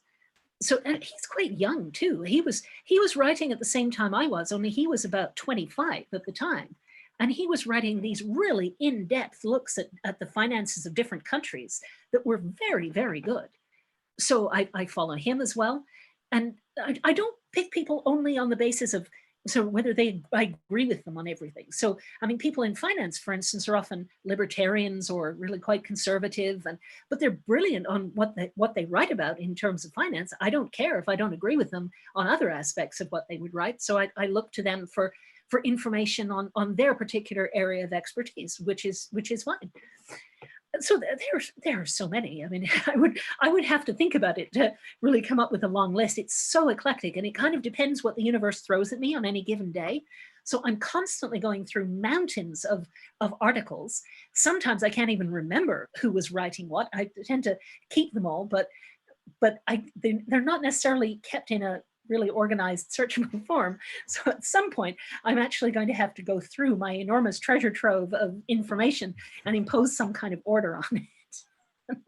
Because right now it would be challenging. I tend to do that when I'm writing articles, but again, to write an article, I have to basically take a month of not looking at what's going on in the world, but to just look at the specific thing I'm writing about and do a lot of in-depth research, draw it all together, and really put my head in just that one space for a while. And I haven't felt I could do that for quite a long time because things are changing so fast. And I just want to be aware of what's happening at the moment all the time. And I can't cover every single area in that same depth. So for a while, I was focusing less on the financial aspects than I was on the geopolitics and the rise of Trump and authoritarianism. That was my focus since Trump was elected. Now I'm really focusing on the coronavirus and the aspects for dealing with that. So it depends where my butterfly mind will take me next as to what will be my next few sources. I mean, because there's so many people who have parts of the big picture. I mean, Mike Mulroney is really good on finance. I'm not a gold bug like he is, but he makes an enormous amount of sense. Chris Hedges makes sense.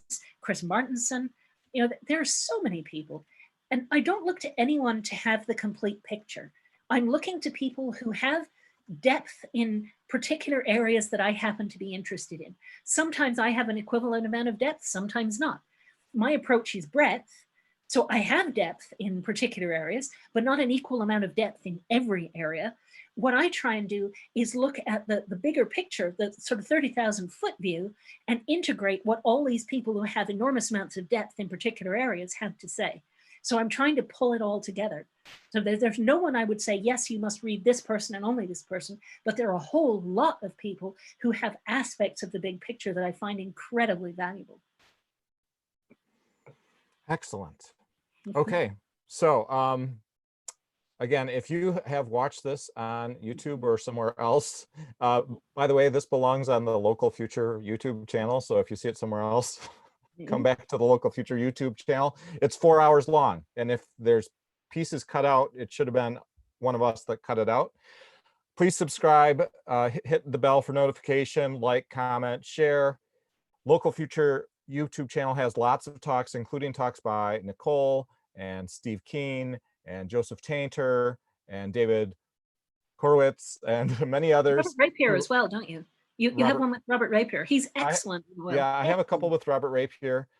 So we've got a lot of people on there that are really good. And of course, throughout YouTube, there's lots of great stuff. As I mentioned, Nicole has some talks online as well that aren't on the Local Future site that are very good. And yeah, I think that's the big picture. And wow, it's yeah, 4 hours and 10 minutes. If you've watched this entire thing, you know, maybe you get like a prize or something. So write down that what should be, we should have like a secret word. Okay, here we go. Tikopia. Tikopia. So you need to put the word Tikopia in the comment, and then we'll know you made it to the end. Nobody else will know, but Make we will t-shirts that say, know. I survived the 4-hour video. Yeah, Tikopia. And here, I'll even show you. It's We the Tikopia. If you haven't read this one yet, No, I haven't. it's a good one. But I know Okay. you're not reading books right now. I have an enormous number of books, and I'm still buying books. And I'm hoping that when things settle down a bit in one way or another, I'll have a chance to write a book of my own, which I very much want to do, to draw all this together and actually have a chance to go through a lot more of my reference material and flesh things out a lot more. Well, But I you know haven't what had you a could chance to do?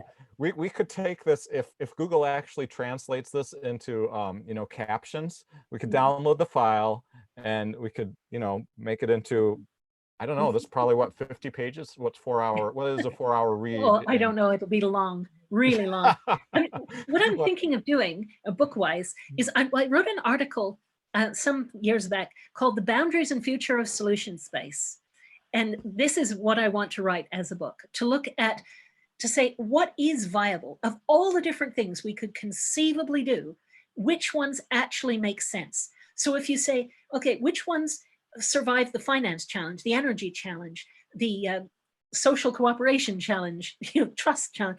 There are so many things where you can say, okay, these things lie outside of solution space because they're incredibly capital intensive at a time we won't have any money, or they're incredibly energy intensive at a time when they're going to have an energy crisis.